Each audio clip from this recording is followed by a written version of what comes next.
like Ken Peterman and Comtech that we're able to put these programs on.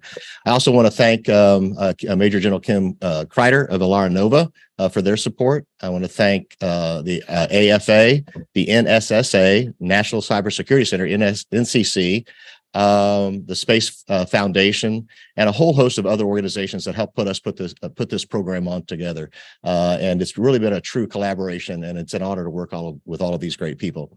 And our purpose today is to be in support of the Space Force, in particular, to celebrate what they've accomplished in such a short period of time. And later this evening, we're going to be honoring General Raymond and the entire Space Force with the General John E. Hyden Space Innovation and Leadership Award. So it's a really exciting day. We're thrilled to be here. I want to thank everyone involved. I want to thank our staff. And I want everyone to know out there that we are streaming live on Facebook, on Instagram, LinkedIn, etc. All of this content will be made available on YouTube for later viewing. So if you miss some of it, don't worry about it. You'll get links, etc. And I want to thank all of you for tuning in. And also, if you want to watch it later, it will be available for you. So I want to start first by introducing Ken Peterman, the chairman and CEO of Comtech. And then for those of you who don't know much about Comtech, we're going to show a little video. I think you will find it really interesting, a little about Comtech. And then we're going to have Ken is going to share some remarks with us. So Ken, thank you so much for being here. You're welcome, David. I'll tell you, we're thrilled to be here as a title sponsor for this American Future Series event on Space Innovation Summit. Really exciting for us. I think first and foremost, I'd like to thank you, our host, and your American Future Series team. It's not easy to pull together a team of industry and government leaders like this that have really jammed schedules, to pull them together to create a venue where they can talk, share thoughts, provide some thought-provoking ideas, even some actionable insights that people can put to work nearly right away in either industry or government. So yeah, it's an exciting time. Glad to be here. Thank you. And it's really exciting times for Comtech. You've only been in your seat for about 9 months now. Is that right? 9 months feels like a lifetime. Yeah. Yes. Well, it's like a baby. You've just gestated it for 9 months, right? Actually, I've been in chair since August 11th, so it's approaching 11 months. Today, I guess 11 months today would be an anniversary. So it's been an exciting time. We have gone through a period of discovery where we looked across our entire organization, identified true technology opportunities, true synergy opportunities to collaborate better.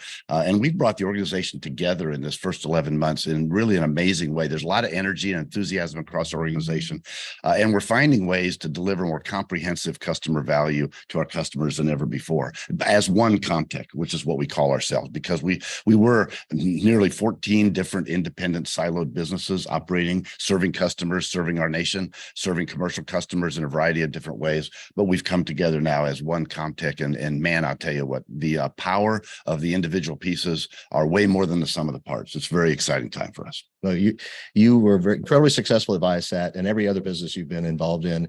I know that the investment, the marketplace was excited when you took the reins. I know your stock took a jump.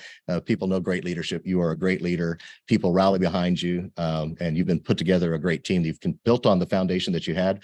But in 11 months, you guys have done some amazing things, including getting listed on the New York Stock Exchange, right? We celebrated our 35th anniversary on the New York Stock Exchange. We've been a technology leader for nearly 50 years and a publicly traded company for 35. So yeah, I had the privilege right near my birthday, January 23rd. My birthday is the day before, and I had the privilege of ringing the bell. Wow. Ringing the closing bell on the NASDAQ on behalf of Comtech and all of our employees, on behalf of all of our shareholders. Yeah, it was an exciting time. That is a bucket list item. Not very many people get to do that. That's wonderful. That's wonderful. So for those of you who don't know that much about Comtech, it's an amazing technology company, an innovator, thought leadership driven company. I thought we might share a little bit about them. We're going to go ahead and show you a little video on them, and then we'll come back and continue our chat.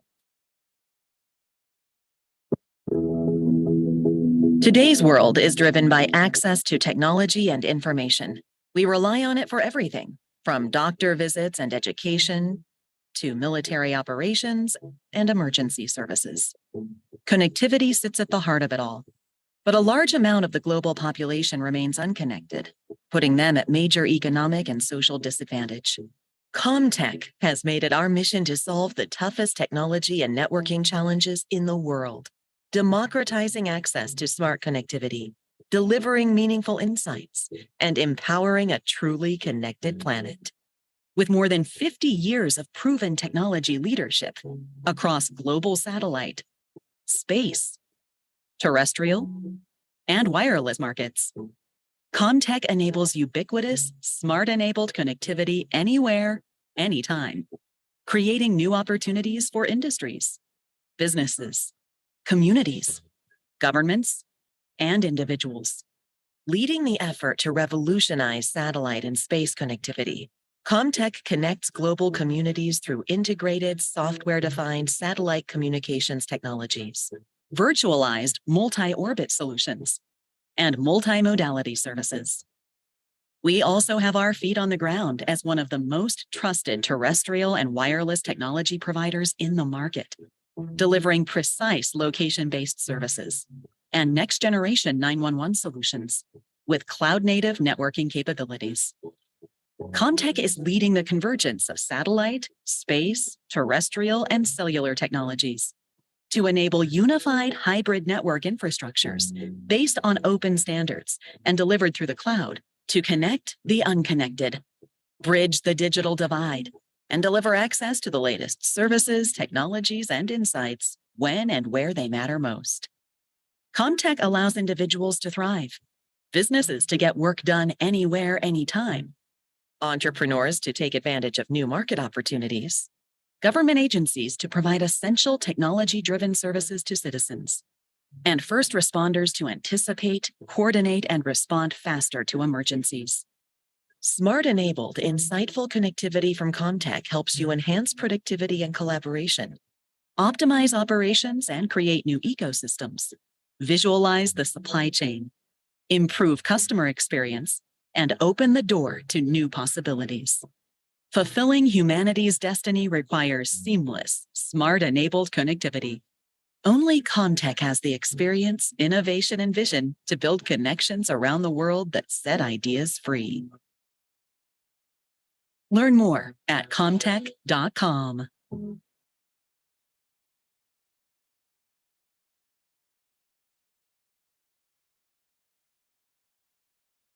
Well, Ken, I really love what your marketing people have done. This sort of rebranding, this sort of cohesive messaging that you guys are doing, et cetera, all very, very, very professional. And I guess that's in part and parcel fitting with the consolidation. You started with 14 businesses and you've consolidated them down to 2. Is that right? We have brought 14 different siloed businesses together across the global enterprise that was Comtech, and we've brought them together, organized really as one enterprise, operating on common tools, common processes. We developed and initiated Comtech's first ever people strategy, so that we could understand the different talent that was across the organization and then put it to work in an enterprise-minded way. So we can take talent from one geography or one organization and put it to work in another one. An example might be that, in one of our organizations, we had driven our capabilities to be cloud native and operate as a platform inside a customer's cloud.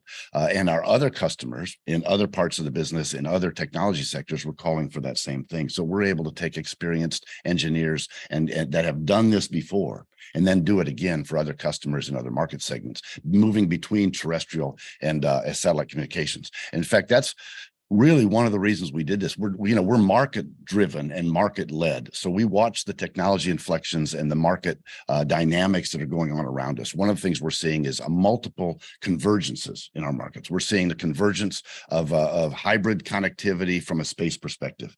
Customers don't just want to be connected to a geo constellation and be able to get high capacity bandwidth. They don't want to just be connected to a LEO constellation and experience the lower latency. What they want is a hybrid connectivity provider that can look at the multiple apps that might be running in that one customer's platform.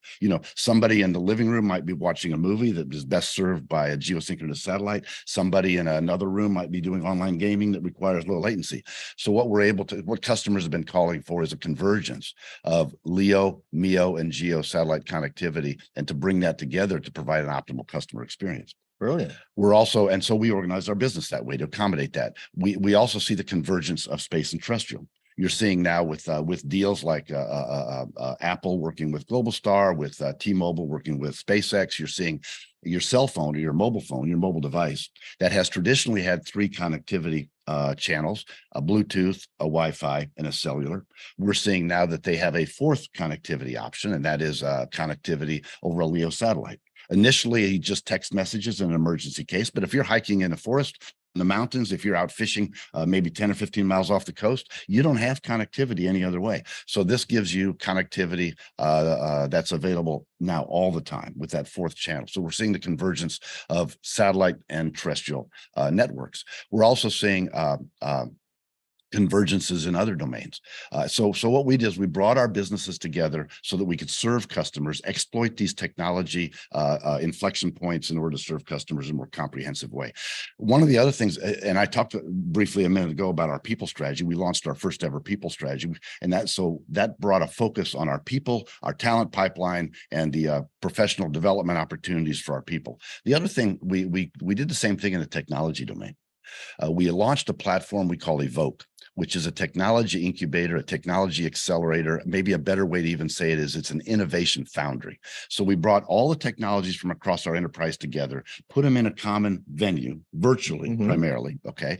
And now we were able to think of them now as a toolbox, think of them as building blocks, think of them as Legos of different shapes and different colors. And now what we can do is take those technology leadership positions, those technology kernels that we have, put them together and assemble them into subsystems, systems, and then provide customers a more comprehensive value proposition.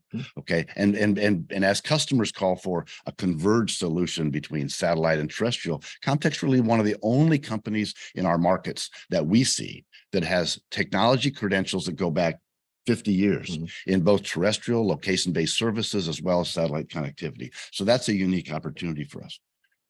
Well, this sounds like a business school case. This sounds like a merger. I'm an old M&A consultant, and this sounds like you've had a bit of a merger, an M&A post-merger integration effort between 14 companies that were already part of the same company.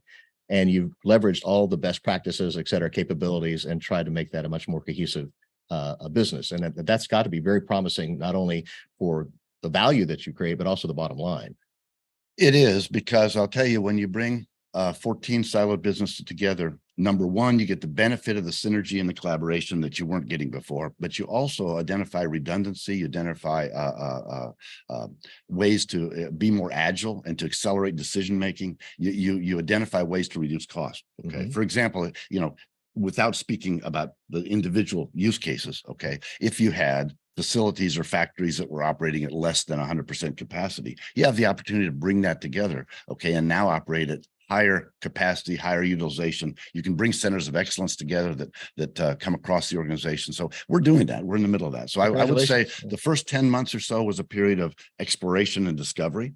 The second 10 or 12 months is going to be a period of implementation. Okay, but we are already seeing that the benefits to ourselves, to our shareholders, to our customers are immense. Okay, immense. Well, the pace you're doing that is, I was in that business for over 20 years. The pace at which you're doing this, the figuring it out, and then the integration and the execution of it, that's phenomenal. I mean, we are going fast. You guys go fast. Yeah. We have, some of us have a little bit long in the tooth. I'm an example, not you though. But we've some of these plays we've run before. So we know and have some experience in scar tissue about what to do, what not to do, how to do it, how fast you can handle it, engaging people. And I'll tell you that the people of Comtech are energized, they're enthusiastic, they see the opportunities to bring customers more comprehensive value. They see opportunities for us to drive profitability. And we're seeing that right now. We're seeing our growth in double digits, and we're seeing profitability growing faster. And that makes people want to come work for you. They see that success. People want to be part of a team that's succeeding, et cetera. Right. And you're also being very cutting edge. One thing I was particularly interested in, because of our concern with our military and their families, et cetera, the work you do in next gen 911. I'm kind of curious about that, because some of that has to do with our bases and keeping our troops safe. Maybe you could expand on that, because that's not just consolidating. Actually, you guys are doing innovative, cutting edge things. And that sounds like an example of that to me. We see enormous opportunity. First of all, we're a big player in next gen 911. I think over 60% of all 911 calls sourced by a mobile device are handled by Comtech. And so we handle, I don't know how many billion calls that is per year, but it's a lot. And we see that the number of transactions is going to go up. What we do in next gen 911 is we pick off the call. We call that call handling. We pick off the call, we route it to the appropriate public service answering point, commonly called in the industry a PSAP. We route it to that point. And in the PSAP, what you can think of that as an ops center. You have operators with computer screens in front of them. And that's where the call handling is executed. In other words, they dispatch the appropriate first responders. So in that call handling center, or the PSAP, we outfit that from an IT perspective entirely. We put the PCs in front of the operators. We route the mapping. We have location-based services that can collaboratively or non-collaboratively identify and locate the calling device, so that shows up on the PSAP operator screen. They see where the caller is coming from. They understand the map and everything around them, the situation. We're able to identify where police cars and fire trucks and ambulances and hospitals and all those things are on the maps. And then that enables that call handler, that operator, to dispatch the appropriate first responder and to do it expeditiously. Now, what we're moving toward in the generation beyond this is we're starting to bring in data from multiple modalities and demonstrate that overhead imagery. So take for example, a hurricane that's going on in a situation. A road might be washed out, or a tree might fall over that blocks a road. This gives we're starting to demonstrate the ability for these operators to see in real time insights that help them, usable information that help them assess the various courses of action and apply the appropriate course of action that deals with that situation as rapidly and effectively and as safely as possible. Now we're starting also to apply machine learning and AI so that we can accelerate the decision process and actually provide predictability, actually provide probability of success, assess potential collateral impacts, and all of that. So we're really bringing that to a next level. And that's just in time for the Internet of Things 5G to come along. As 5G moves in, one of the mandates is you're able to support a million devices in a square kilometer. Okay, that's a lot of devices. So what you're going to see now is the 911 call is not just going to be confined to a human making a call to a PSAP that speaks to another human. Your Fitbit on your wrist is going to make a 911-like call. If it turns out that you go for a run and it experiences a heart fibrillation or something like that, it can make a 911-like call. For you. Right. Other devices that are connected, say surveillance cameras overlooking an intersection, might see what they perceive to be as an accident or a pedestrian hit by an automobile. And they're able to make a 911-like call. Now, that device can't speak to a human. That's got to be a machine-to-machine transaction. So once again, you see that machine learning and AI is going to be data processing, data analytics are going to be a big part of that.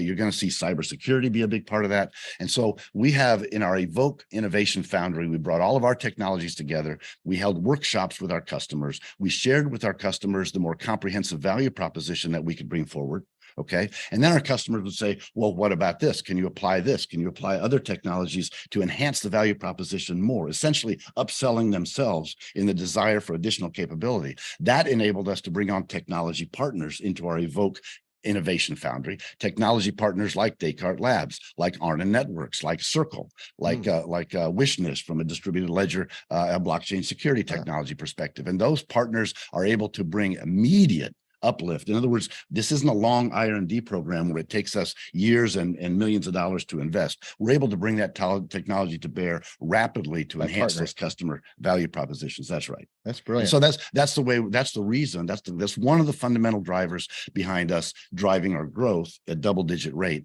And of course, as we move to systems and services models where we share in the value creation that we're creating for this customer, it also drives profitability and bottom line to move even faster than our top line is growing. And by the way, that's exciting for our people because they see enormous opportunity as we move to do that. And by the way, we're not just, this is doing things that matter. This is connecting the unconnected. This is bridging the digital divide. This is democratizing access to data, information, and insight so that no one's left behind. That's exciting for all of us. That should be. Everyone's, if you're looking for a great company, I know they're selectively hiring great people. You should really look into Comtech. I recommend that.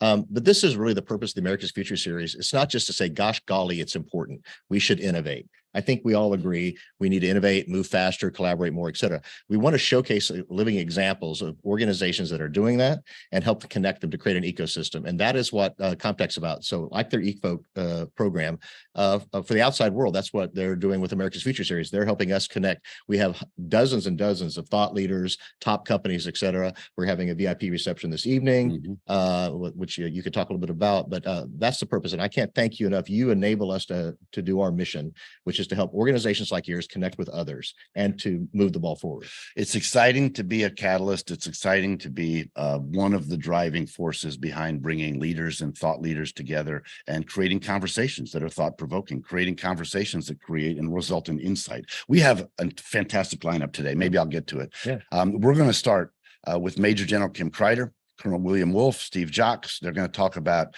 our space guardians and their families, because I think it all starts with people. People is first. That's the foundation. You're going to, people in this industry know Shelley Brunswick. She's going to meet with Colonel Pamela Melroy, and they're going to talk about partnerships that are driving our future in space. We have a panel discussion on the obstacles, the barriers, some of the impediments and challenges of bringing dual use innovation forward and applying it both in military and commercial domains.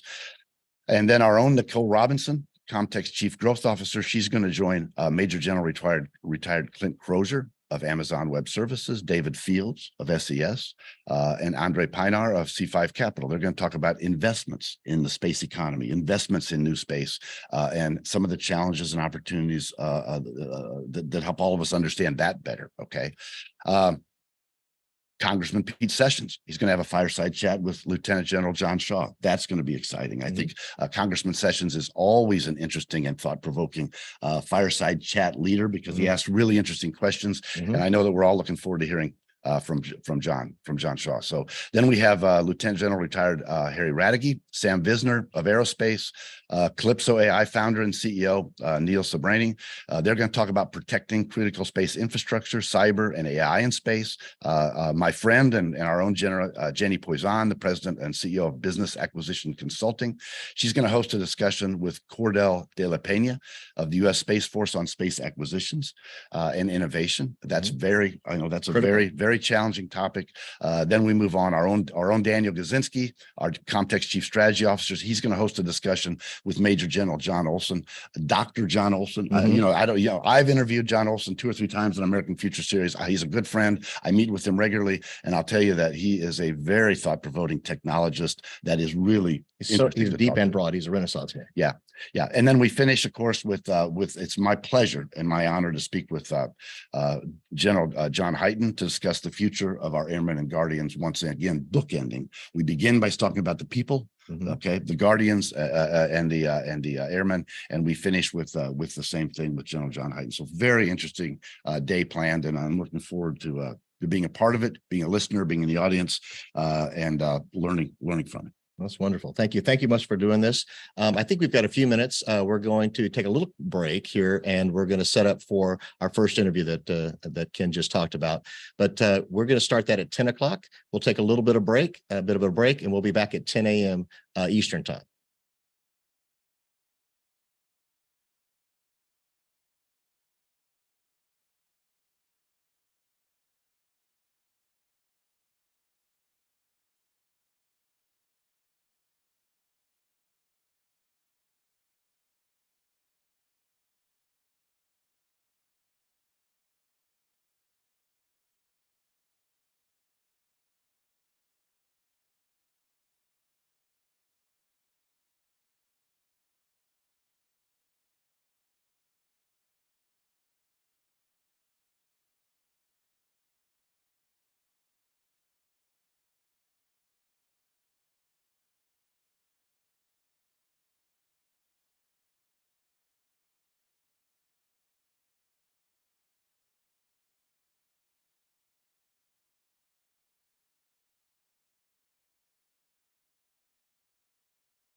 Well, good morning, everybody. I'm Kim Kreider. I am a founding partner of Nova, the space consultancy.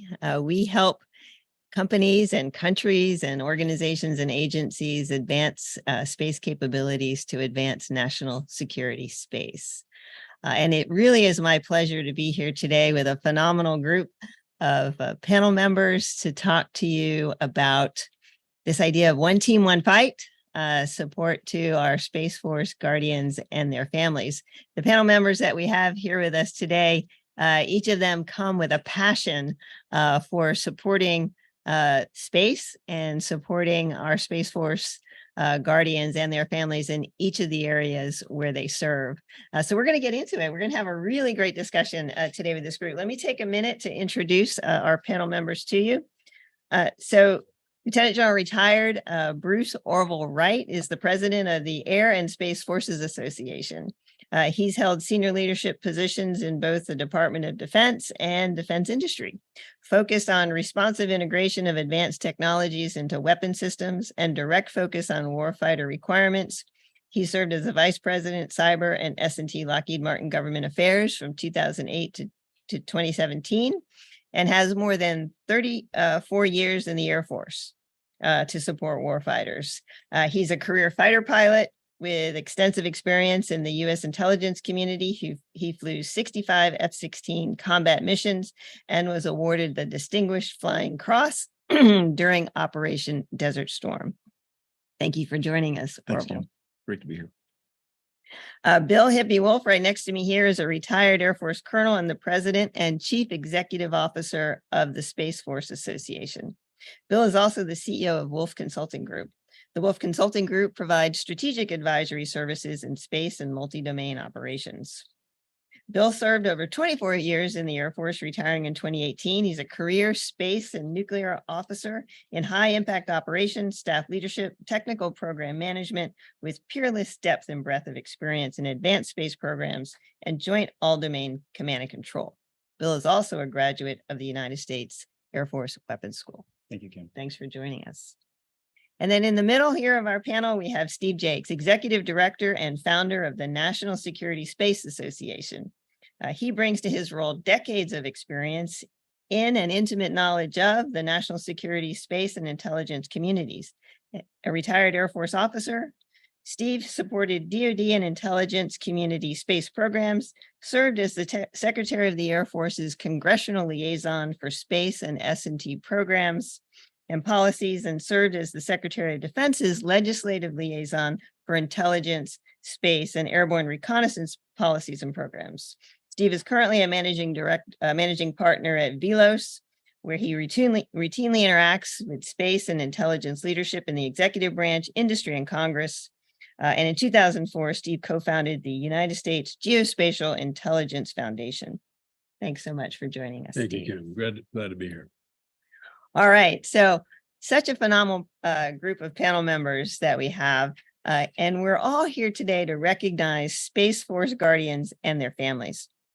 But let's start first with a few words about the Space Force itself, still relatively young in its existence, and the criticality of space as a domain of operations. Bill, I'm going to start with you. Can you give us your perspective on the importance of the space mission to our national security and defense? And then we'll kind of go down the line and hear from the other panel members. You bet. Thanks so much, Kim. I appreciate the question.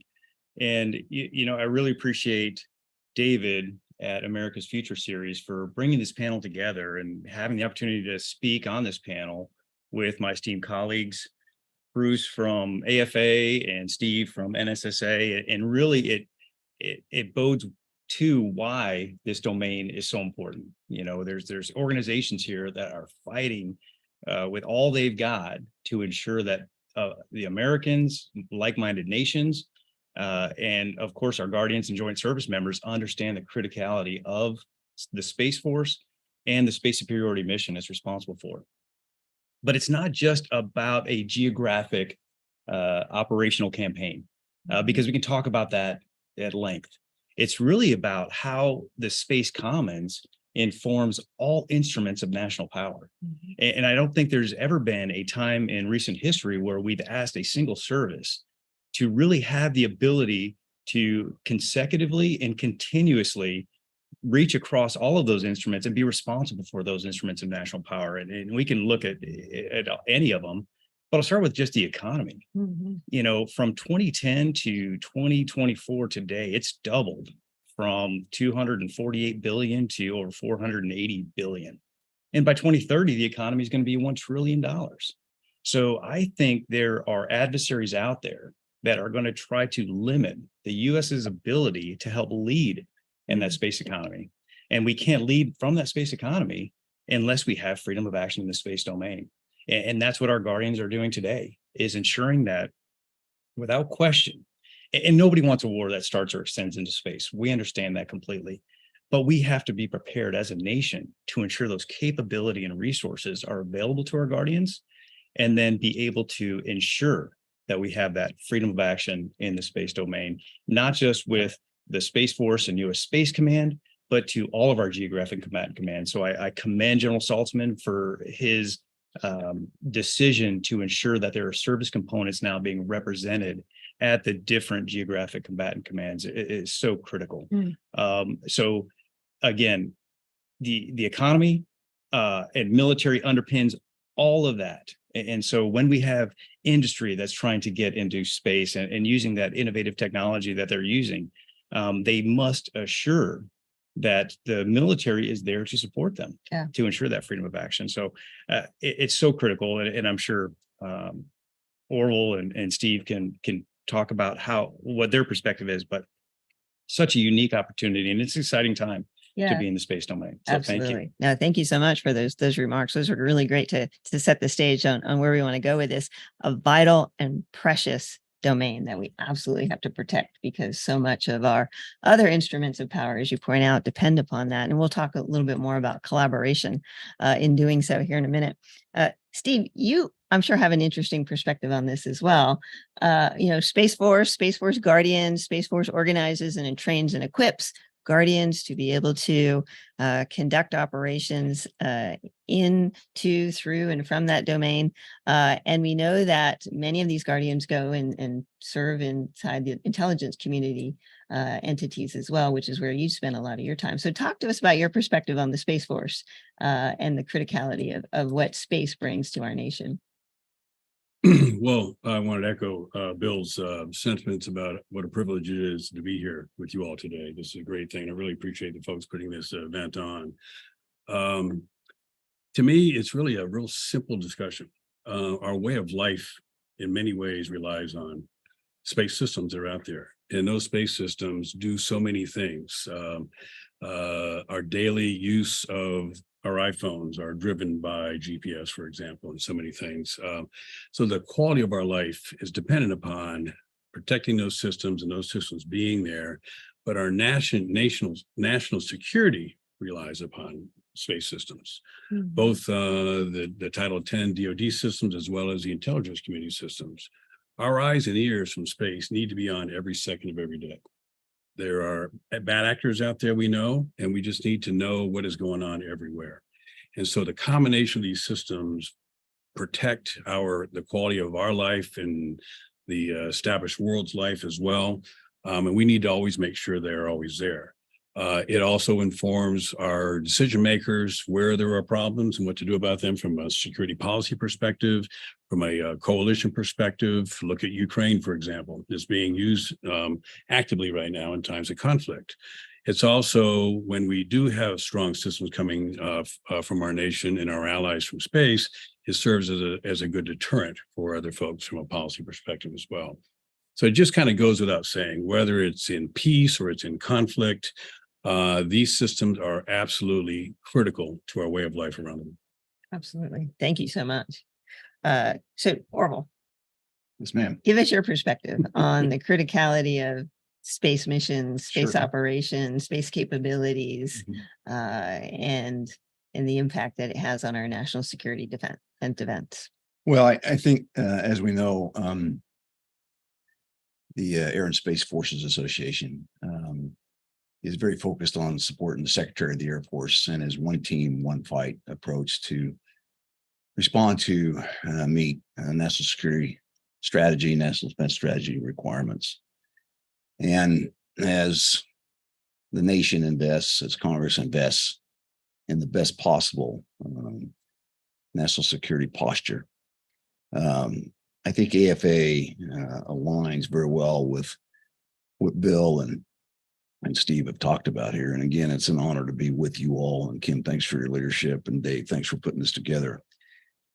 You know, it's often said that quantity has a quality all its own. And with some 700,000 airmen involved directly in defending this nation around the world, that smaller population, if you will, that smaller set of teammates called Guardians, to reinforce what Bill and Steve said, leverage incredible deterrent credibility. And I've often said that the most lethal force for peace in the world is Airmen and Guardians together. And we get the Chinese attention that way. We certainly get pacing threat attention that includes Russia and Iran and North Korea. And getting their attention means don't start a fight you can't win. And really, that's, I think, what we're all about in our support for Airmen and Guardians. I think sometimes the public doesn't know.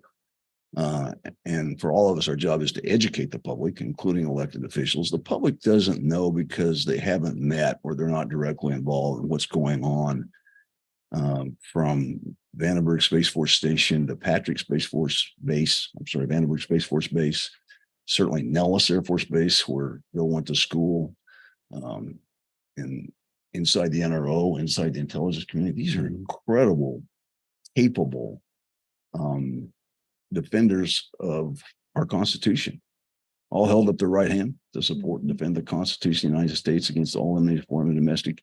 And more, I think what you're leading, Kim, and what Bill and Steve and I can do is empower them, enable them, tell their story. And today, it's not just the story of those directly involved in the fight, deployed in place or deployed around the world, or working 24/7. It takes a family.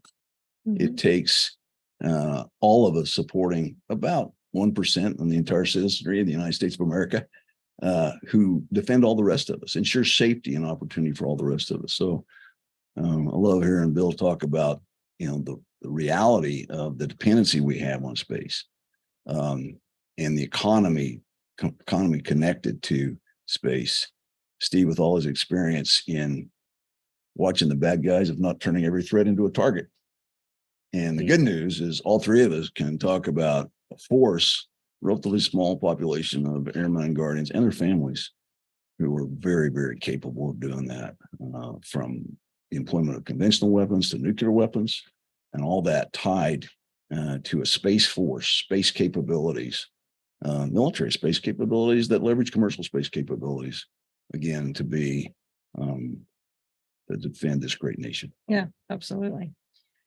Well, Orville, you made the point. I'm going to stick with you here for a minute so we can hear your thoughts on this, and we'll come back down the line. This idea of the importance of collaboration. And to pick up on where you left off, but you can take this in a variety of different directions here. Every domain of operations depends on space, and I think we could argue that space also depends on other domains of operation. I mean, we have to be able to work as an integrated team in the joint fight. So how does collaboration across the services, General Saltzman's key line of effort, partner to win, how does collaboration across the services, intelligence community, and with international partners and industry reinforce the value of space to our nation? Well, one approach is to go to where our expertise is here and then share it with the audience. Yesterday, and we were working together on this, but yesterday, AFA sponsored an Air and Space Warfighters in Action episode with Brigadier General Luke Cropsey. He's essentially the program executive officer for Advanced Battle Management Systems. And he did a great job of talking about how he collaborates very closely for us to have the most effective command and control, decisive, capable command and control, and information mesh and web that ensures that we can make decisions faster than the enemy. We can target, we can respond, we can marshal forces including manned and unmanned forces, all tied into space systems every day. Precision navigation and timing, the opportunities to use ground moving target indicator capabilities from space that will augment or eventually replace air breathing ground moving target indication capability, GMTI. Luke talked about his constant collaboration with Lieutenant General Mike Gutwein at Space Systems Command, as he also collaborates very closely with Major General Basket Cunningham at the Air Warfare Center, where Bill went to school. As he also coordinates very closely with NRO and Chris Scalise and his team at Westfields. And so I was struck by this career acquisition leader, very steeped in acquisition, making programs work, getting the taxpayer the most bang for the buck, put in that job directly by Secretary Campbell to essentially fix, get over the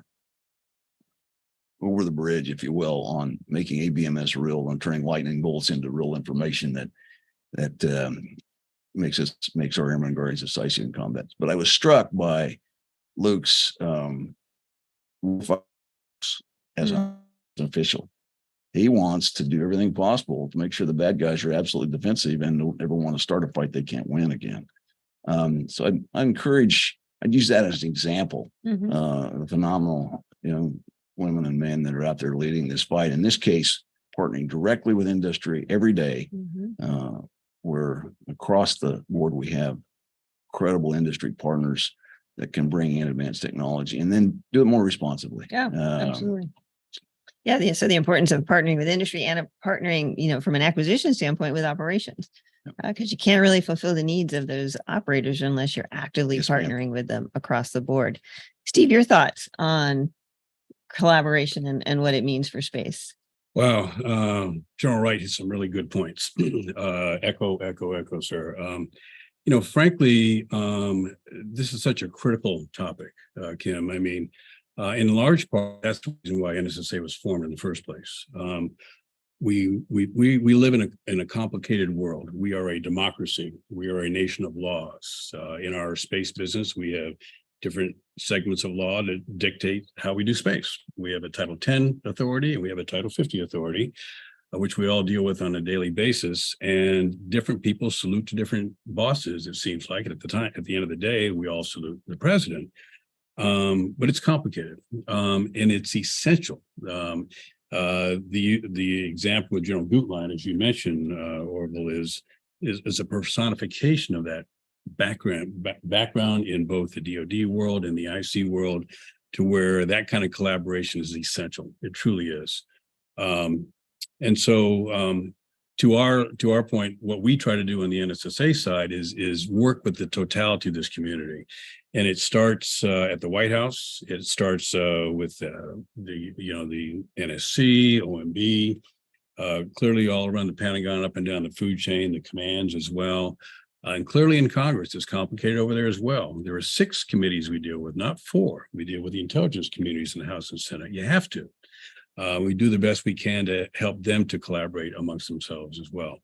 The authoritarian countries, China, I don't think they have that problem. Right. They can just beat feet and do whatever it is they want to do. They have one leader and it gets done. We are a nation of laws. So it just makes it all the more important that we have the right focus, the right understanding, and collaborate and coordinate with each other. And that includes industry. We sometimes take industry for granted. They are patriots just like everybody else is. And a lot of them are former government officials as well. The more that they talk with each other and learn from each other, the better. But I will certainly emphasize to everyone here that I think what people do know, but I think it's worth stating, as someone who spent half of his adult career doing nothing but space, and then the other half of my career on the industry side, and as a seasoned acquisition official, I mean, it's really, really important for our nation, our leaders to understand that this really is a one team, one fight, as you mentioned, Norman. Yeah, for sure. Bill, your thoughts on the importance of collaboration here? You bet. Appreciate it. And thanks, Steve and Orville, for your thoughts on that, because all of those points are extremely valid. And and very important. Part of it is telling that story. And General Saltzman talks about this all the time, is we've got to help the Guardians tell their story. And as a space weapons officer deployed around the globe, helping to bring space capabilities into combatant commander O plans, which our Guardians are doing today, we've been having these discussions for a long time. So in terms of collaboration, we need to document the discussions and keep having the discussions and allow the discussions to evolve. So in our Space Warfighter Talk series, we're super happy to interview Guardians and talk about and document the criticality of the jobs that they're performing, just give them a platform to have that dialogue. From a international perspective, I mean, the largest global economy, India, just signed on to the Artemis Accords within the last couple of weeks.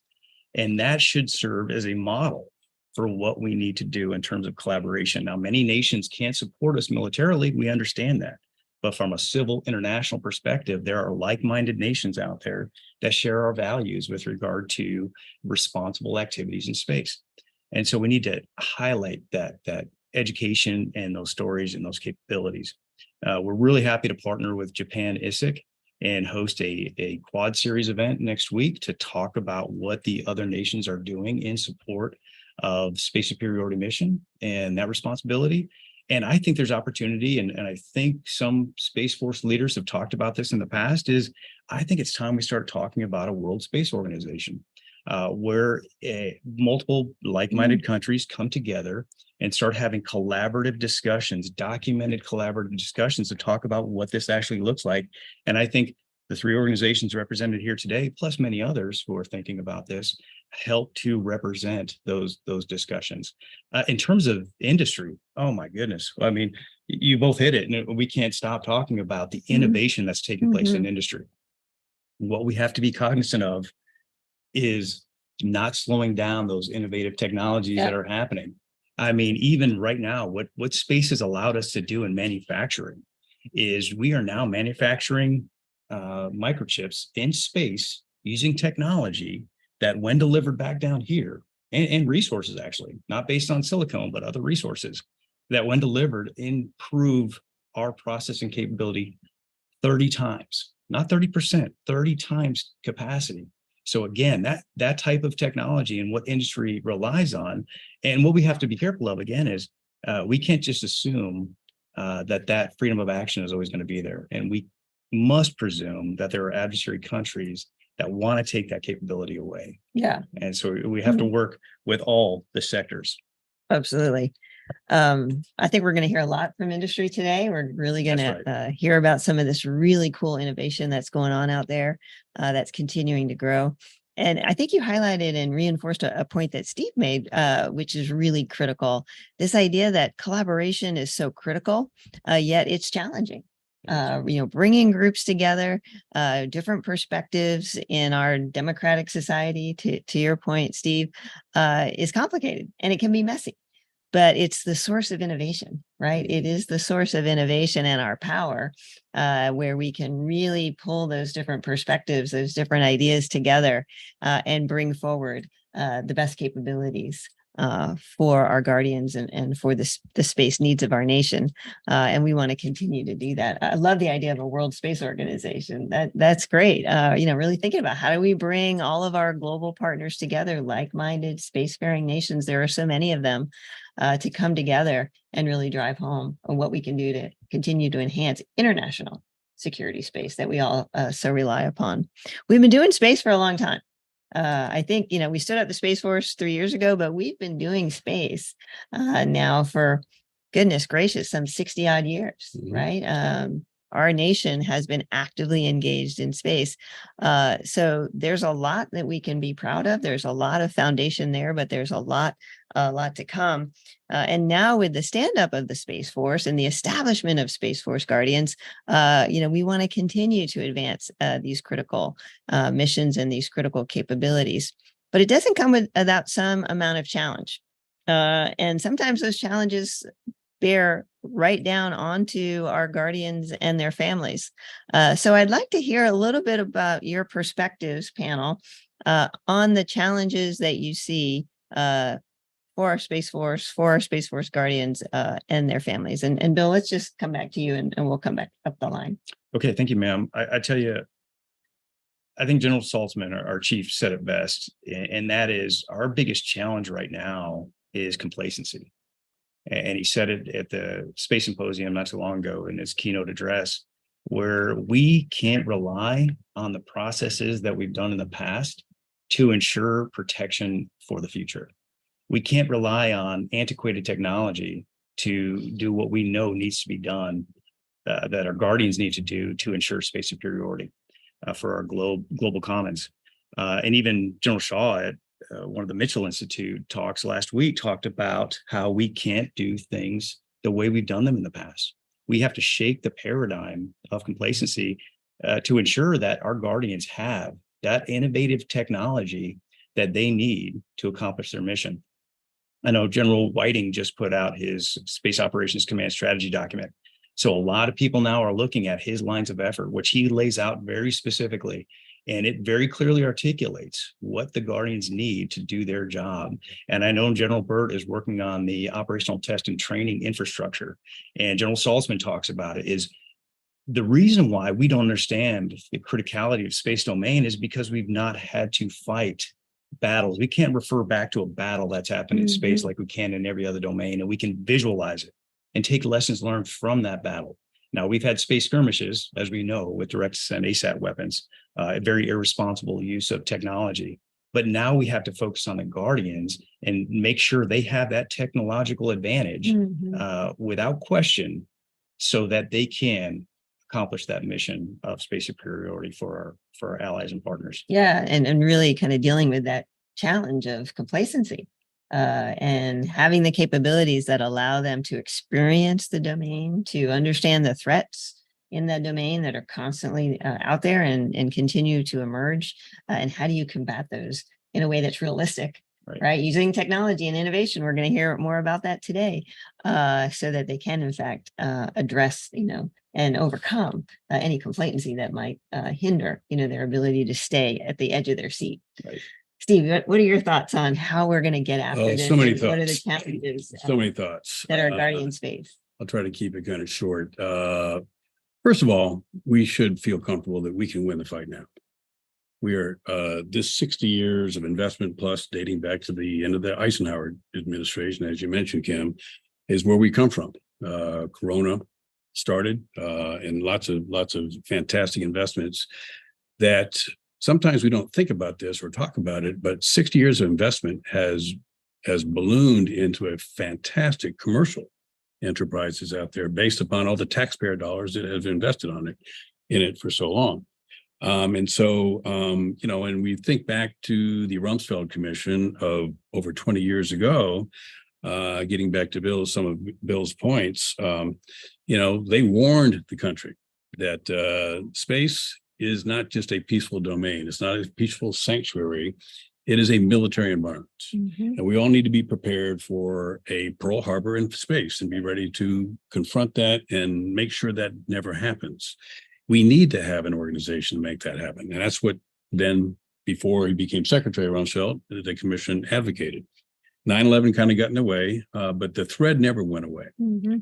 Continuous support, pressure, if you will, by certain members of Congress. Mac Thornberry comes to mind. Jim Cooper. Lots of members over in Congress. The time came when that was really the time that we need to be moving. And so the Obama administration started picking up on it. Of course, the Trump administration after that made it a real reality. But it was really the thread that I think was stimulated many years prior to that. So we're in a better shape now. People are really recognizing that the space really is a military domain that needs to be protected, so that it can be used for everything in our walks of life. But we still have a lot of challenges. How much have we leveraged commercial systems? I would argue not nearly enough, either on the ISR side or space domain awareness, you name it. And these great investments that Bill was talking to, those capabilities are coming out largely from those kind of capabilities, those companies. How operationally aligned are we with all of our allies? Lots of work to be done there. It's been rhetoric for a long time. We NSSA are going to be hosting with Space Systems Command in October a 3-day international forum to talk about these very things. We have a security apparatus that just hogties our ability to really do our own operations. And we are really appreciative that there are concerted efforts now to try to ameliorate that. But the sooner we get those kind of things taken care of, that we can actually collaborate amongst ourselves, again, the word collaborate, on the ops floors so that our warfighters can be properly informed, the better. Yeah. So we're doing great. There's room for improvement, which is always the case. But the fact that we have a Space Force in place and in law now is a fantastic movement forward. Yeah, for sure. But I hear a common theme here. I mean, making sure that we continue to reinforce at the highest levels of our government the criticality of space to our national security and defense, and therefore ensuring that our Space Force guardians get the resourcing they need to be able to have the capabilities required such that they can have robust and realistic training in really combating the threat, and that they can employ those skills in the most effective way possible against those daily challenges is really critical, because we've got phenomenal guardians that have and are extremely well trained, but we want to keep them at that superior level, and ensuring that they've got great capabilities will do that, and will keep their focus on the mission. So, Orville, your thoughts on what do you see as some of the biggest challenges faced by our Space Force guardians and or their families? Well, you talked about families. I'll shift a bit to going, if you will, on base and where our guardians fight and win, defend the nation, and their responsibilities and their accountability for the most lethal weapons in the world, conventional and nuclear. And I think the public can be further educated, if you will, informed.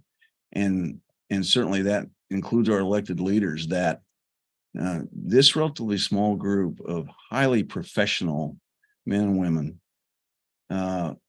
supported by their families, but very interactive with their families every day, deserve our attention. They deserve our care. They deserve our support. It's not a stretch at all to look at any one of our Space Force bases or Air Force bases where we have guardians and drill down in what they do every day, every hour, and 24 hours a day. These are communities like America. There's certainly American communities in the continental United States or overseas. There are communities, great Americans, that are totally focused on defending the nation. And the pressures on them, the demands for their time, their demands for training are really beyond the comprehension, I think, of unfortunately too many of those they protect. So let's just talk about a 24/7 cycle for a family of two E3s or E4s, husband and wife. They're both guardians. Let's just think through that, both guardians. One's working a 12-hour shift. He or she comes home and the spouse goes to work for another 12-hour shift. Now they have 3 children, as they should, as they have every right to. Who takes care of those children? It's costly. And so if there's one point I would ask us all to emphasize constantly, is Congress needs to take care of the child care for our airmen and guardians. These young men and women, again, are responsible and accountable for the most lethal weapons in the world. There needs to be a whole different child care support model, and I'd make it free. When we talk about how important that is to the defense of the nation. We don't defend this nation with platforms. The technologies are incredible, whether it's a satellite or it's a B-21, and they get our attention, and they should. But it's just unbelievable to me, airmen and guardians and their families more and more, that make it all happen and make it all real. Yeah, absolutely. So the family is the core of bringing it all together. And thank you for that. We're going to get short on time here, but I want to make sure that we are able to spend a few minutes for our audience to hear a little bit more about each of your organizations and the things that you're doing, the areas that you're focused on to enhance those capabilities that need to be in place and support for those individual guardians and the families that are so core to their ability to be effective. So come back to you, Thank you, Kim. Bill, Appreciate and that. hear your thoughts on SFA. Tell us about SFA. You bet. SFA's three core functions are to inform and educate Americans and like-minded nations with regard to space about the criticality of space, and then advocate for a strong U.S. Space Force. We're so proud of the men and women who have volunteered to be part of the SFA, who really lead the programs, and many of them are our guardians, and we're really, really happy about that.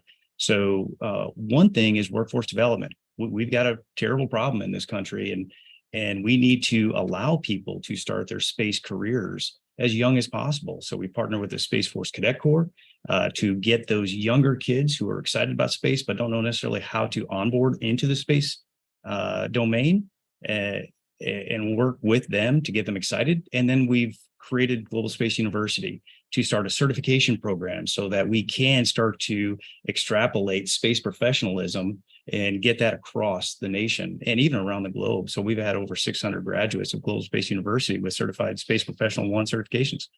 We're really excited about the Coder League, the SFA Creator League, to allow people to code and take information and create applications that are relevant to space superiority. We're really excited about the Space Power Conference. So SFA is having the inaugural Space Power Conference to coincide with the Space Force birthday this December in Orlando, and we're really excited about that. And then finally, working with Congress to create the Legacy Guardian program. So there's going to be language in this NDAA that talks about people who were in the Air Force as space operators who can be recognized as legacy guardians because our veteran corps is extremely important as well. So this is a way to increase that veteran corps to create Space Force advocates. That's outstanding. Now, and I heard that you and the other two associations here just recently signed an agreement to, identify ways that you can work more together. So I'm sure in many of those initiatives that you talked about, the other associations will be arm in arm with you. Orville, over to you, and then we'll wrap it up here. Sure. With Steve, give us we only have a few minutes left. Sure. Just very quickly to build on what you just talked about. Very important for us to work closely together. We've known each other for a long time. We've all served and will continue to serve in the defense of our nation. And in our focus on airmen and guardians, certainly AFA has been around for a while, and we're excited to see new associations and brothers and sisters in arms stand up.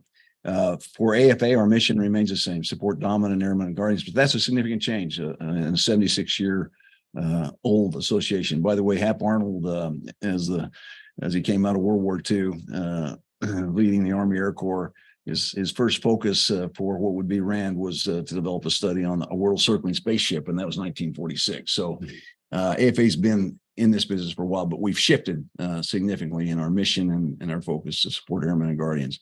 Our Airspace Cyber Conference is happening 11 through 13 September. We'll have 16 going to 17,000 airmen and guardians with us at National Harbor, with a significant presence of industry, obviously led by the senior leadership of the Air Force, starting with Secretary Kendall.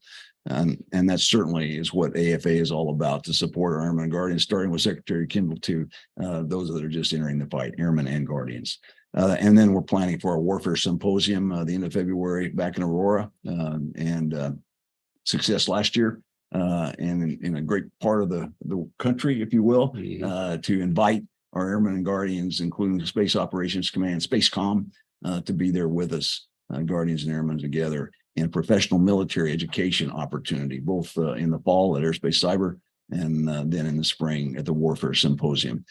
So it's an honor to be here with all of you, and constantly interact as we find more and more opportunities to keep this great nation secure. Outstanding. Thanks. And I know you guys have some phenomenal legislative efforts too, co-joined with SFA and NSSA and similar concerns that you're wanting to raise. You mentioned the family concern earlier, and then really important educational programs for up and young and future guardians with Cyber Patriot and Stellar Explorer programs. Thanks. Steve, over to you. Last word we're going to hear about my goodness. NSSA and what you guys are focused on relative to guardians and collaborating with the other two associations here.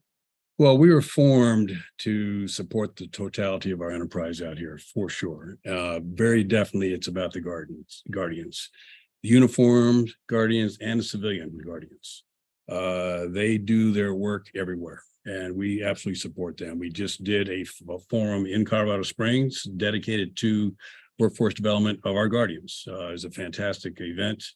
We had 3 general officers there. We had, you can check back our website. I won't bug the audience with all the details, but it was a fantastic day. We had 4 chiefs on a panel, space chiefs on a panel. We had younger generation guardians and officers. It was fantastic. Airmen as well. I mean, Space Force enlisted as well as officers. It was a great time. We have a think tank called the Moorman Center for Space Studies, named after the one, the only General Tom Moorman, run by Chris Williams, who is a consummate professional in our business. We have an action-packed agenda of events that people can check out on the website. We have a legislative agenda as well that's largely to inform and allow folks to decide if they want to take on certain areas. Dealing with security, commercial systems, and things like that.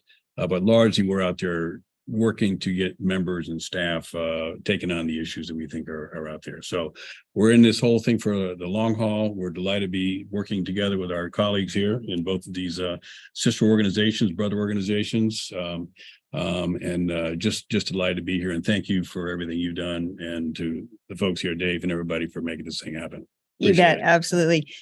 Orville, AFA, Air and Space Forces Association, thank you so much. Steve Jakes, NSSA, National Space Security Association, and Bill Wolf, Space Forces Association. Thank you all. You are, in fact, one team, one fight. Thank you for representing that here today in support of our guardians and their families. Thank you, Kim. Thank you, Kim.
Hello, I'm Shelley Brunswick, the Chief Operating Officer at Space Foundation.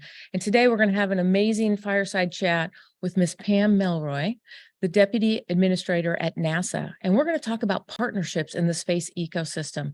Thank you, Pam, for joining us today. Well, thank you so much, Shelley. I'm excited to be here and look forward to our chat. I've got a few comments to start with. I just want to say that we have had an amazing couple of years at NASA. I think everyone knows that NASA has a mission in human space flight and a human-rated spacecraft to go beyond Earth orbit back to the moon, Artemis 1, last year. But in addition to that, we continue to send crews to the International Space Station, and in the last 2 years have launched 6 operational missions to the space station with crews on board to do science. But we have other aspects of our mission as well, in particular space science. And I think probably anybody who is online is familiar with the James Webb Space Telescope and the astounding pictures that we have received from that are peering back into the universe and looking for the secrets of life on other planets in our galaxy. But in addition to that, we also have more than 24 satellites studying the Earth, and we have launched several to study the Earth's atmosphere and especially to understand weather and the impact of water and land on climate. In addition to that, we have a full research portfolio in space technology and aeronautics technology, and we're working on an aircraft called Quest, which is a low supersonic boom demonstrator. So the goal is to shape an aircraft in a way that a sonic boom, instead of rattling the windows and maybe even breaking them, will sound a little bit like a door closing. And that's a big deal because right now you can't fly supersonic over the country.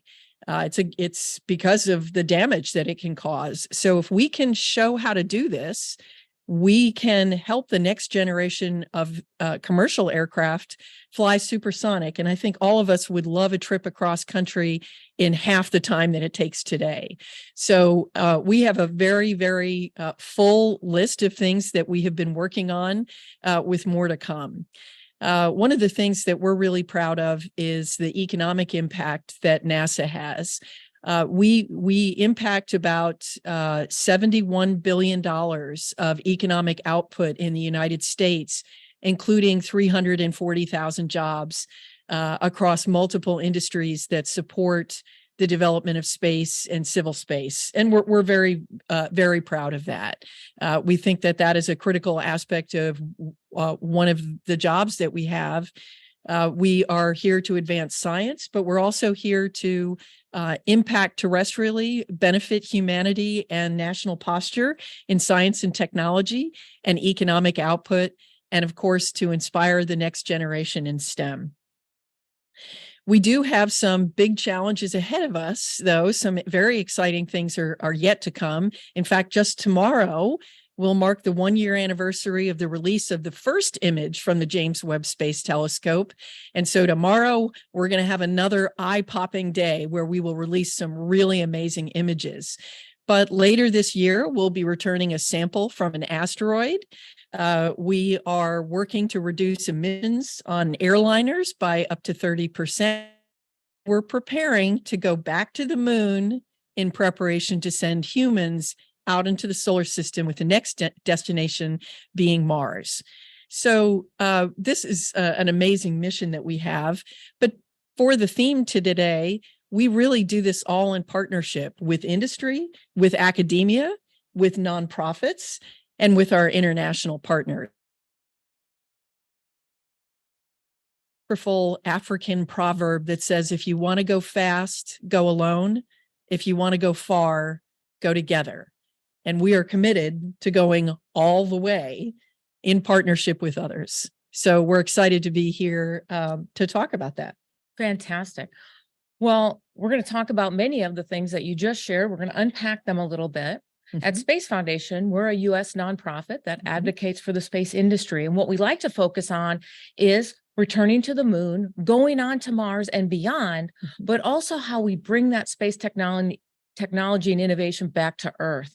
So with that, there's a lot of things you said that are exciting about returning to the moon. You have Artemis, you have the Artemis Accords, Lunar Gateway, Cislunar orbit. So let's start with the most recent news that we saw, which was India and Ecuador signing the Artemis Accords. What is the role of the Artemis Accords and those international partnerships? Yeah, it's a great question, Shelley. It's kind of interesting. Space for a long time has just been the sole province of a few governments on Earth.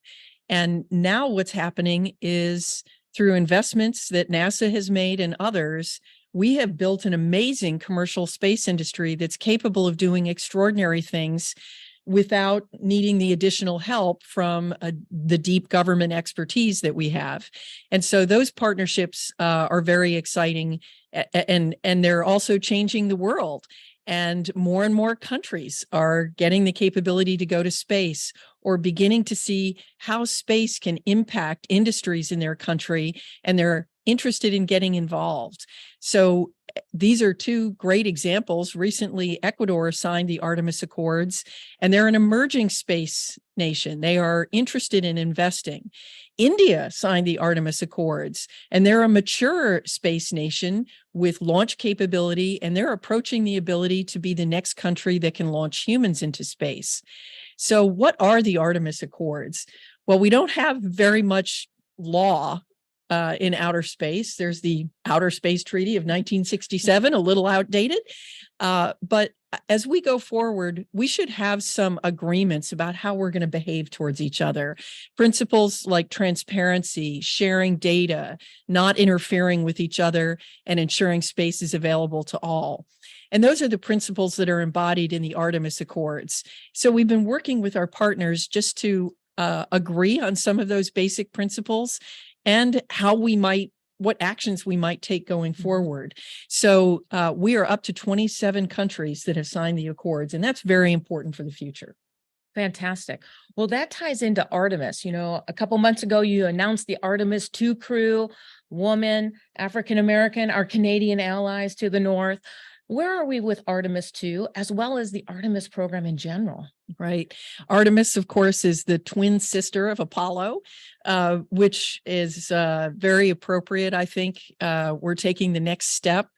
Artemis is not Apollo, though. The goal of the Apollo program was to land a man safely on the moon and return him safely to Earth. Artemis is very different. The goals of Artemis are to actually begin long duration exploration of the solar system, starting with the nearest celestial body, the moon. So we are finally ready to take steps out for human sustained presence and exploration throughout the solar system. But we need to practice. We have never done anything like this before, where we had a sustained presence on the surface of another planet. So we're going to practice only 3 days away instead of 6 months away, which is how long it takes to get to Mars. And the Artemis program will land the first woman and the first person of color as a part of that program on the moon, because we are going with a representation of everyone on Earth. And as you pointed out, the next mission is Artemis 2. The first mission was an uncrewed test flight. This will be a crewed test flight. And it's a symbol of a representation of how international Artemis is as a program, like we did with the International Space Station, to have a Canadian astronaut as a member of the crew. So the crew is in training. They're working crew egress. They're going to be going out to San Diego and practicing what it would be like to get out of the vehicle in the water and see the ship that they will be getting into and things like that. So in addition to that, we continue to process the spacecraft Orion that will launch on the SLS rocket.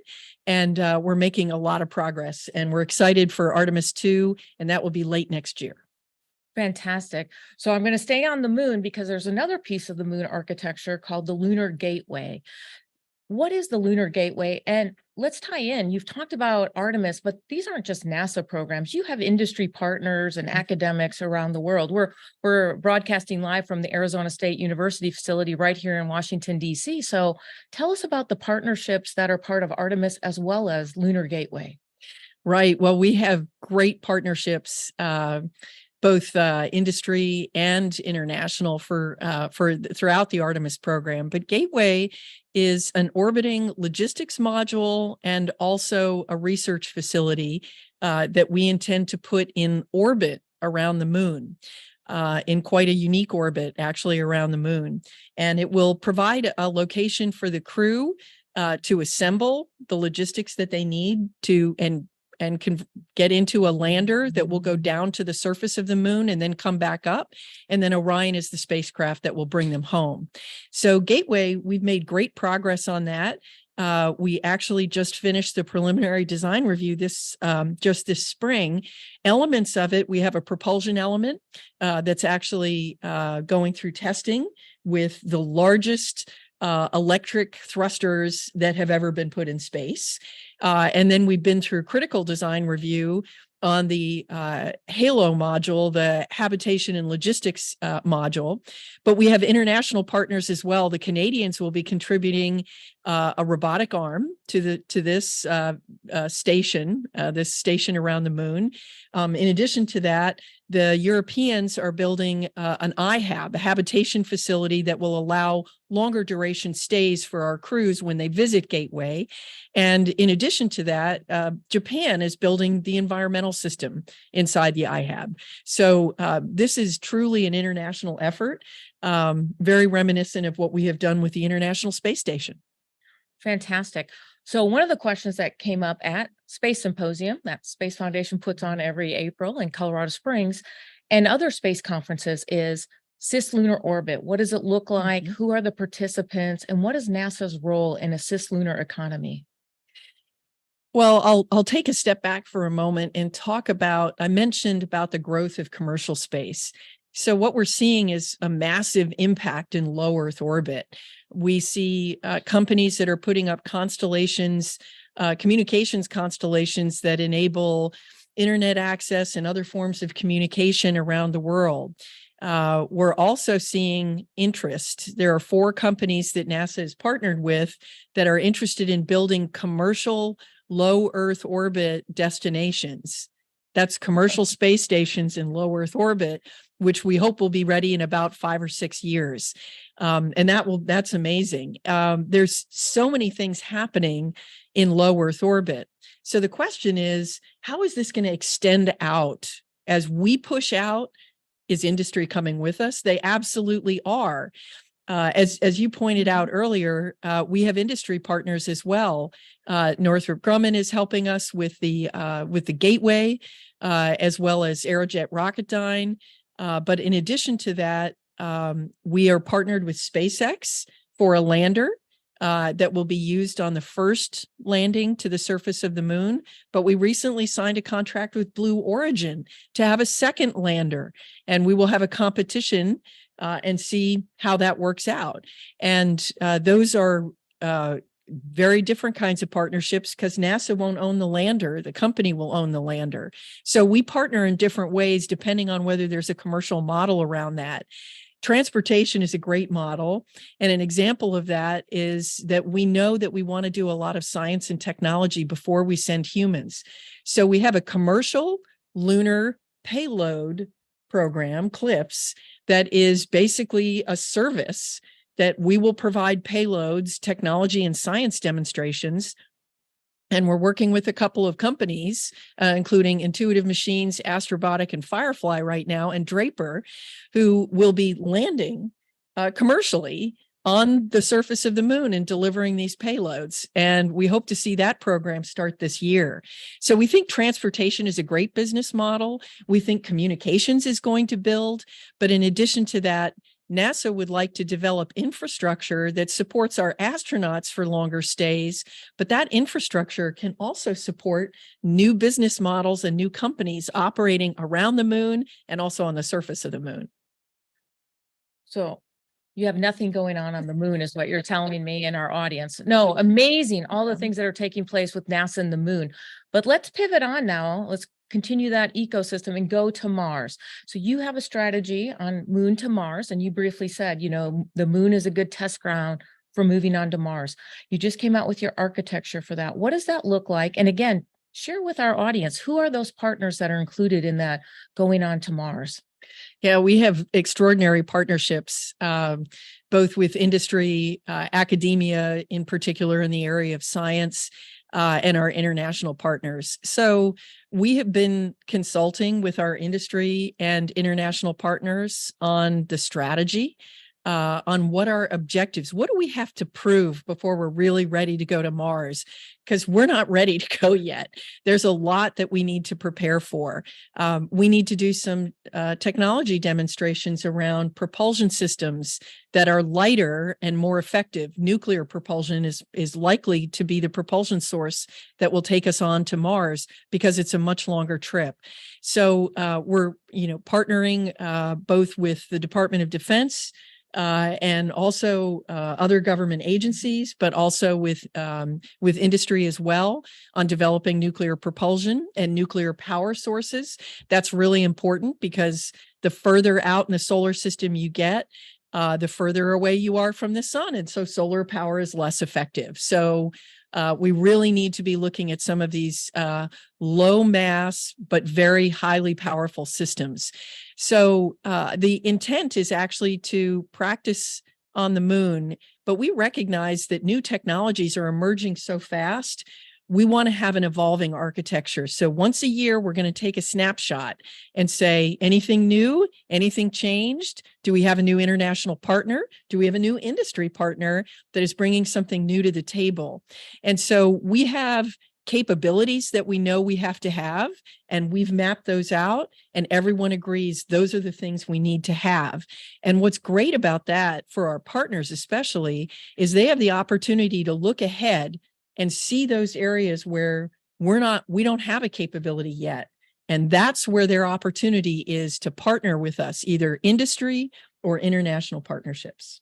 Fantastic. So what you're highlighting is tech insertion, where a company could come in, insert their technology into this space architecture and be part of the future of going to Mars. So let's talk about tech transfer, which is when technology comes from the government into industry. And that's going to pull this whole space ecosystem full circle now back to Earth, because most people don't realize that we're using space in our daily lives. For me, one of my most favorite forms of space technology is thanks to NASA, and that's fire retardant clothing, because my husband was a firefighter for 30 years. And thanks to you and the great people at NASA, he got to come home every night. But that's just one form of technology that NASA is credited with. What are some other forms of tech transfer that NASA has and has benefited humanity? Well, the list is long, and it's very interesting. My background is as not just an astronaut and test pilot, but also as a technologist. And so the history that NASA has had, and it's a few of my very favorite examples. NASA basically had to invent software engineering to do Apollo. That was an emerging capability, and the ability to do targeting and guidance, navigation, and control really required computational power of a computer. And it was a new and emerging technology in the 60s. And so NASA basically invented software engineering as a discipline.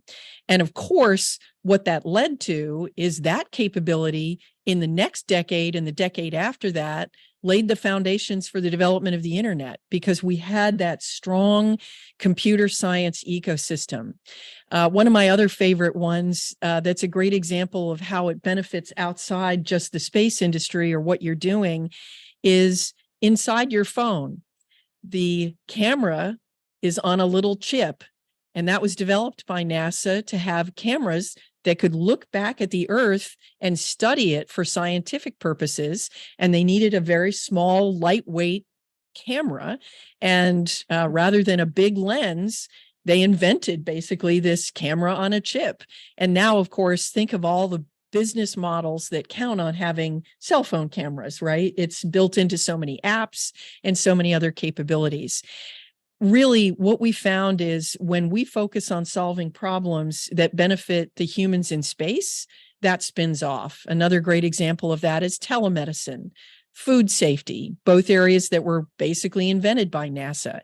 What we think as we go forward, because we've seen this on the space station, as we're trying to recycle water, is that it's having an impact here on Earth in drought-stricken areas about how to recycle water, how to manage a water ecosystem.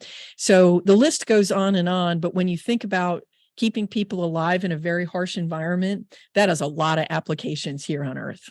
Absolutely. And for those of you in the audience that are innovators, entrepreneurs, investors, you can go to the NASA Tech Transfer Office and look for thousands of patents that are waiting to be commercialized by you, which leads me to our next question, which will be close to our last question, unfortunately.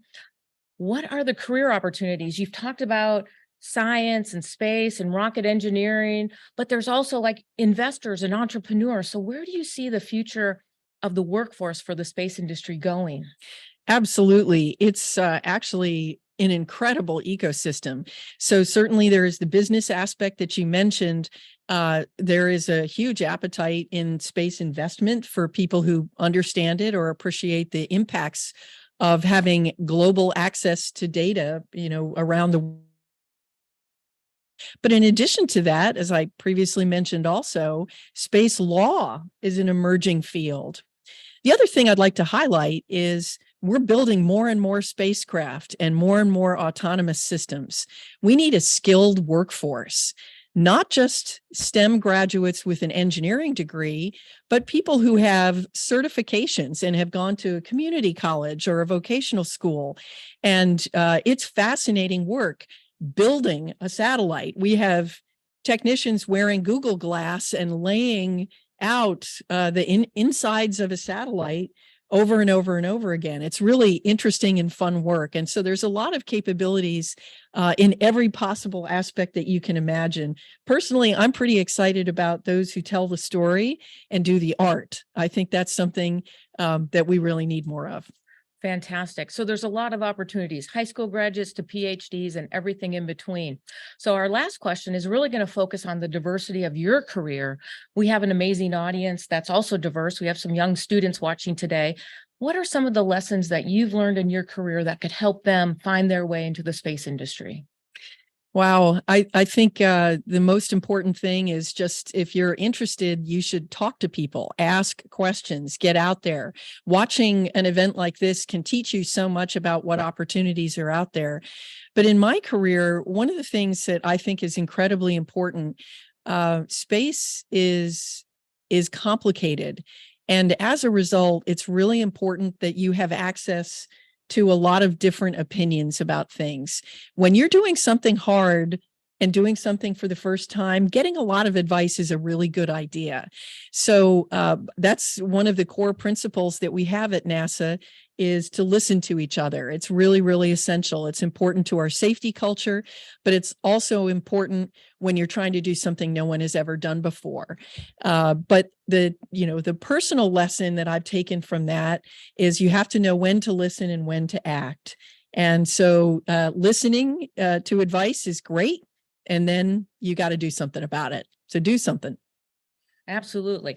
And I will share, Pam and I did have some similarities in our career. We were both in the Air Force. Yes. She went on to become a NASA astronaut. I did not.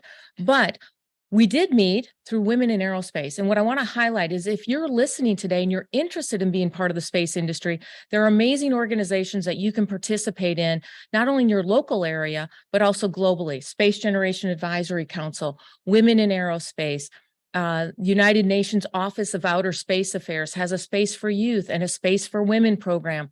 So find like-minded individuals like yourself and nourish that excitement about space. And the other big thing we'll say is find a mentor. And there are some great mentoring programs out there as well with Space Generation Advisory Council, Women Tech Network, and the United Nations Office of Outer Space Affairs. So thank you, Shelley, Pam. that's a great point. And I'll just say it again. If you want to go far, go together.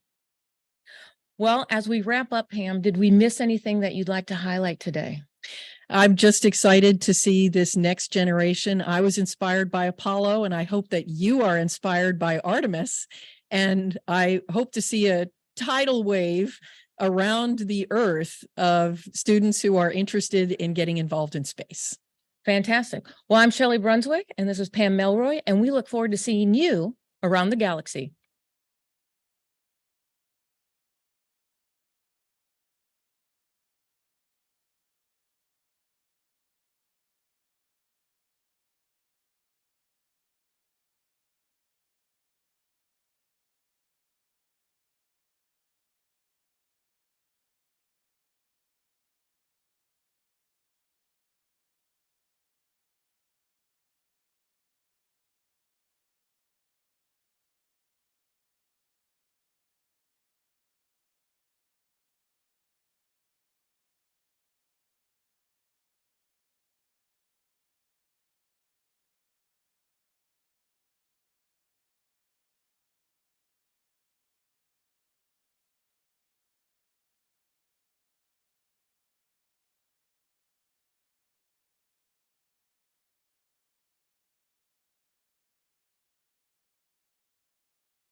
Okay, well, hey everybody.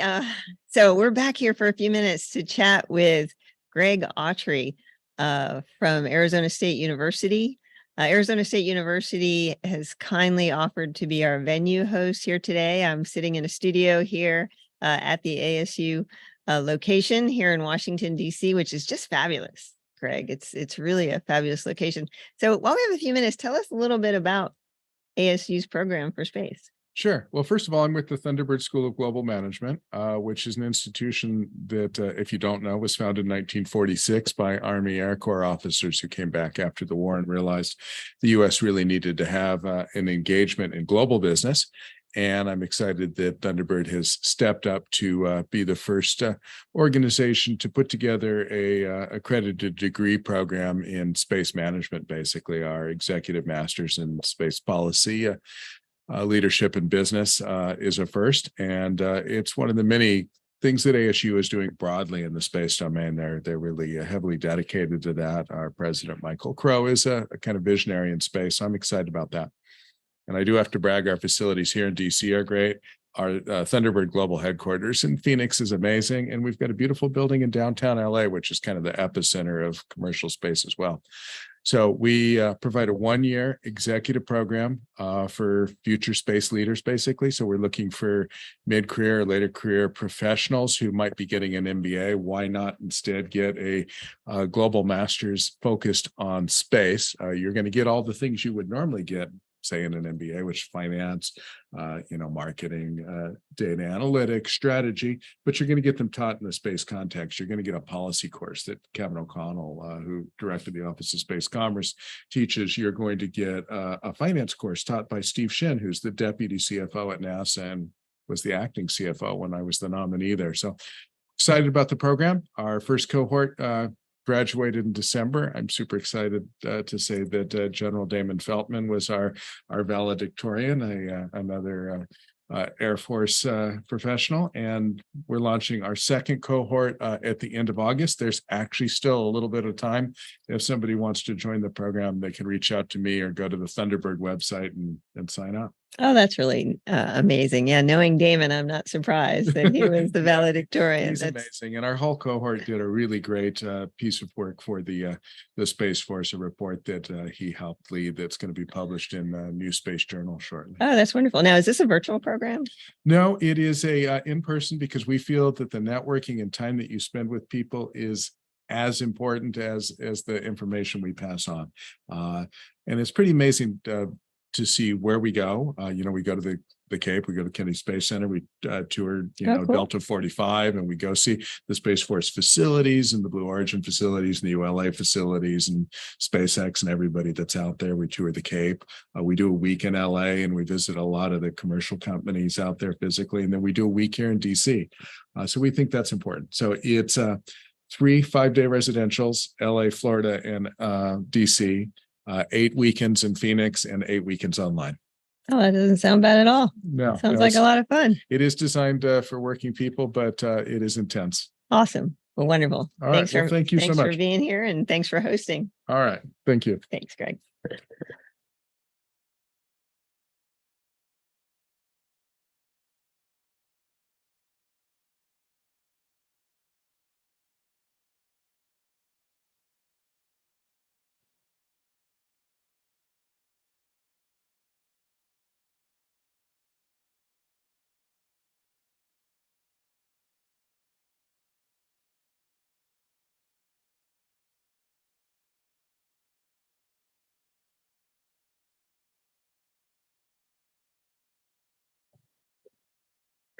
Okay, good morning. Welcome back, everybody. I'm Kim Kreider, founding partner at Alera Nova, and I am so excited to be here today with some really amazing guests that I've known for a long time, and so happy to have with me to talk to you about dual use innovation and some of the obstacles and I guess some of the opportunities that we see in this area of dual use innovation for space.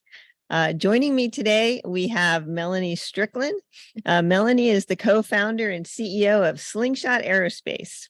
And prior to joining Slingshot, we're going to hear a lot more about her amazing company. Melanie proudly served in the United States Air Force for 21 years, during which she logged over 1,500 flight hours onboard ground surveillance aircraft, commanded experimental spacecraft missions, and led the development of space control technologies for the Department of Defense. Thanks for joining us, Melanie. Thank you for having me. It's an honor to be here. Thank you. And then also with us today, we have Jordan Noon. Jordan is an American aerospace engineer and the founding CTO of Relativity Space.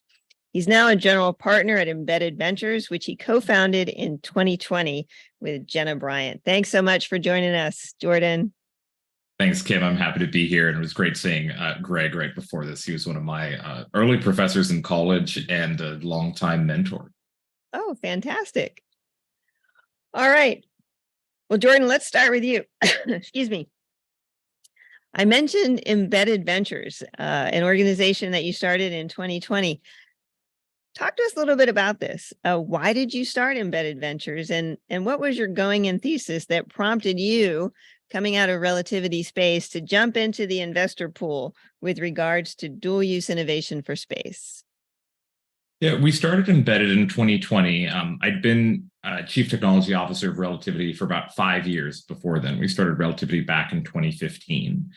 And a lot of my experience at Relativity shaped what I wanted to do next on the investment side. And that was very much rooted in the lack of technical depth and lack of operator experience in the aerospace defense investor base.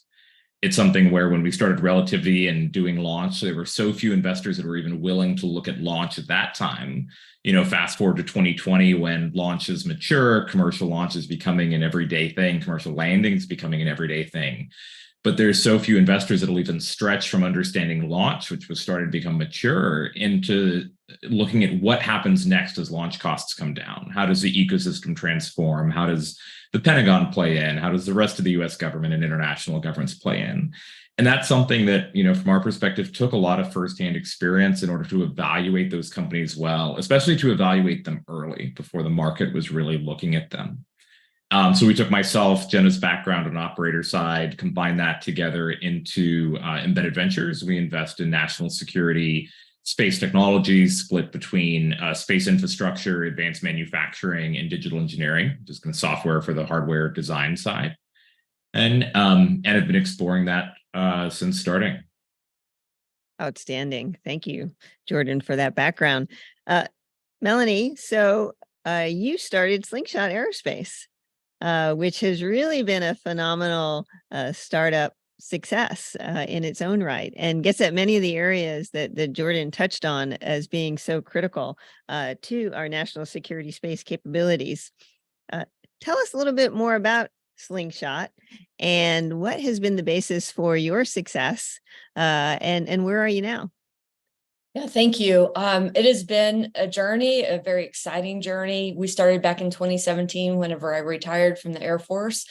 Data simulation, analytics products to really optimize spaceflight missions, reduce on-orbit risk, and really enhance situational awareness for governments and private space organizations globally. You know, back in 2017, when we started, we couldn't foresee how much the uncertainty and risk on orbit would increase, but we knew one thing for sure, that reusables were going to happen. And in that coming to fruition, we would see a need for a digital infrastructure necessary to hold and carry the amount of things going up on orbit, and also address the space flight mission operation complexities centered around not just the hardware on orbit, but really how does the assets that we have on orbit and those defunct satellites and that debris environment, how does that all work or not work along the lines of the growing complexities in the crowded radio frequency spectrum? How does it work with even more massive growth over the next 10 years as this market just explodes? And how does it work with the continuous and persistent geopolitical aggression that's going on orbit that many of us aren't aware of? And how do we reduce and mitigate that risk? And so that's what we do today. You ask, you know, what are we doing today?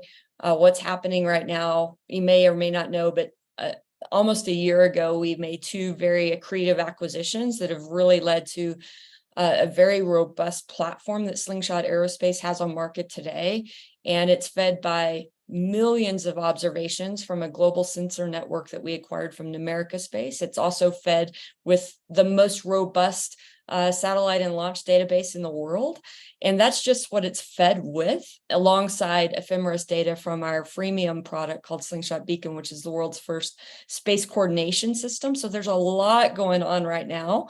But through these very accretive acquisitions, Slingshot's product suite truly accelerated far more than I could have even imagined as we pursued those acquisitions. But we've become the go-to commercial space surveillance and tracking provider, really for all orbital regimes and across commercial, defense, and civil organizations globally. That's where we are today. And what led to that success, I think, was the third question that you put in there. And it's really a very unique end-to-end offering with a vision that many others don't have in the market today. And it's a comprehensive offering of data, algorithms as a service, analytics as a service, simulations as a service, fed dynamically with live operational data of what's going on today, right this minute, on orbit. And that leading intellectual property, over 17 patents and counting, has really put us in a differentiated position and helped us be the market leading team. We've got more than 130 members of a very diverse technical and diverse background, driving that innovation in product and execution. We've got 68 cleared employees. That bench is really a deep bench. These all have led to our success, but really the biggest indicator of our success is the trust and the reach that the team and technology have.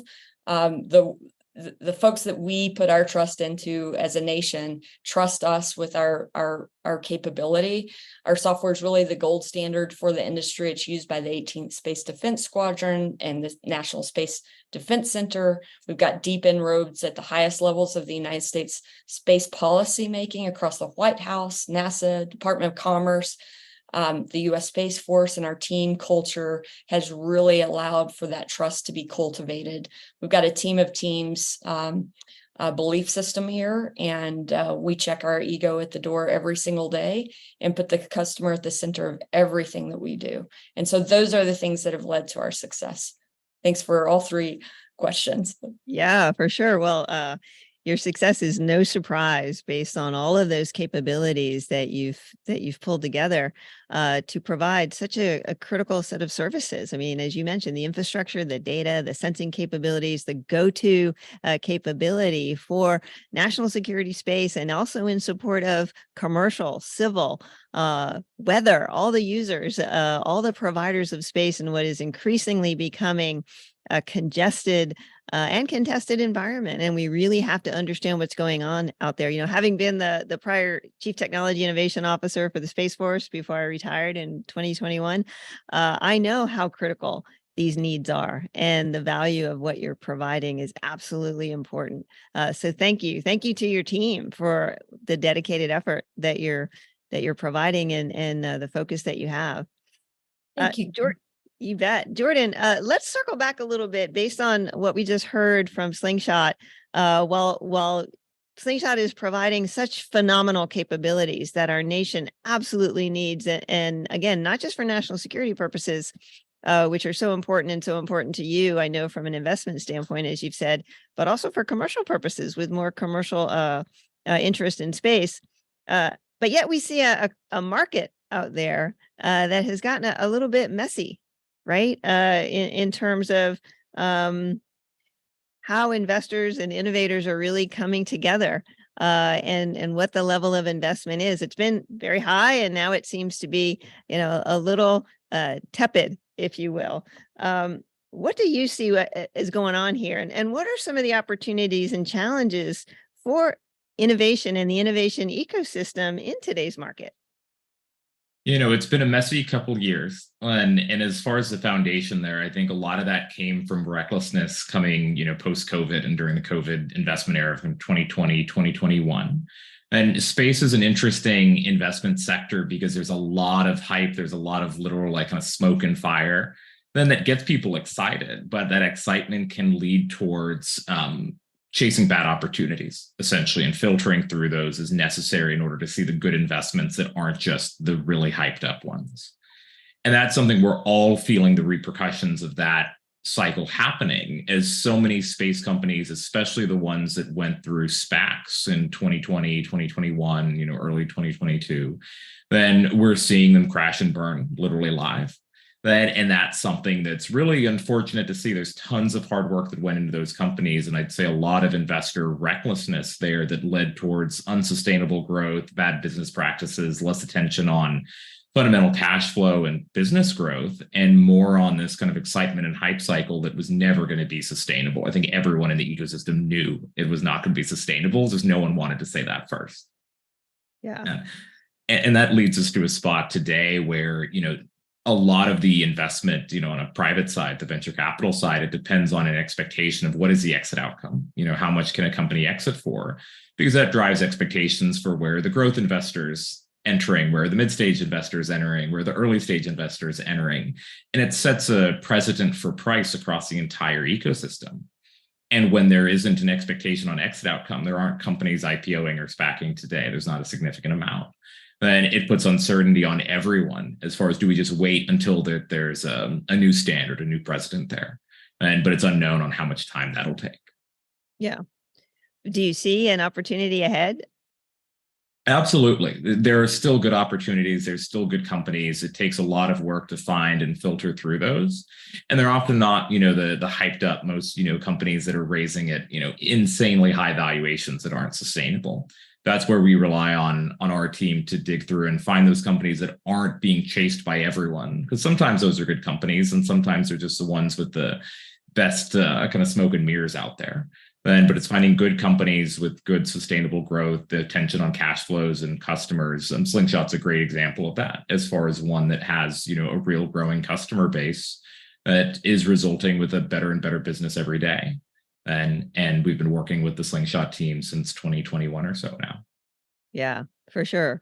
So there's hope out there. And thankfully we see phenomenal companies like Slingshot that are continuing to grow and continuing to attract investors like yourselves for their growth, because our nation needs those capabilities. But Melanie, from your perspective, what challenges and opportunities do you see for dual use innovation? And not just from the standpoint of investment, but you can certainly speak to that if you like to, but just in the entire innovation ecosystem where you operate, what are some of the challenges you see in getting your innovations moved forward? Yeah, first, thank you, Jordan, for the kind words and the support through the years. And certainly there are many challenges. With every challenge, I always encourage the team to find a solution to the challenge and also an opportunity to go along with that.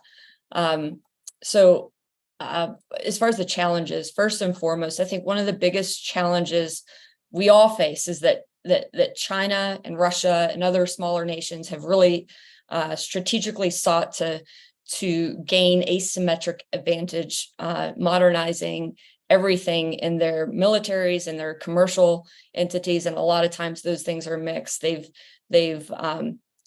taken consumer grade and business application technology and applied that to their military use very, very quickly.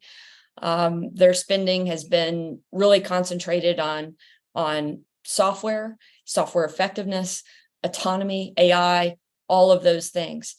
So from a challenge perspective, that is one of the largest challenges, or one of the most important challenges that our government faces today. And having started Slingshot to help solve the problem centered on this around space, and then democratize that to commercial dual use technology, we have to think about the other challenges that coexist with that. And I'll get to the opportunities in a second, but one of those challenges is really regulatory hurdles. So dual use technology is often subject to very strict regulations on how you take that to market globally. It's because those are potential military applications, and as such, there should be some barriers to entry to slow the use around those that aren't necessarily the friendliest, but those regulatory hurdles really can confine a fast-paced, accelerated, innovative company in our, especially here in the United States. There's security concerns, and all of these challenges are I would say, they're a good thing, right? They're a good thing for national security, et cetera. But the thing that we have to do is navigate these. And oftentimes the most innovative companies don't have the ability to navigate, regulatory hurdles, security concerns. There's an inherent risk with these technologies falling into the wrong hands that we just talked about. And really stringent security measures are necessary to prevent this. That is a challenge that slows companies like Slingshot down sometimes. If you don't know how to navigate those. The R&D cost, and this is what Jordan spoke about a little bit ago, is getting that venture capital, private equity, insertion of capital, and sometimes dilutive capital, a lot of times dilutive capital, to coexist with the non-dilutive capital from the U.S. government. Still, that R&D cost can be heavy for a high-tech need, and we have to be able to survive the macroeconomic headwinds that the world is facing today in order to get the investment to accelerate those R&D efforts and really get the capability in the right hands. And then that just coincides with market uncertainty. So dual use technologies can cater both to military and commercial sectors and should, but with the uncertainty and fluctuation of demand in times like this can be challenging. Now then, the opportunities that go across all of those are vast. I mean, the market expansion, we talk about the market uncertainty, but there's market expansion capabilities. If you truly build dual use technologies, you've got the potential to expand not just within the defense markets with the plural, but also the commercial markets. But again, you have to know how to navigate ITAR, EAR, those types of things that protect our U.S. superiority. And then the technology advancements that you get from working with the United States government due to the high stakes and complexity of use cases that they face are the best advancements to take and democratize to the commercial world. A lot of people don't understand that. But that cross-pollination of ideas that you get from the development of those dual use technologies really encourages the sharing of ideas and methodologies across to the commercial sector, at least in our sector, which is the space operational domain. So certainly lots of challenges, lots of opportunities, and the biggest winners are those that understand and know how to navigate those challenges and turn them into opportunities. Yeah, definitely. And you've been doing that for a long time. But the threat doesn't go away, right? So what you started off with, I think, is fundamental, that the threat doesn't go away. The threat just continues to be a challenge that we have to work through. And the opportunity is that we see the need for and the advancement of innovation that is going to help us all contend with those threats, because the space capabilities that we have are so critical to our way of life. And the other thing that I want to point out, what you said here is so important, I think, for our audience to have a keen ear to, is when the government does put money behind some of the kinds of capabilities that are critical to addressing the threat, or fully understanding what's going on in the space domain from a space surveillance, intelligence, surveillance, and reconnaissance perspective, and some of the kinds of things that we talked about earlier that Slingshot does, those capabilities are really well developed. And therefore, the leap over into a commercial application becomes that much more straightforward, because that core investment, has really enabled those capabilities to be, optimized. And now commercial investors can take note of that as the market continues to expand, as you mentioned, the growth and opportunity continues to become clear. Because we all need these capabilities. We all rely on these kinds of capabilities. Those capabilities we know are certainly a worthwhile investment. Jordan, let's go back to you. And this is really a question that I'm going to ask both of you to touch on, but I'll start with you, Jordan, because I'd be interested in your thoughts here from the perspective of the government and its ability to incentivize and advance dual use innovation, and how investors might take note of that. So we've seen some efforts by the government to incentivize dual use innovation, namely programs such as what we call StratFi and TACFi, and the newly established Office of Strategic Capital.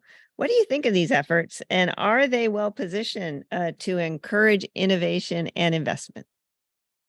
Absolutely. I think both of the programs you mentioned are some of the best design programs within the US government today for encouraging innovation and national security. It's one of the bigger challenges we face, and Mel touched on it in various ways as well, that in the US, we don't have a direct control economy. You know, we have the freedom to invest in areas of our choice. And that's something where you see a lot of passion investors or people who are aware of national security threats who come into the national security investment space, but you don't get the person that's looking to generate the highest returns. You know, aerospace defense, it's not SaaS, it's not kind of the software paradigm that has led the last 20 years of venture investing. And that's something that puts us at risk versus economies that have direct control on where their innovation capital is being spent. Threats like China, where that is a very different case as far as encouraging that innovation. We have to encourage that innovation here and that innovation spend from the private capital base. So having mechanisms within the US government that are attractive to these startups and their growth, then not just from a national security contractual perspective, but a private capital attraction perspective, is something that I think is necessary. Where if in the US you're not winning over the private investor, you're not really moving anything. And so using those mechanisms like StratFi, TACFi within those startups, I'll let Mel, touch base more on those, but then the recent development and maturity of the Office of Strategic Capital to support private funds and encouraging them to invest in national security relevant technologies through essentially levered up debt mechanisms that the US government has, is a great way to make those opportunities more attractive to the private investor than them going to low risk SaaS or other investment areas. Oh, thank you for that. Melanie, what is your experience with these programs? And what would you say are the benefits of them? A couple of things. One, it really was a breakthrough for the innovation arm of the services. We are fortunate enough to have one with the Space Force, and one, it gives us, we designed that contract in a way, working with the government contracting officers and program managers in a way that reflected more of a recurring revenue model and allowed us to, accelerate the development on our watch. And so it allowed the investors that have been alongside us, like Jordan's team and others, to come along and match the government investment, and the Small Business Association coming in and matching to some degree as well. And so you get this non-dilutive capital insertion from the government alongside the venture capitalists to truly accelerate that R&D and get it into a commercial state that the government can then, and I think we're going to talk about this challenge a little bit, take into operationalized environments and leverage at a much more cost-saving, cost-effective manner than something that was built with a different type of acquisition system, not geared towards software, not geared towards speed. So it's been a wonderful capability. I'll call it a capability. Anytime you've got a contract vehicle with the government, you should consider it a capability in and of itself. But that has led to multiple work streams, multiple new contract opportunities as well, and getting some capability operationalized faster than I've ever seen. Outstanding. So with all of that, that's wonderful. But let's kind of look at the flip side a little bit here, and we'll start with you, Melanie, and then go back to Jordan. What more could be done, should be done to promote investments in dual use innovation? I think there's two things. There's a couple aspects for the government and a couple aspects for the U.S. venture, and specifically the U.S. venture capital and private equity centers here. I'll start with the government. For the purpose of really bringing state-of-the-art and next generation technologies to our Space Force, to our military services, and to stay competitive along, competitive with those opponents that I mentioned earlier, China and Russia being two of the largest. The DoD and the IC really need to foster a supportive environment for software-centric companies. Although we've got hardware, our delivery is software. Our delivery are the insights that come off of that software, that data platform, that simulation engine. To do this, the government really has to understand the issues at hand that need to be addressed, the problems that need to be addressed, and be able to articulate the problem rather than focusing centrically on requirements generation and technical specifications to solve the problem. Let the most innovative companies in the world here in the United States help solve those problems. But in order to solve the problem, we have to articulate and rank stack those problems.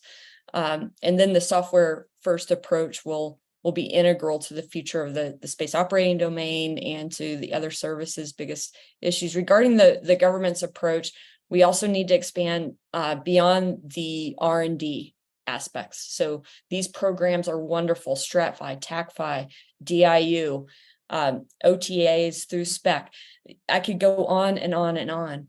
But really, from my perspective, having been a patron of those, a client, so to speak, of those vehicles, I believe that the government should consider something similar to get over the valley of death and think about the operationalization and the fielding side of those investments. It's concerning fact that 2/3 of the major weapon system procurements that are done today through the DoD are typically bid on by one single company, and the company is usually one of the top 10 major defense prime companies. So that limited innovation, it really stifles the incentive for technology companies that are at the heart of speed and acceleration that could bring that capability forward and really help leapfrog our global superiority issues. I think that's got to be addressed. It's got to be rectified. Just as we started rectifying the R&D side, we need to reconcile and foster a more competitive environment that will ensure faster technological advancements, especially with software-centric capabilities that this country has in its innovation base today. Yeah, the other for side sure. of that. Go ahead. Sorry for the lengthy answer. The other side of that is the investment community in the U.S. The investment landscape wasn't always the way it is today. Silicon Valley was founded by those U.S. patriots that weren't just putting in investment for financial gain and profit, but they also wanted to ensure that the country remained superiority on the global scale and could sustain democracy. And so their goal was to spread that and to ensure that stuck. Today, it's a little bit different, but I would encourage investors to change or to improve their strategy, not to merely support commercial companies that have products that can be modified for military use, but instead, or in addition to, rather, they should revert to that approach that initially made the U.S. a global leader, investing in technology companies that are solving the military's most intricate problems and outpacing traditional defense industrial-based innovations. And by doing so, they will ensure that those capabilities can get democratized to a commercial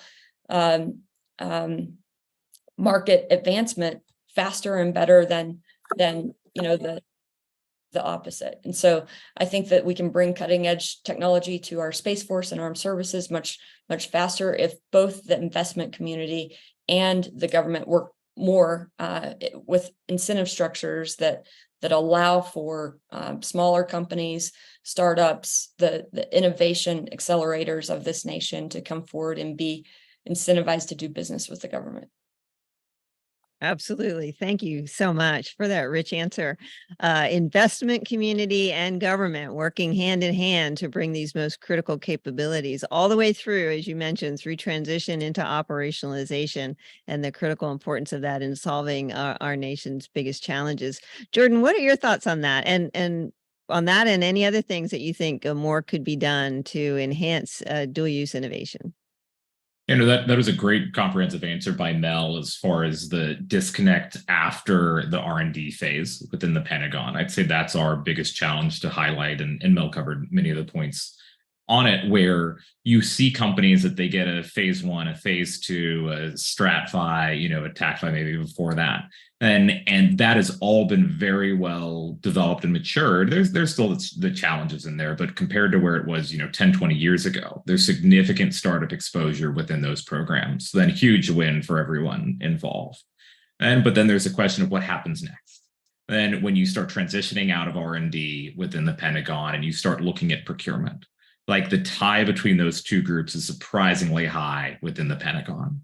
And that's something that handover is then tricky, because you're wanting someone, to get connected between those two groups. We even ourselves have seen us connecting people within the Pentagon where the relevant R&D folk don't even know the relevant procurement folk. And that's something where we may know both. We try to help our portfolio or internal to the Pentagon where we can because of that. But that lack of direct tie and handover mechanism is where that early success with those programs, kind of maturing at the strat-fi phase, it gets very difficult for that to become a program of record. There's very few examples of that happening. So I'd say that's the number one issue we're tracking, is how do you get from strat-fi and the amazing, success that has been the strat-fi TAC-fi program, then into programs of record that carries these companies from being generally kind of early growth phase, early commercialization phase, into truly competitive with the primes. And that mechanism for handover just doesn't exist today. And again, I'd say that's the number one issue that we track as far as within the health of that startup community, is that R&D procurement disconnect in the Pentagon. Yeah, definitely a challenge that we know that continually needs to be worked. Some good things have been done, but certainly more work needs to be done in these areas. Well, I'm so sad. We're just about at the end of our time here. And we've talked a lot about, some of these really tough challenges and obstacles to dual use innovation. We've talked a little bit about the opportunities as well, though. So that's great. I would like to wrap up here on that positive note and just give each of you a quick minute to talk about, what do you see looking forward? What encourages you the most about the future of space, the future of innovation for space, and the capabilities that can be brought forward here? So, Jordan, let's start with you, and then we'll wrap it up with Mel. Yeah, no, it's an amazing time in the industry and in the investment side. As much as I can be, I can critique certain areas, and hopefully I didn't come off as like a Debbie Downer today in various ways.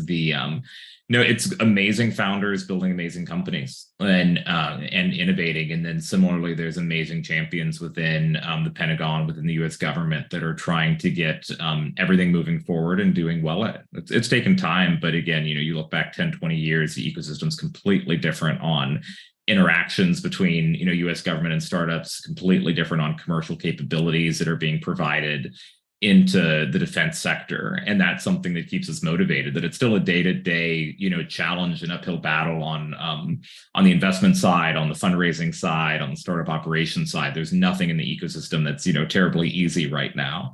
But that's what we all signed up for doing this, is that uphill kind of battle day to day, where, we'll look back on this in 4 or 5 years and see amazing companies coming out of what has been a very difficult, ecosystem right now, and in macro environment generally driving that. But there's going to be big wins in the same way we saw, the big wins from commercial launch tracing back to, early success of SpaceX 20 years ago. Yeah, definitely. Mel, your final word here on what gives you the most encouragement looking ahead. So much, so much. So first, the space sector is showing absolutely no signs of slowing down right now. The complexities continue to increase, which is good for our business operations, but also we want to make sure that we mitigate that risk with that growth on orbit. The constant evolution also with mega constellations going up and improved launch cadence, et cetera. That constant evolution really does ensure that it's that the innovation is at the core of what gets us forward in this industry and in defense. So not just appreciated, innovation is not just appreciated, but it's fundamental. It's fundamentally required. It opens up vast opportunities for creative thinkers and companies like Slingshot. And second, the Department of Defense and IC communities have made those big strides in fostering innovation on the R&D side, and that will connect with the procurement side soon. The more people that are involved and have platforms like this. Thank you, Kim, for the invite here, because these platforms are important to get the word out that we have to connect that R&D side with the procurement side. And lastly, despite the macroeconomic headwinds that the world is facing, that the tech community is facing, investors are really beginning to recognize the value of investing in defense-centric capabilities. Whereas when we started Slingshot Aerospace, it was very, very difficult to find those investors. But with the macroeconomic headwinds, they're starting to see that defense budgets are typically and often resilient in these types of cases. And even with the economic downturn that has turned a lot of dry powder off or investments off around the world, we've seen a degree of stability and growth expansion during these uncertain times. And so together, those factors don't just instill hope, but also generate very tangible opportunities to share with the investment community and the government on how we can all do better together. Outstanding. Mel Strickland, Slingshot Aerospace, Jordan Noon, Embedded Ventures. Amazing founder, amazing investor. Thank you both for what you do for national security, space, and space innovation. Thank you for your service as well. Appreciate it. Thank you, Kim. Thanks.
and good afternoon. Welcome back to the Space Innovation Summit. I'm Major General retired Clint Crozier, and after 33 years on active duty with the U.S. Air Force and U.S. Space Force, I have the privilege of leading the global space business at Amazon Web Services now.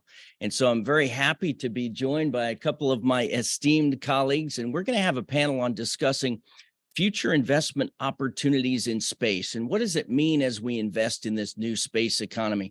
I'm going to invite each of my colleagues to spend just a minute or two talking about your companies and your roles and maybe some initial thoughts about the future space economy investment. And then I'll circle back and we'll do sort of some interactive Q&A.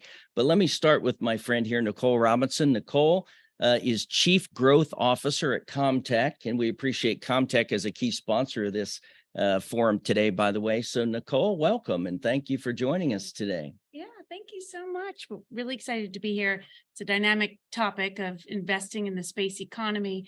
At Comtech, we have, for the better part of 55 years now, been a leading technology provider in ground systems infrastructure, terrestrial and wireless networks, and really excited to see a lot of the convergence happening in the community today. The convergence between satellite communications and geospatial, the convergence between terrestrial and wireless and SATCOM networks. Really enthusiastic about being the tip of the spear from an infrastructure perspective and helping all of those capabilities come together and what it means for our end users. And of course, as is the subject today, the investment community as well. So looking forward to jumping in. You really are, excuse me, at a center point, right? You talk about convergence, infrastructure, ground service provider. That is a unique experience that we'll circle back and talk about, but thank you. Next up, I'd like to introduce Dave Fields. Dave is President and CEO of SES Space and Defense. Dave. Yeah, thanks. And thanks for having me. Yeah. I appreciate the opportunity. So the satellite industry has always been very capital intensive, right? This is an industry that's always had a lot of investment, and both public and private investment has been absolutely critical for our success. SES has invested billions over the years in becoming the largest GEO and MEO satellite operator in the world. We have over 70 satellites.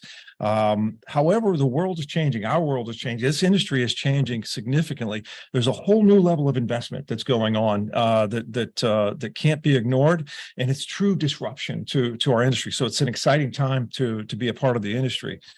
10 years ago, SES saw the world changing as well with the need to move to lower Earth orbits, lower latency, higher throughput. We've invested in what was then the O3B constellation, and all of that work is now being used to advance the next technology, the next constellation, our Gen 2 constellation in O3B mPOWER, which is really exciting for us to get launched.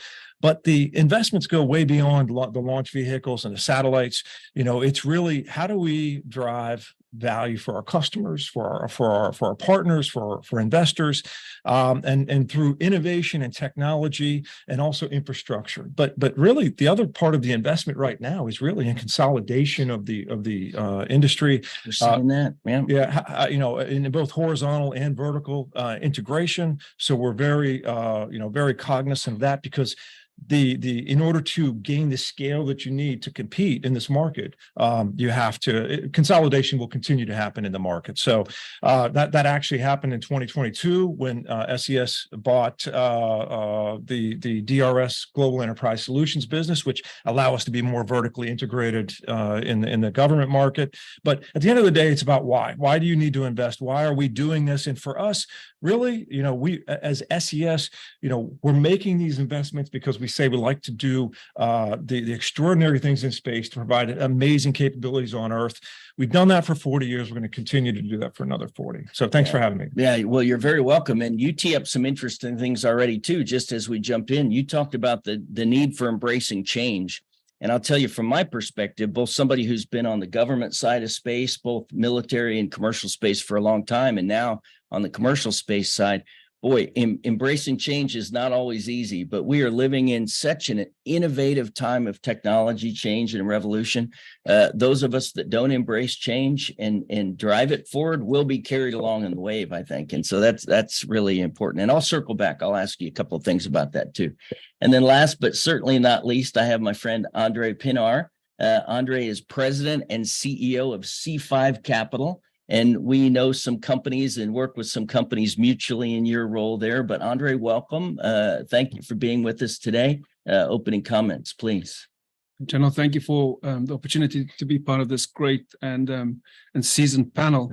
As a private investor in the space sector, C5 is very excited about the convergence between private investment and space innovation, which is the theme of this American Future Series Summit. And in the space sector, we really have an opportunity to help create the future. And space innovation is driving so much of the future. And as a private investor, we are invested across all the segments of the space economy, starting with the satellite community, where the space community started almost 70 years ago now, in companies like Satellus, which provides a resilient alternative to PNT and the GPS system, all the way through to new space companies like Axiom Space, which is building the successor to the International Space Station. So we're very excited to be part of this conversation this morning. Yeah, thank you, Andre. That really is a helpful perspective, because one of the things we're going to talk about is the change that we've seen in the industry. So I'm not calling anybody out, but I looked at everybody's bios and resumes, and we've got about 159 collective years in the space industry, in the commercial industry amongst us. So we've all got some time in the business. And I'll tell you, the thing that's really amazing to me, looking back over the last 10 or 15, 20 years, is the amount of change, not only innovation. I mean, I tell people we're living in the most exciting time to be part of the space industry in my whole lifetime, but behind just the original Apollo missions. But when we think about how investment has changed and where technology development has changed, what's the biggest thing that you've seen? I'll throw it to each of you. What's the biggest trend you've seen just over the last 10 years or so in terms of how we build the space enterprise, military or commercial, how it's invested in, just broadly? What's the biggest change you've seen in the last 10, 15 years? Want me to start? Please. I'd say over the past 10 years, there's been a big shift from kind of raw capability in space to getting to the end user with a more processed or a managed service. So for satellite communications, it's away from just raw megahertz sales, lighting up a transponder and sending out a lease agreement, to now a megabit service, an end-to-end managed service, delivering that connectivity to the end user to accomplish their goal. So thinking in terms of the end user is a big shift. For geospatial, very similar. Gone are the days where we focus just on the pixels, just on the collection of the data from space. And now it's into processing that data, producing analytics, allowing for the insight to be derived so that key decisions can be made. So that's a big shift. It's more of a focus on the end user now and enabling capability, less on what's actually in space. Yeah, mission outcomes, right? That's the big change I've seen sort of along those lines too. I tell people sometimes, I spent my whole career flying satellites and launching rockets. And as much as I love doing that, at the end of the day, as much as it pains me to say, it's not about the satellites and the rockets. It's about the data that comes down from those satellites and rockets. And more importantly, how we can turn it into insights, whether DoD, intelligence security insights, or insights. We're using space data today for climate management and wildlife protection and agriculture support, all those kind of things. It's been a really powerful change, but it's all about providing solutions rather than just endpoint or initial point capabilities, which I think is really key.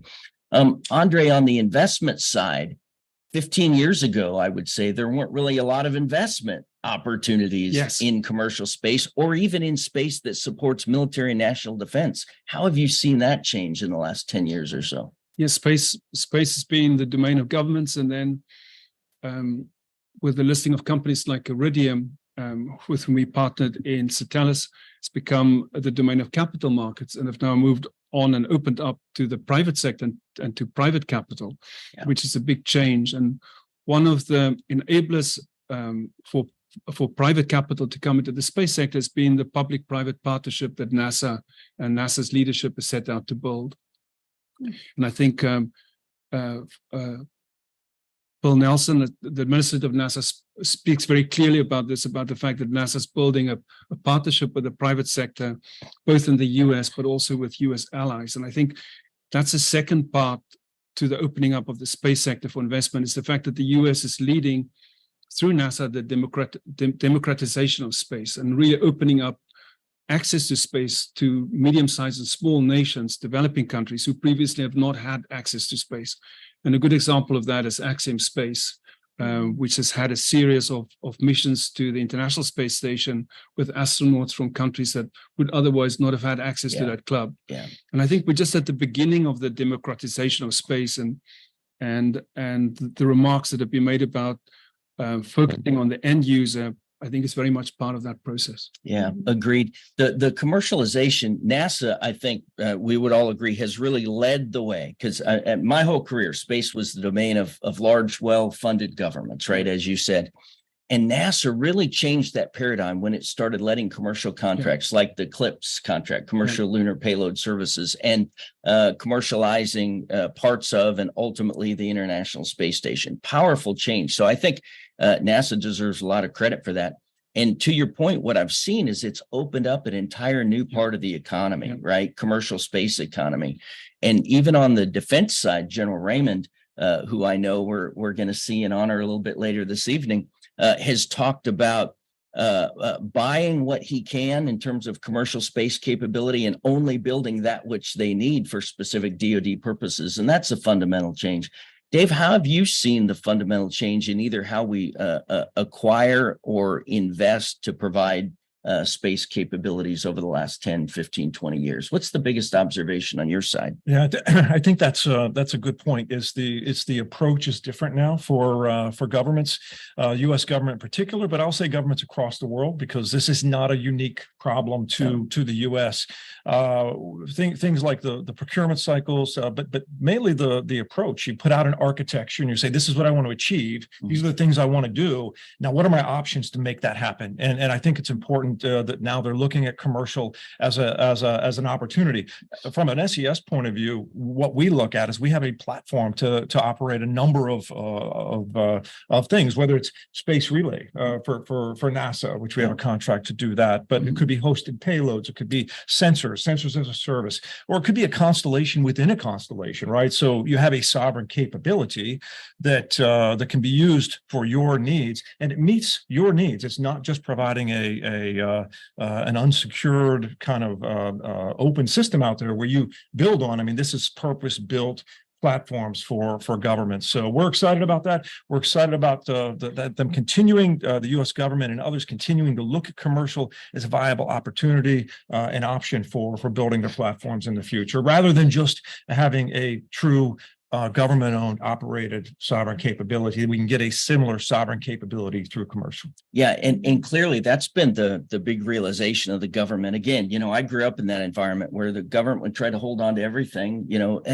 under the very important reason of classification and security.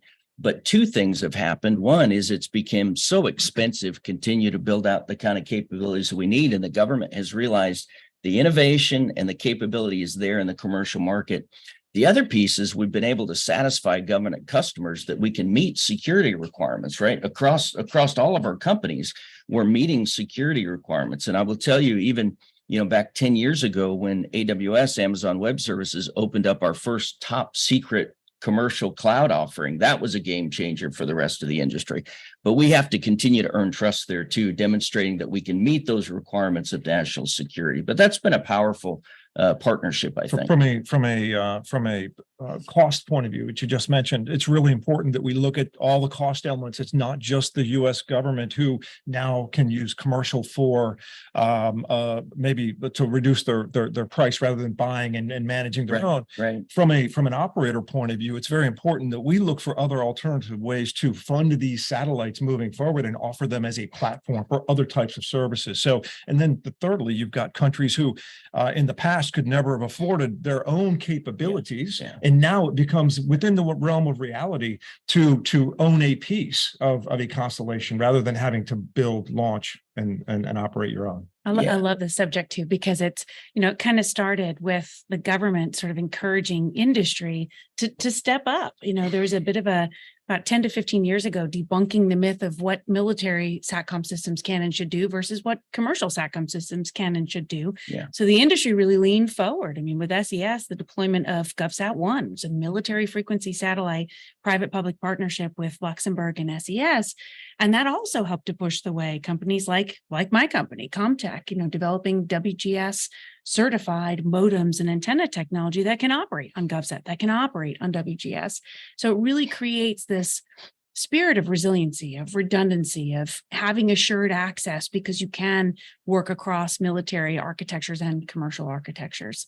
It's a great moment. And I think there's a great part of resiliency that comes with that too, especially in the SATCOM market, right? Again, not isolating to military and government national security. We'll circle back to more commercial in a minute. But even on that piece, part of the growth, part of the rise has been the ability to leverage those additional capabilities. And that's led through allies and partners too, by the way, because we see great growth opportunities supporting allies and partners for the U.S. that want to be part of that as well. The other issue is with, as Nicole was saying, you have to be able to leverage all of the capabilities. The government, there will always be a need for sovereign government-owned and operated capabilities. Sure. But that resource might not be available. You have to also be able to use commercial. So it's really important that we get to some standards, we get to some capabilities that can transition from one to the other.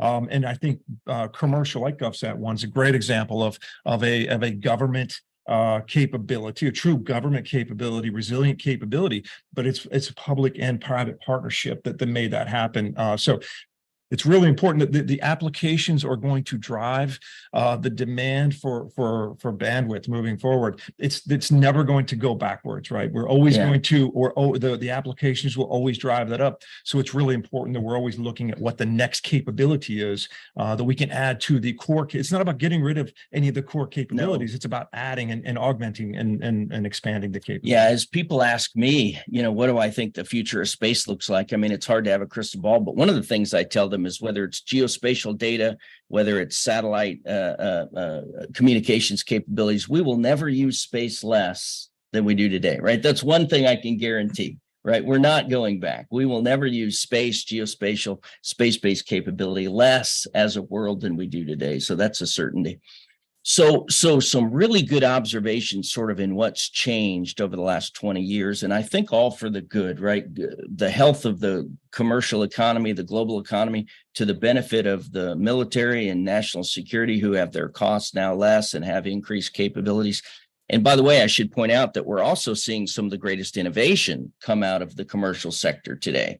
There was a time where innovation was, at least in the space industry, was also a purview of the largest and best funded governments. Now, some of the smallest startups are bringing forward the most innovative capability. And Andre, I know you pay attention to that each and every day. How do you think about when you're focusing on a company to invest in, or when you're looking for opportunities for the future?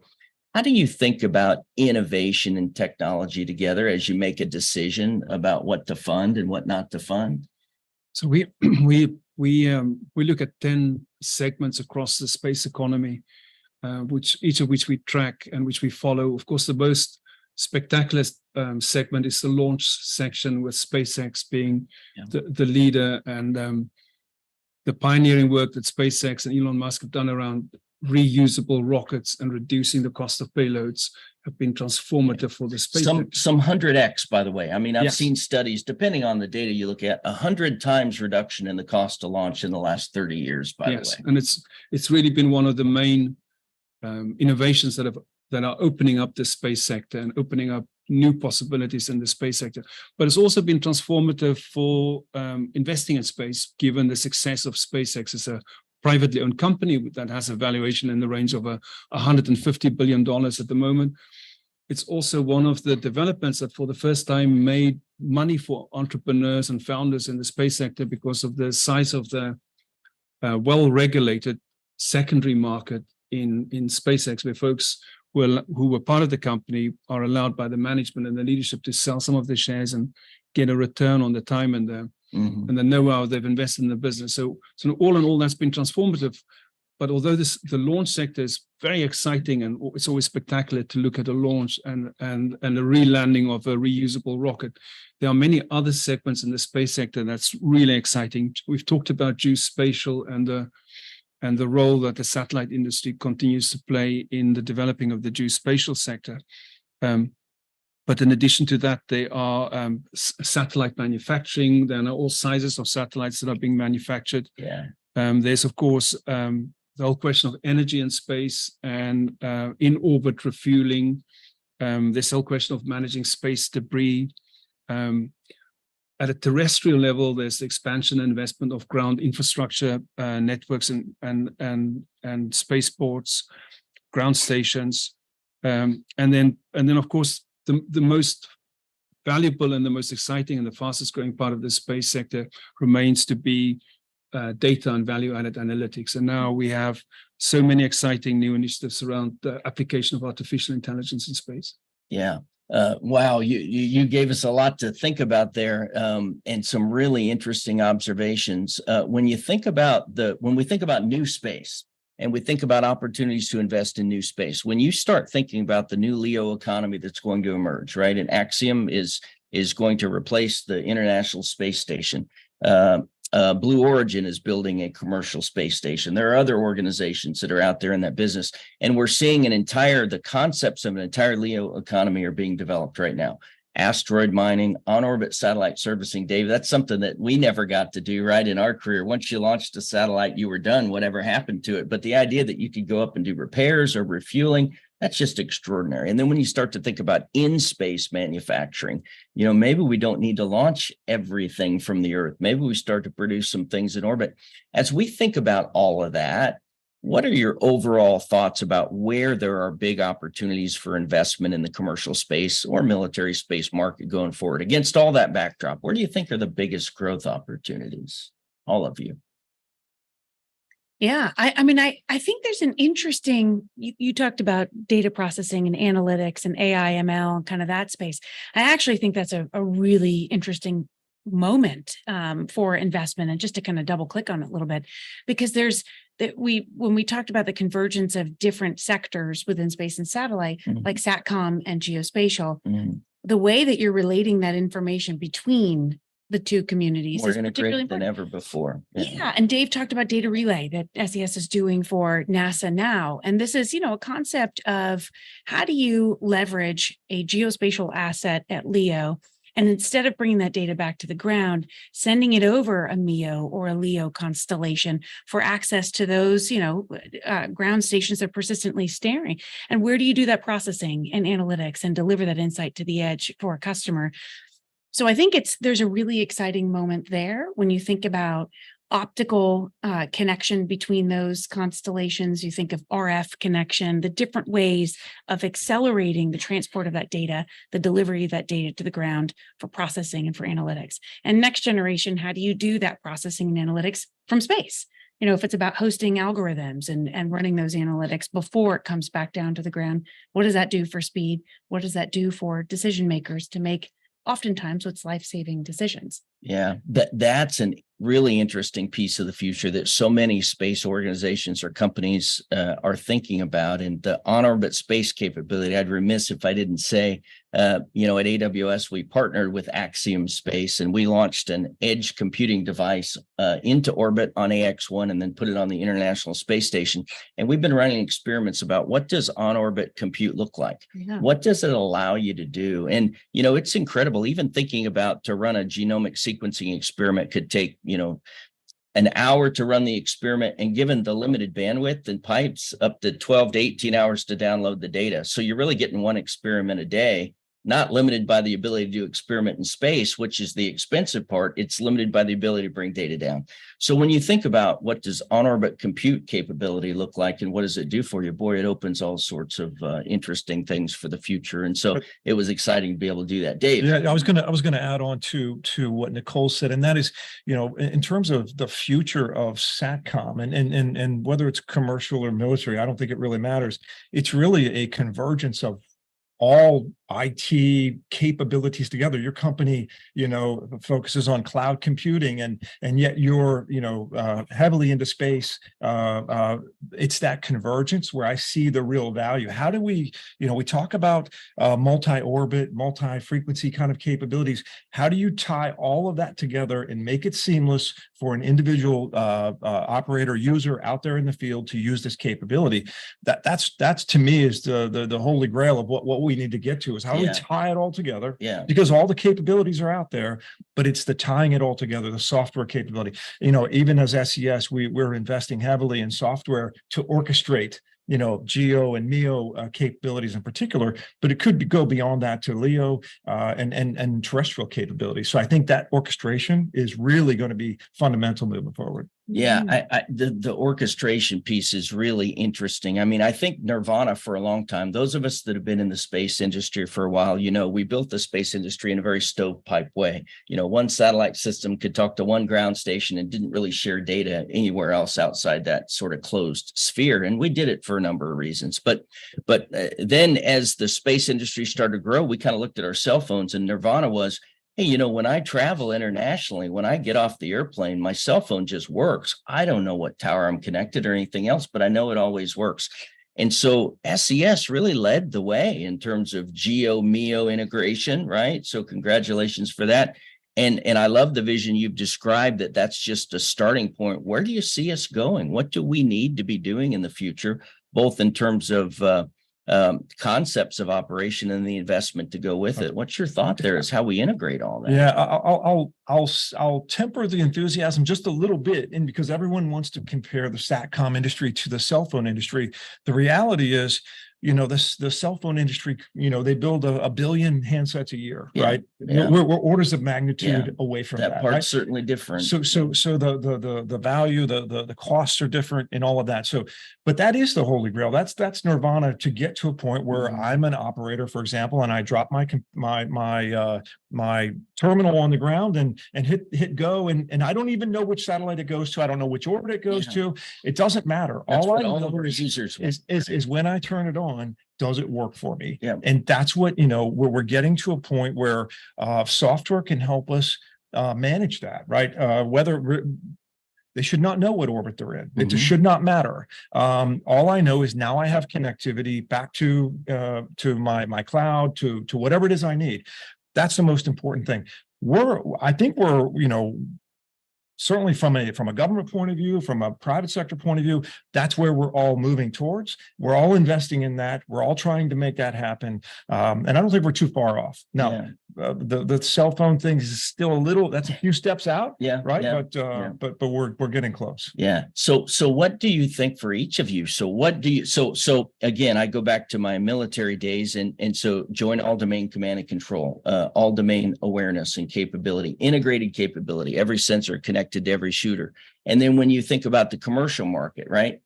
People just want coverage wherever they are. They don't want to have to know or configure how they got there. So when you think about that, what are the things that we need to be doing from a policy, but primarily investment perspective? What do we need to be doing to enable in that? Are there things that we need to be able to doing from within the industry? Are there things that we need more capital investment to do? I'll just put that out there. I'll just throw one thing out to get the conversation started, and that is really it going back to your comment about getting off the plane. In order for that to happen, there has to be partnerships among the operators, right? Okay. And that's key for what we're doing right now. Even within our own contracts that we have today, one of the things that I like to think that SES does as well as anyone in the industry is bring the industry together, bring the capabilities, all the capabilities together, integrate them together into a seamless capability for our customers. Until you do that, it cannot, you can't just go anywhere and do anything. So it's to integrate at the design level and at the planning level. Exactly. And so right now, I think it's being done by the individual, the commercial companies that are doing this. I think that's the Nirvana for the U.S. government as well. And obviously they're making investments in software and things like that to do that.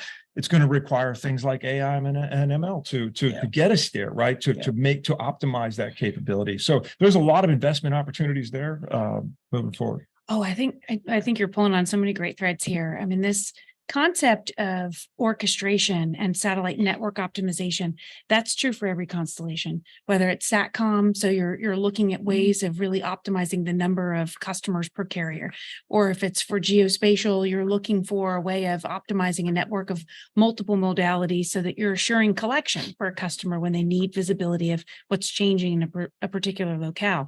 So I think there's along the lines of orchestration and satellite network optimization, there's actually things that we can learn from in the industry to apply. It doesn't all have to be creating new. It's a new application. So, for example, at Comtech, we have our terrestrial and wireless business that's been doing network optimization for decades. Yeah. So how do we take that learning and apply it now to SATCOM networks, to geospatial networks?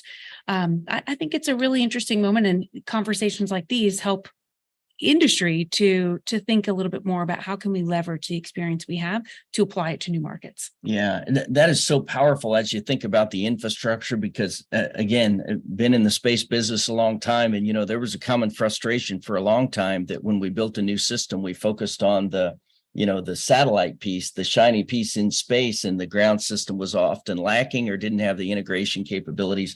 As you talked, Dave, about integrating from the beginning, right? We've got to think about the whole end to end, from the ground segment to the on-orbit segment and to the delivery piece in between. But that comes with building it in the planning and ConOps, which is so important, I think.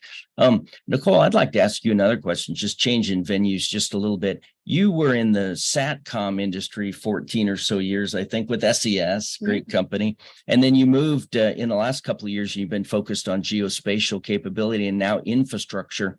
Is there a common theme that you see for future investment or future growth across those? I mean, how would you recommend we think about that, or Andre think about it as he's looking for future investment opportunities? Yeah, I think there's really two categories of themes that I've seen fairly common across both of those industries, SATCOM and geospatial. The first is really moving away from, if you think of geospatial, one modality to multiple modalities for geolocation accuracy, for enhanced situational awareness. So being able to layer AIS with RF mapping, with SAR, synthetic aperture radar, and optical really improves that quality and assurance of understanding of what's changing in the world around you. So from single modality to multimodality. Relatedly, for SATCOM, away from one orbit, one frequency to multi-orbit, multi-frequency, as Dave was mentioning before. In both communities, the end users don't care the source. Right. It's kind of a self-licking ice cream cone to think about one modality and talk about that one satellite and that one tech. Instead, again, coming back to the end user, assuring they have collection where and when it's needed most, assuring they have connectivity where and when it's needed most. That means multi-orbit, multi-frequency, multi-modality. So I think that's one common trend. The other common trend from SATCOM to geospatial is, again, away from kind of having raw megahertz, raw pixels, to now processed and managed connectivity and insight. I think it's particularly important. Gone are the days where people are looking to buy the wheat. They want the bread. They don't want the raw megahertz. They want the end-to-end network connectivity. They don't want the raw pixels. They want that insight. I think there's two different parts of the space and satellite sector, but very common themes being expressed between both. And by the way, that mission delivery, the wheat versus the bread that you and Dave both spoke about, a lot of that comes with the powerful improvements in software and integration. And you mentioned software earlier. More and more I see that we're going from a hardware industry that had a little bit of software, 30 years ago, to where now we're building software-defined networks, software-defined radios, software-defined satellites, software-defined integration systems. Are you seeing that that's, both the major investment, maybe corporately, as well as across the industry? Yes, the digital transformation of the space sector is another enabler for private capital. Historically, both private equity and venture capital have been very wary of very hardware, capital-heavy infrastructure investments. But the fact that so much digital transformation is happening in the space sector and so much software innovations taking place have really opened up the sector to private investment. And I think that's evidenced by the fact that in 2021, private sector investment in the space sector was 2x the size of NASA's budget. So $47 billion of private capital invested versus NASA's budget of $24 billion. Now that's tapered off a little bit last year, where private capital sort of matched the size of NASA's budget. And this year private capital's contribution will probably be less. But I think the private sector and private capital is here to stay in this space sector. And this public-private partnership that NASA has established is going to be enduring. Yeah, that is a powerful observation, Dave. Yeah, I was going to add on to that. I think, satellite's always been used for command and control type applications, but control is going to take on a new meaning when you can actually control the bandwidth that you're using for command and control applications. So being able to put a beam exactly where you need it, when you need it, that's going to be critical for us moving forward. And I think when you do that, you have to, it's all software driven. It has to be software driven. Yeah. So it goes back to what I was saying before, and that's all of these industries are converging. It's a very blurry line now between software, IT, SATCOM. You really shouldn't, as a user, as a consumer, you really shouldn't know about any of that. It should all be kind of abstracted out. And I think that's the challenge, right? Is making this what we do is really, really hard, right? Yeah. And we need to make it really, really easy for the user. And that's the challenge. Yeah. Piggybacking on that, one of the things I'm really excited to see, even in my own experience and with my own company, in years past, you would advertise for a satellite software engineer. Right. And the skill set from somebody that knows how to do software programming for satellites was fundamentally different than anybody else that programmed anything else in any other industry. That part is changing as well, so that the standards and interfaces become more ubiquitous. And that's going to only allow the commercial industry to grow and the government industry to grow and create capital investment opportunity as well. That's really powerful and exciting, I think. So we've just got a minute or so to wrap up. So let me just, I love the conversation about no longer about providing, bandwidth. It's now about providing integrated solutions. We're moving more to software-defined capabilities. We need more integration from GEO, LEO, MEO to multimodality and multi-int and multi-sensors and all those sorts of things. That's going to take a cooperation between companies, as you said, and or some sort of influence either by the investors or the government. Where do you think that is going? Do we have the right mechanisms within the government or the private investment world to sort of encourage those integrations? Either of you? I'll tell you my thought on it very quickly because I know we're out of time, but it's really about creating an ecosystem, right? And at SES, what we're looking at is how do we don't need to do everything, but we need to be able to do everything, right? And so it's bringing in partners, it's bringing in, companies that can help us achieve the results that we need for our customers. I think that's critical. I'll tell you, when I started in this industry many years ago, I remember that we owned our own satellite, and I remember people saying, "Well, as soon as fiber is deployed everywhere, satellite will not be needed." Today, it's the combination of terrestrial and satellite and software, and IT and cyber that makes it powerful. And I think this is a crazy exciting time to be in the satellite industry. That's the key in my mind. It's a crazy exciting time, and we've got some of the greatest opportunities for the future moving forward. I want to hit one theme before we wrap up. We've got a minute or two left. Sustainability. Andre, you and I were having an interesting discussion in the green room about what sustainability means for space. We think about sustainability, sustaining our waters or our plant life here on Earth. What does sustainability look like when you think about space, and why should that be important to all of us? Of course, our planet is part of a very exciting solar system, and everything that's going on our planet is integrated into our solar system, and the moon is the best example of that. But in the space economy, geospatial, for example, has such an important contribution to make to help combat climate change with everything from the protection of our rainforests to sustainable agriculture to monitoring the impact of climate change. And then as far as clean energy is concerned, the space station, of course, pioneered the use of solar energy in space because it's entirely based on solar energy. And now we are moving forward with the strong support of the US Congress to developing solar energy infrastructure in space. And then, of course, there's the role of advanced nuclear. X-Energy, one of our portfolio companies, has a partnership with Axiom Space to build a small modular nuclear reactor into the next International Space Station, but also to bring nuclear energy and small modular nuclear reactor innovation to the surface of the moon with the Artemis moon base. And I think all of these are really exciting developments to help combat climate change. Yeah, thank you for that. And, we're working with companies that are, currently building concepts for space debris mitigation and some of those kind of things. And that is really interesting opportunities. Okay, so we're out of time here. Let me just thank my panelists. Great conversation. We could talk all day about future capability, future investment. We won't do that. We've got a break coming up. But let me just thank Nicole, Dave, and Andre for being with us today. Interesting conversation and subject. And I hope you all have enjoyed the Space Innovation Summit today, and you'll come back after the break. Thank you.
Test.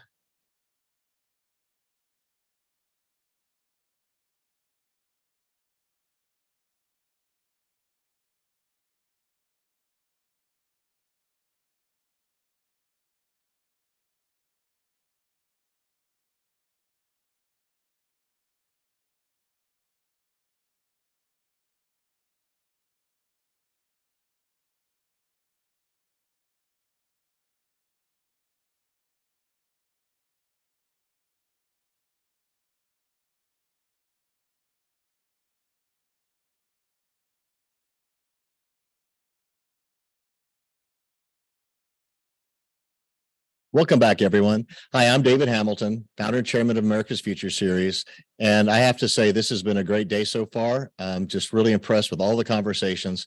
Very grateful to all the people that participated, all the hosts who moderated, all the speakers who've shared their insights. We're about to have a great conversation with a very dear friend of mine, Congressman Pete Sessions, and a three-star general that I have admired for a long time, who's helped us many, many times, Lieutenant General John Shaw. And so I'd like to welcome Pete, and I'd like to welcome the general, and then I'm going to turn it over to Congressman Pete Sessions for what I know will be an amazing conversation, as always. Hello, gentlemen. How are you today?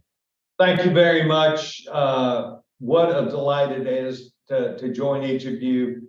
And General Shaw, thank you very much for taking time. Let's get right to this. As Deputy Commander for the Space Force, you're aware of what I would call the emergence of the United States needing a Space Force. And it comes with discussions for years about not only the need to meet the United States needs of military, of certainly intelligence. Could you please outline for us your mission, what you see, and why it's important that you exist, General Shaw? Well, thanks, Congressman, and good to see you again. And Dave, thanks for the introduction and great to be part of this forum today. I caught part of that last panel, by the way, and that was very, very interesting. And my goal here in the next 25 minutes we have, Congressman, is to try to add to the overall discussion that's being had today, which is very rich.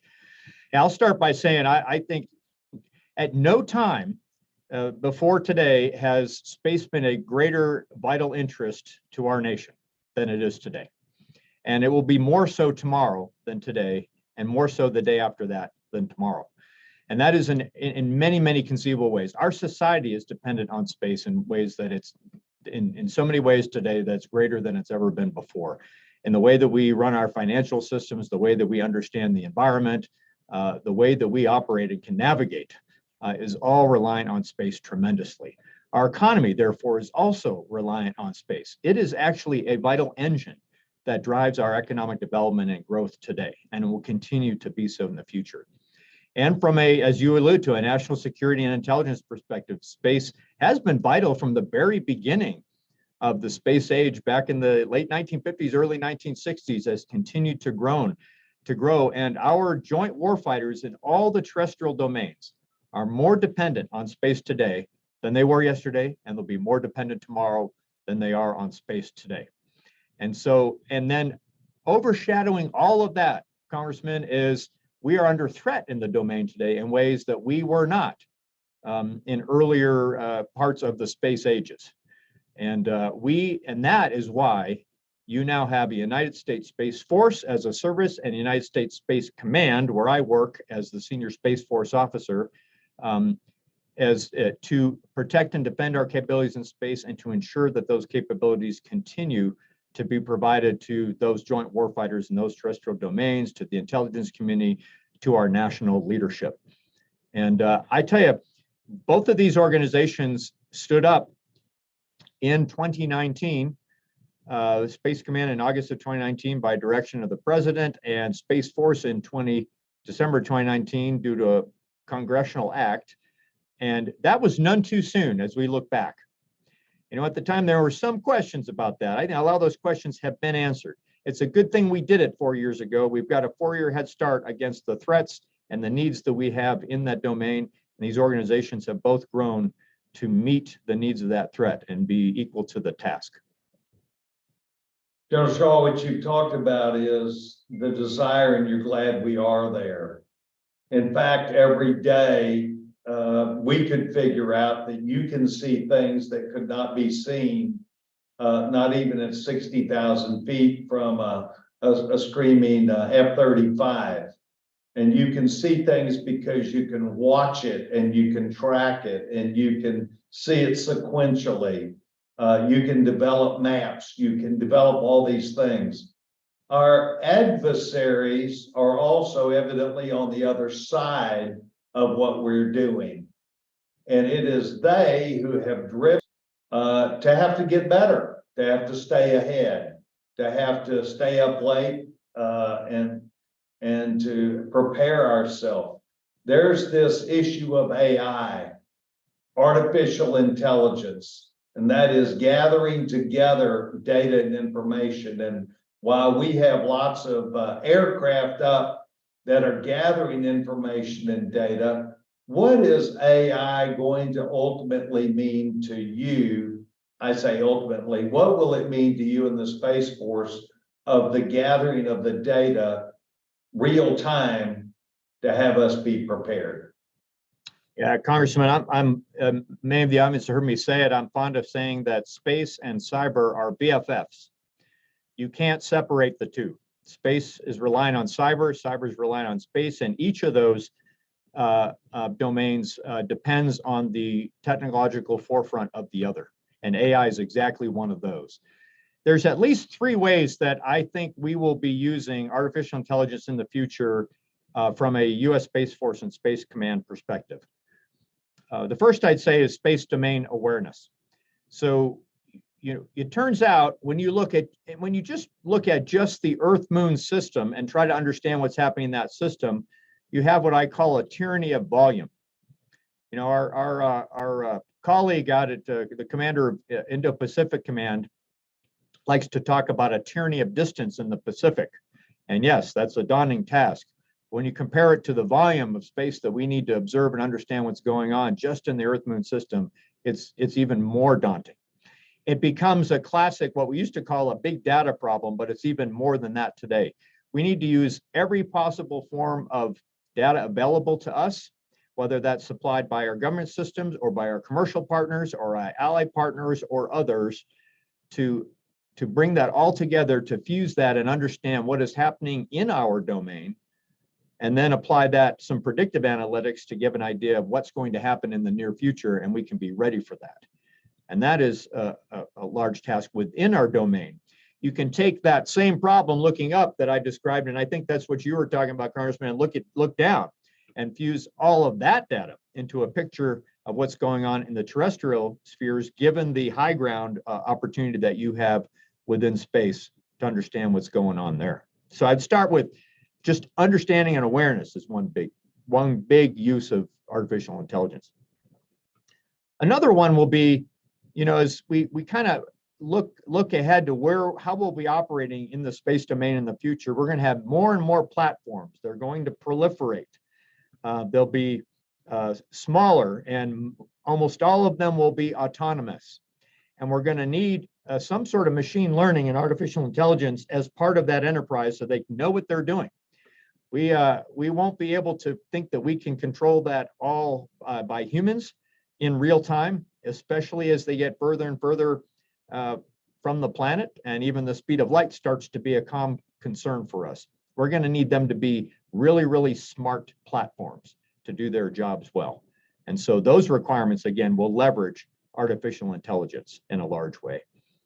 And I'll say the third way, it's distinctive from the second way, is when I have all of those platforms operating, and I've got other capabilities in space or capabilities in the terrestrial domains that are contributing to the space activity, to space operations, to a space fight, how do I command and control all of that? And that's a larger military command and control problem and challenge than we've ever seen in any other of the domains or any other activity that we've done. When we look and see how we would execute that, we're going to need what AI can bring to bear to be effective given that challenge. I'll end by saying we are not going to be the only ones trying to use artificial intelligence on these problems and challenges that I laid out. We will have adversaries and competitors. They will be doing the same. All the more reason why we need to embrace it, understand it, and use it as effectively and as quickly as we can to ensure that we stay ahead. Staying ahead means protecting the homeland. Staying ahead means making sure that where there might be an aircraft carrier battle group, that you can effectively simultaneously watch them. It may mean a series of things. I remember, this is not a question, just a statement. I was out at Kwajalein watching them shooting things off of Vandenberg.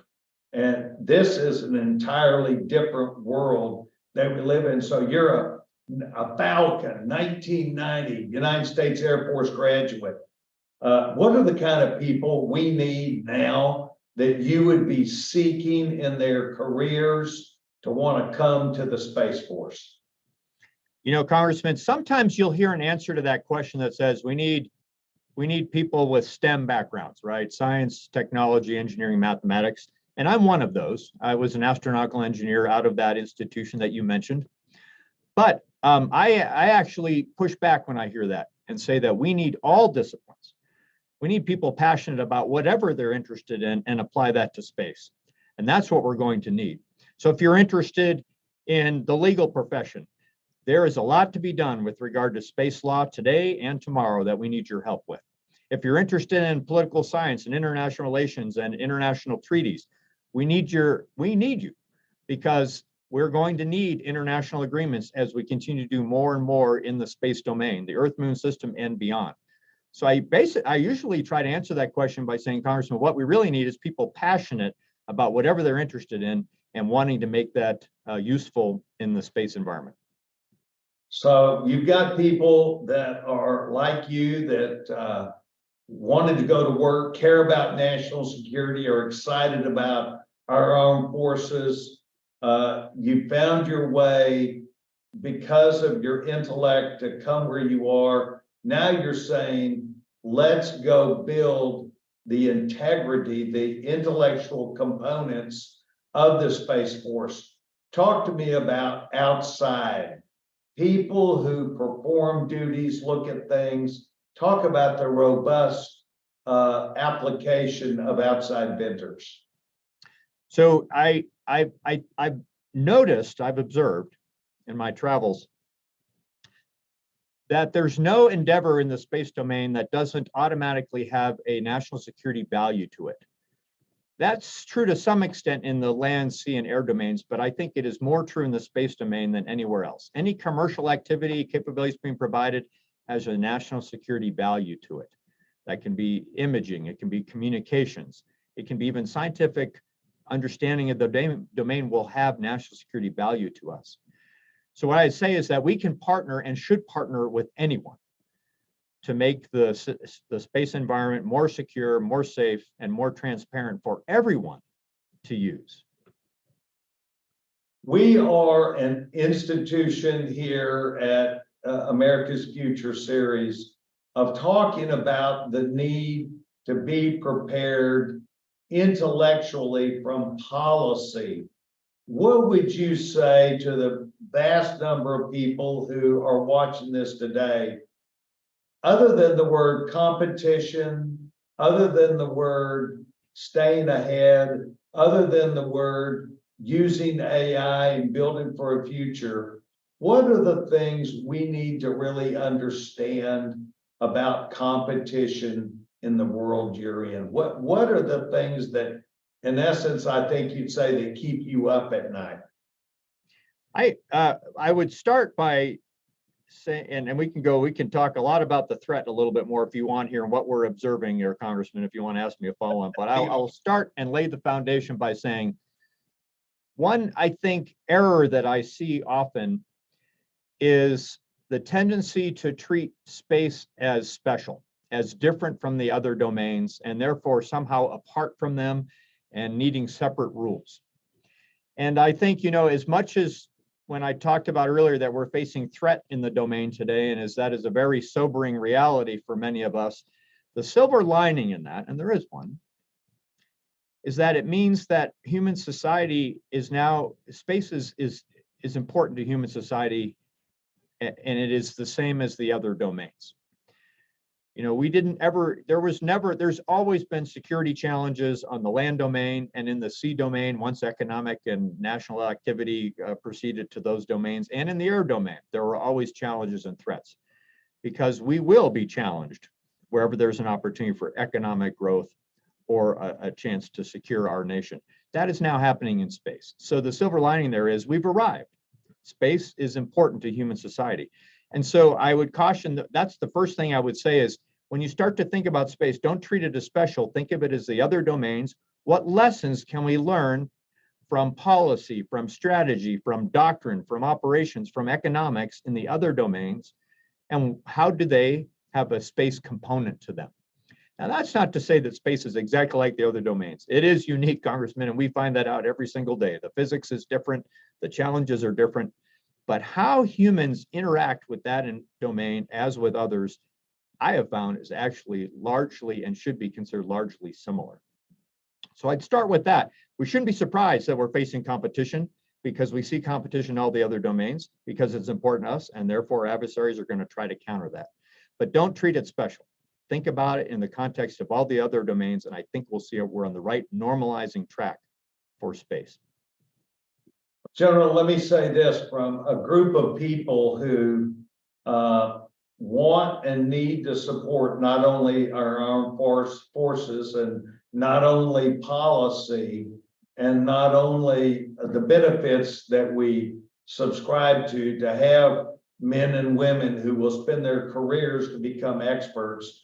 I want to express to you that America's Future Series would like to hear from you and the organization in years coming forward, because we believe that there will be probably not just gains, but things that over time that you will be able to point to, perhaps taking credit, perhaps not, that really prepare us for, as Woody said, from here to infinity and beyond. And I think that what's interesting to me is we tend to look at orbit, we tend to look at the moon, and a little bit past that, the moon's some 247,000 miles away. But think about how far out you really can see now, and that adversary may gain some advantage if we don't watch them. So we look forward to you coming back. We look forward to your strength of character of your organization, the development of the modeling here in Congress. We're very interested in making sure that we listen to your needs and crowd you in as we do appropriations. And I want to thank you on behalf of this group of people. Thank you for your service. Thank you to the men and women of your organization. I want to thank you for taking time to be with us today. You did well enough to get invited back. Well, thanks, Congressman. I enjoyed the conversation, and thank you for your support of what we do day in and day out here at U.S. Space Command and in U.S. Space Force. You bet. David, do you have any questions for the young general?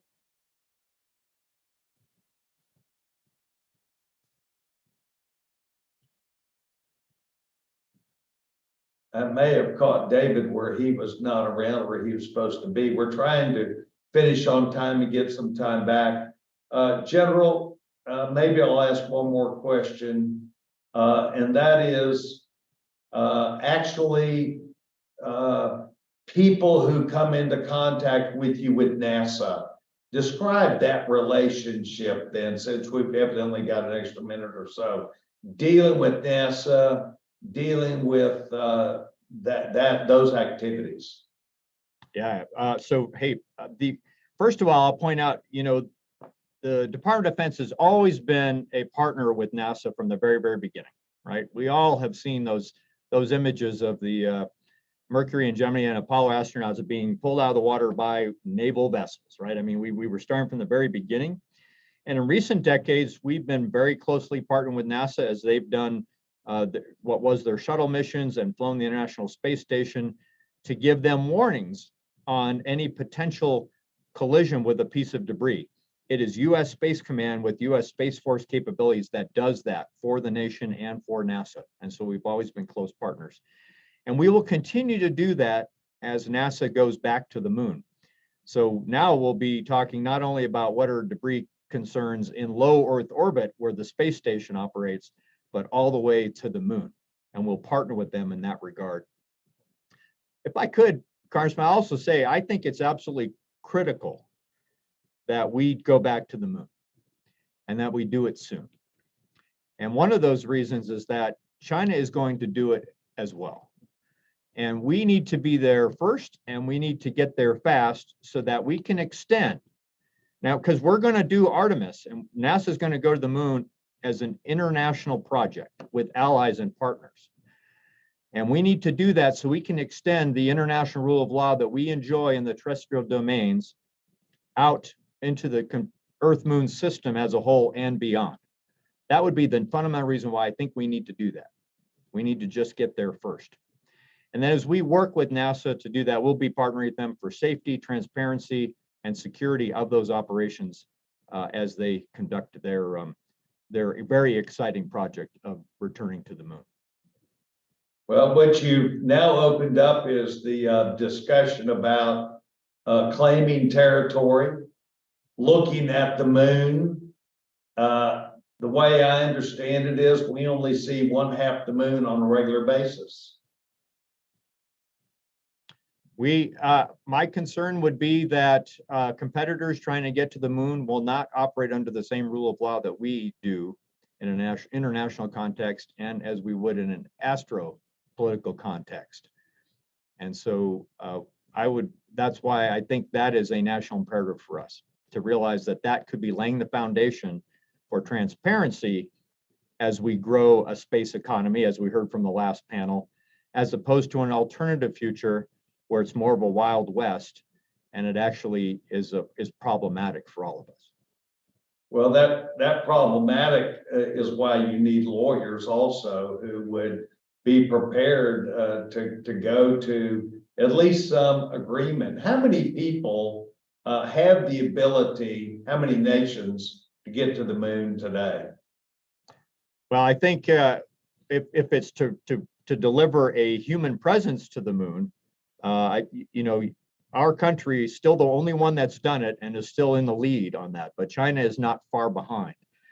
But it's not just a human presence, Congressman. I read a few weeks ago something on the order of over 100 missions, that we'll see over 100 missions to the moon in the next 10 years, largely uncrewed, and many nations are trying to do that. We've actually seen recently that that's difficult to do.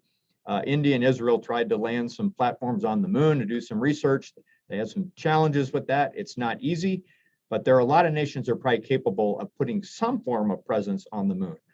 And that's actually a good thing, right? We just need to make sure that it's done in a transparent way and according to a rule of law that we all agree to, and is not done in a unilateral way and in ways that infringe on the rights of other nations or others trying to be part of that effort. Yeah, I think what you've just said to us is it's not like Christopher Columbus who can go and put his toe somewhere without anybody else being around. In fact, we need to make sure that what we do so in a way that we want to live in a safe and fair way there. General, thank you very much to the men and women of your command, to the men and women that you work with in intelligence and our armed forces. Godspeed. May God be with you and each of your young people. David, we're going to put it back to you.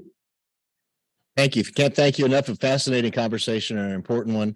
Thank you, General Shaw, for your service. Thank you, Congressman Sessions. Same thing to you and all your support of the America's Future series. We're going to take a really, really quick break and we'll be back with our next group. Godspeed. Thanks, David. Thanks, Congressman. You bet.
Hello, everyone. I'm Harry Radke, and I'm with the National Cybersecurity Center, which is located in Colorado Springs. And we pride ourselves there at the National Cybersecurity Center on focusing on the fourth and fifth operational domains, those being space and cyberspace. And we started with the cybersecurity focus when we opened our doors at the NCC in 2018. And that was largely due to the drive and determination of then Governor Hickenlooper, now U.S. Senator Hickenlooper, who is still very much involved with our National Cybersecurity Center. Then a year later, in 2019, we were asked by the newly formed Space ISAC, or Information Sharing Analysis Center, to take on an executive, operational, and administrative role.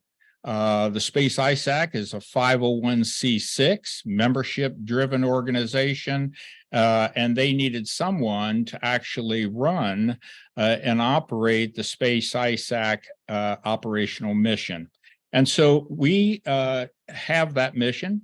And so what makes it unique with the NCC is that we have a cybersecurity domain and we have a space domain, and we're finding more and more the importance of the intersection of those two very important areas.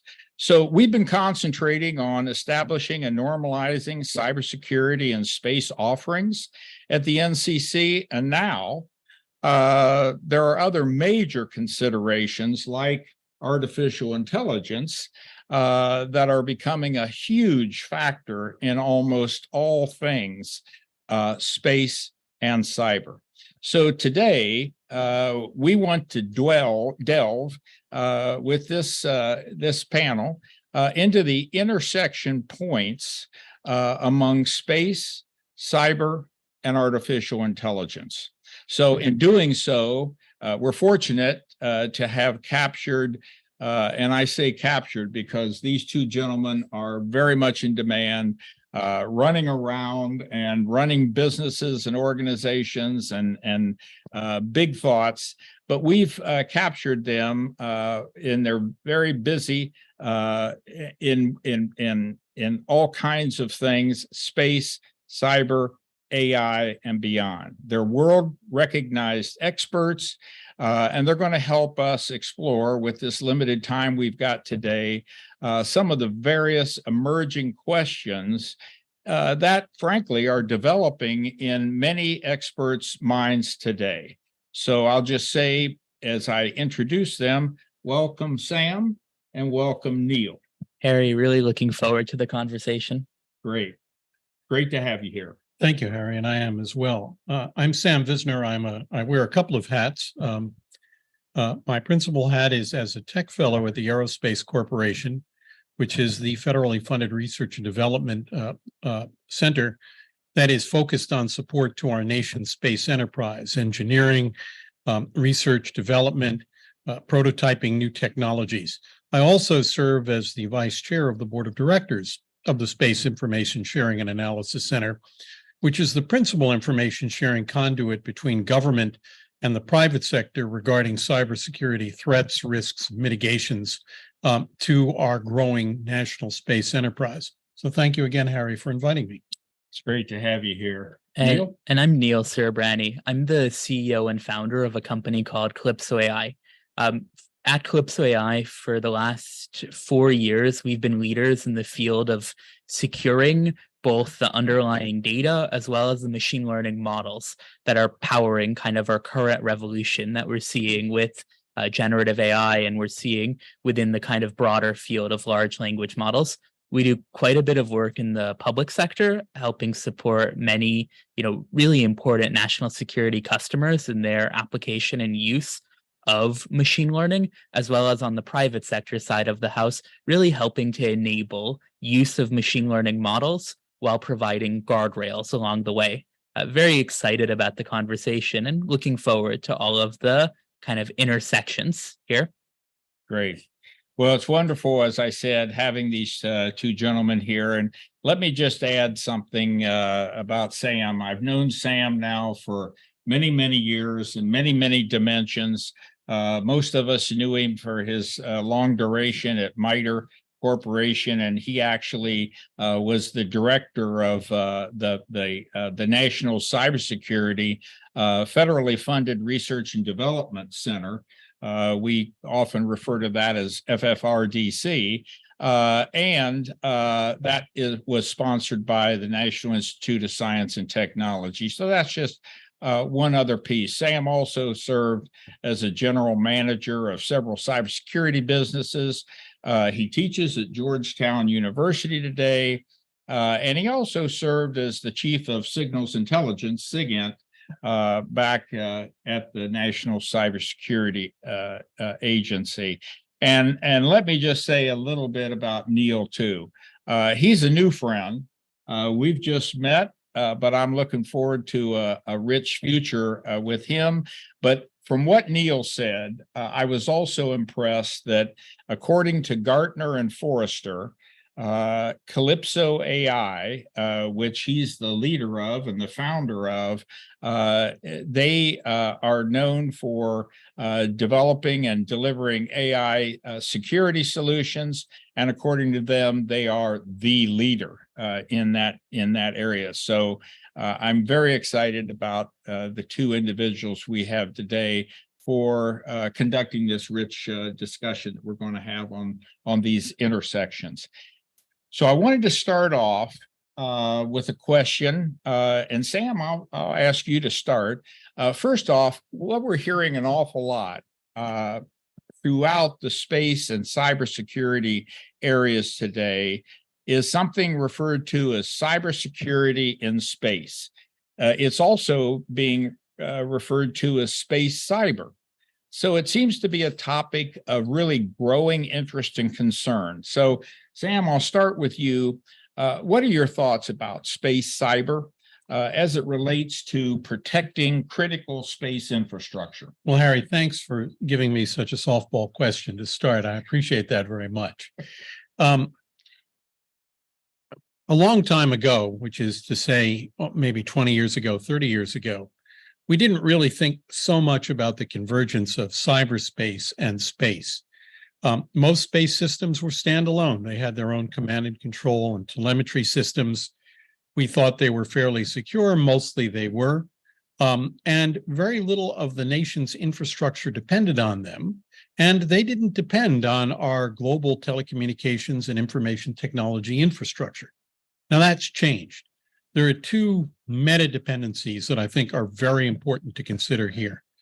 One is that just about every critical infrastructure you can think of, whether or not it's finance, energy, oil and gas, transportation, healthcare, agriculture, which is a big one, depend on space systems. Agriculture, for example, absolutely depends on space systems. We use space systems to navigate not just your truck to your supermarket, but also to get your combine, your harvester, to the square inch or square centimeter of the field that you want it to cultivate. We use communications to be able to monitor the soil conditions, as well as to communicate with all of these devices and all of the machinery on the farm. And we use remote sensing to be able to look at soil conditions and where to plant, as well as more global observations regarding weather. And there's been talk that if we lost our space systems today, we'd lose some 20% of our food system, of our food production in the United States tomorrow. I don't know that that's empirically true, but it sounds directionally correct. And oil and gas, to know where things are, to communicate with them, to be able to digitize the oil field. All of these infrastructures depend on space systems. But space systems now increasingly depend on the global information infrastructure. We're looking at not only ground stations, but ground station as a service, storage on orbit.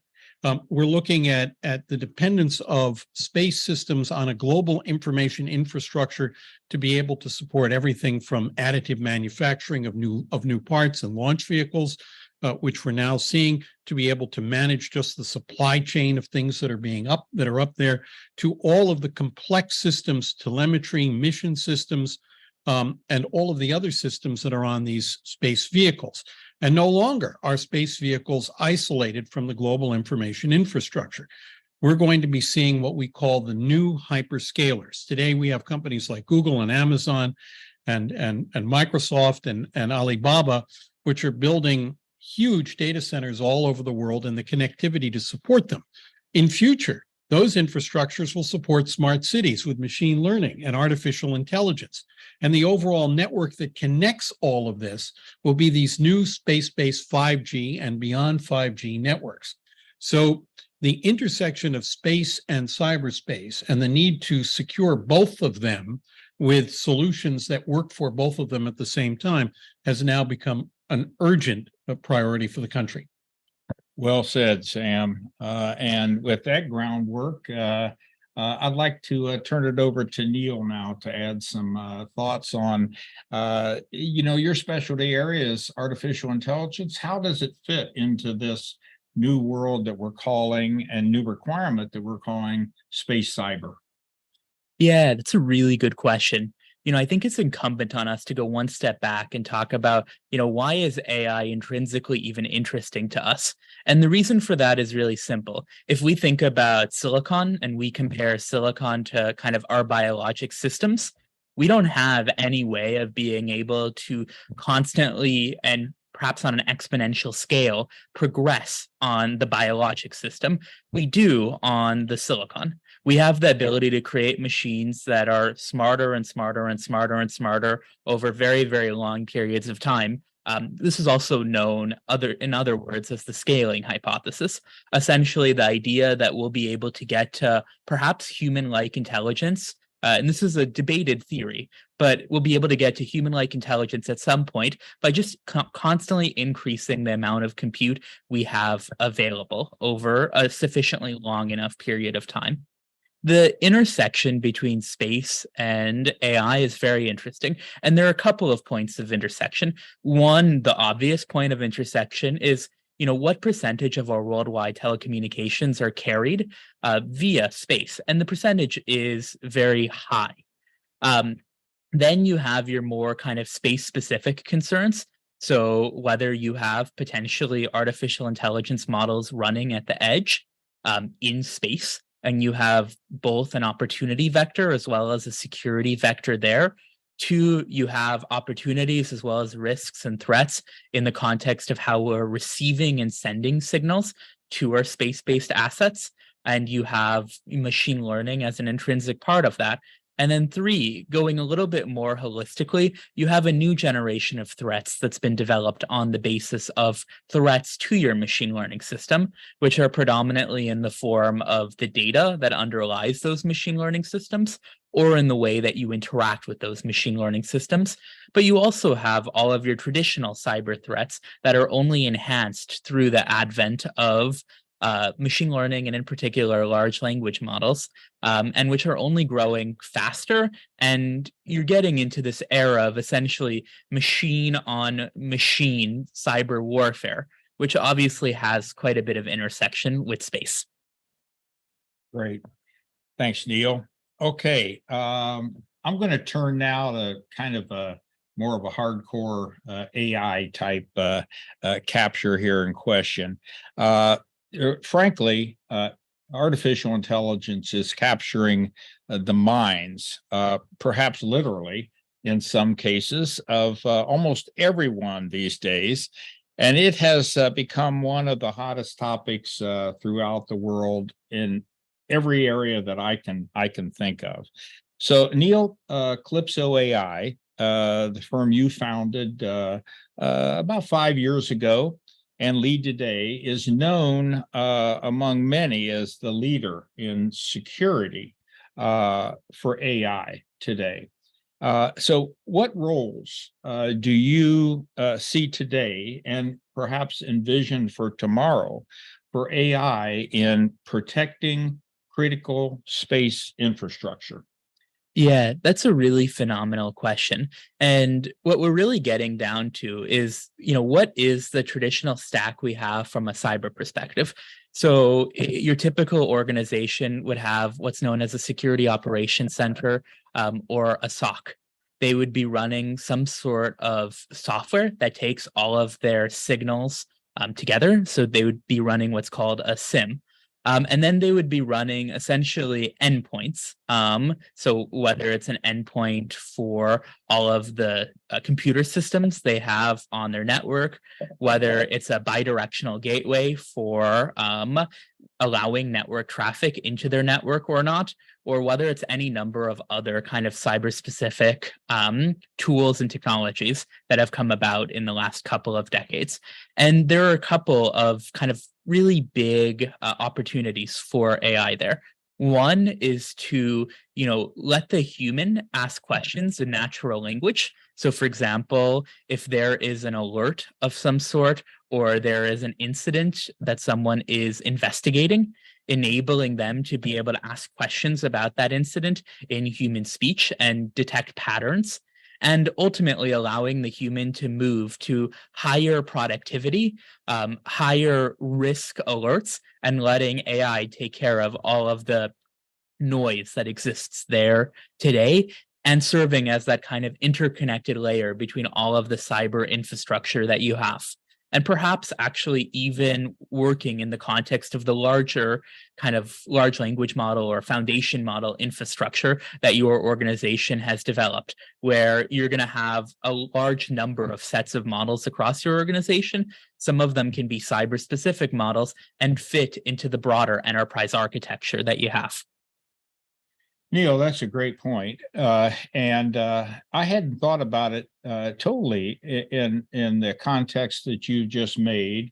But I know, having worked in cybersecurity and space, large parts of my both military career and my civilian career, I know one of the things that we were always looking for were qualified individuals. And we have a national and global shortage on cybersecurity trained people. So you've just given us renewed ideas about how we can supplement that. And the space community is the same way. As space continues to grow in its intensity and applicability in so many areas that Sam just highlighted a few, this AI can really help in so many ways in meeting the demands that we can't meet with just individual by individual. So let me turn to Sam now. That question, and what are your thoughts, Sam, about AI in space? Well, I think there are going to be several aspects of this. First, I think we are going to see, and Neil touched on it, and I think it's worth elaborating. We're going to see the use of AI in space essentially as an edge computing feature. I'll give you an example, two examples, and this audience, being the audience it is, will be able to develop to imagine more. Let's assume today that you are an emergency manager, God forbid, in an area that has been hit by an earthquake or a hurricane, or some other natural disaster, or a giant dinosaur, whatever it is. And you have a lot of decisions to make, and you don't really have a lot of time to make them. And it's one thing to get a picture on orbit that shows where the damage is, and maybe another picture on orbit that shows where a hospital might be. That's useful, but what does that really mean? Now, what you would really like to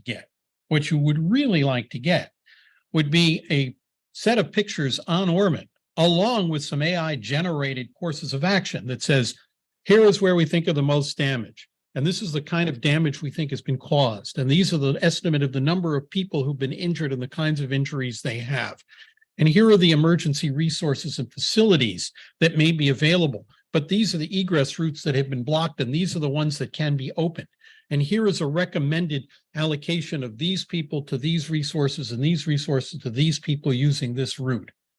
And given the kind of information that is available on orbit, coupled with the use of AI, in this case, generative AI, to generate courses of action that an emergency manager or an emergency management team might consider, that's an area where AI can make a real contribution. And Harry, as a former warfighter, think about a commander on the battlefield, looking at the disposition of our forces, the disposition of an adversary's forces, their resources, our resources, the terrain, being able to make a recommendation or a set of recommendations, maybe several alternate recommendations about the courses of action that would be available.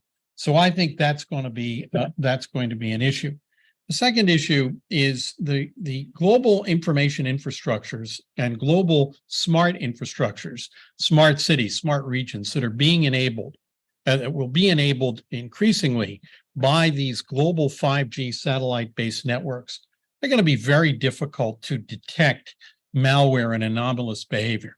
How do you determine what is anomalous behavior in a city of 20 million people with perhaps 1 billion IoT devices? Some coming on, some turning off, some being commissioned, some changing their status all the time. To be able to detect a signal of anomalous behavior that could reliably indicate a cybersecurity problem, an exploit or an attack, that's something AI could conceivably do. And it might be able to do it on orbit with the speed necessary to respond. The kind of security operations center that Neil discussed earlier, that may be a thing of the past. It's going to be too difficult to monitor these complex interconnected networks with millions, if not eventually hundreds of millions or even billions of devices. And for a SOC operator to look at a screen and say, well, you know, I think there's a problem, I better call somebody. The speed with which that happens is far too slow. It's simply not going to be feasible in future. I think AI is going to play a strong role as we become more adept at using it. You know, Sam, those are great points. And I will, you brought me back to a couple different situations in my military career where AI could have done exactly those kinds of things that you just mentioned. The first couple examples that I had was when I was assigned to U.S. Central Command with an area of responsibility that was in the Middle East, throughout the Middle East, but with its headquarters at MacDill Air Force Base in Florida. And I can remember the shock we got when we heard that there had been a large truck bomb that had exploded at Khobar Towers in Kuwait. It was a shock to all of us. We had been in the Middle East a lot, but we just happened to be back at home base with the 4-star and our traveling team. And so the first things we saw were, thank God, we got imagery, overhead imagery, to give us an idea of what we were dealing with here. Because you're talking about Kuwait and Khobar Towers and massive destruction and loss of life. And so we were clamoring there in Tampa, Florida, to try and figure out what all was going on and to assess battle damage assessment. So what you've just talked about is that. I can remember also that it was a very active period of time in Central Command where we were launching Tomahawk missiles at enemy forces over there, and to have battle damage assessment on Tomahawk missile strikes, you know, from a distance, you know, would be very important. And your point was great. Probably my biggest example, and it wasn't at distances that far, but was during the 9/11 when we had terrorist attacks that attacked our Pentagon. I never thought I'd see our Pentagon burning for 3.5 days. I happened to be the district director at that time, so communications there was my responsibility to keep running or to repair. Also, I happened to be the national cybersecurity or the national communications system manager. So I managed all of the communications, my staff, for putting New York City back together. And that was 5.5 million voice and data circuits that were down. Now, we were in closer proximity to be able to take a look at battle damage assessment and all that. but I think about even the compounding and the complementary nature of what AI could do, even in that closer proximity, in addition to what it could do at distances halfway across the earth from where you are. So that was those are great points. Neil, do you have any thoughts on that? Yeah, a couple thoughts there. So number one, data integration is a challenge as old as time. It continues to remain a challenge today for enterprises, but also, of course, the DoD. Just the number of systems that you have at any point in time. Obviously, one of the benefits, especially as we start to tune out the number of hallucinations in the context of large language models, is the ability to build more and more connectors between our systems that aren't necessarily talking to each other right now, as just one kind of direct benefit for what you were talking about there. The other side of the house here, and what we probably can't let ourselves forget, is this is great. There are lots of fantastic applications for large language models, for foundation models, for AI more broadly. There's also a whole new generation of cyber risk, AI specific risk that's being developed, and the ability to either directly attack or fool the AI systems as well. And that's really where kind of your cutting edge software, like some of the software that we create and others create, kind of comes in to help you bridge that gap between, the benefits of AI, but also the kind of added risk or the new attack surface that's being created as well. Great. May I add a point to that? Sure. One area that I don't think is getting nearly enough attention is the adversarial use of AI. And we talk about it, but I don't think it's getting really the detailed attention, Harry, Neil, that it deserves. I mean, to be able to look at a complex network and use AI, some kind of generative AI, to say, based on what I see of this network, here are where I think the vulnerabilities are. And let me craft some malware on the fly using AI to be able to exploit that, to be able to exploit those vulnerabilities.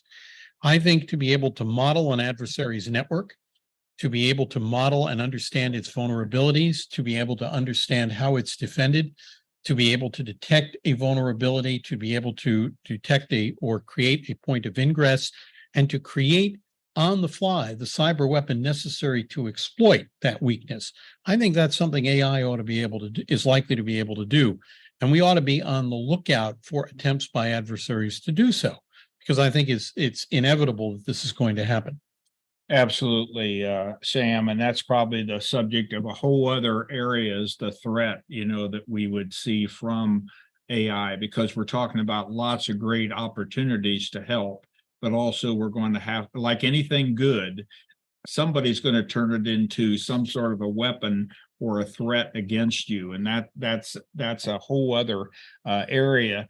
And let me, again, we talk about cyber and AI, and that we really must consider them as integral parts of protecting the many aspects of our chosen subject today, which is space as a critical infrastructure. But let's explore also quickly the specific area of supply chain management.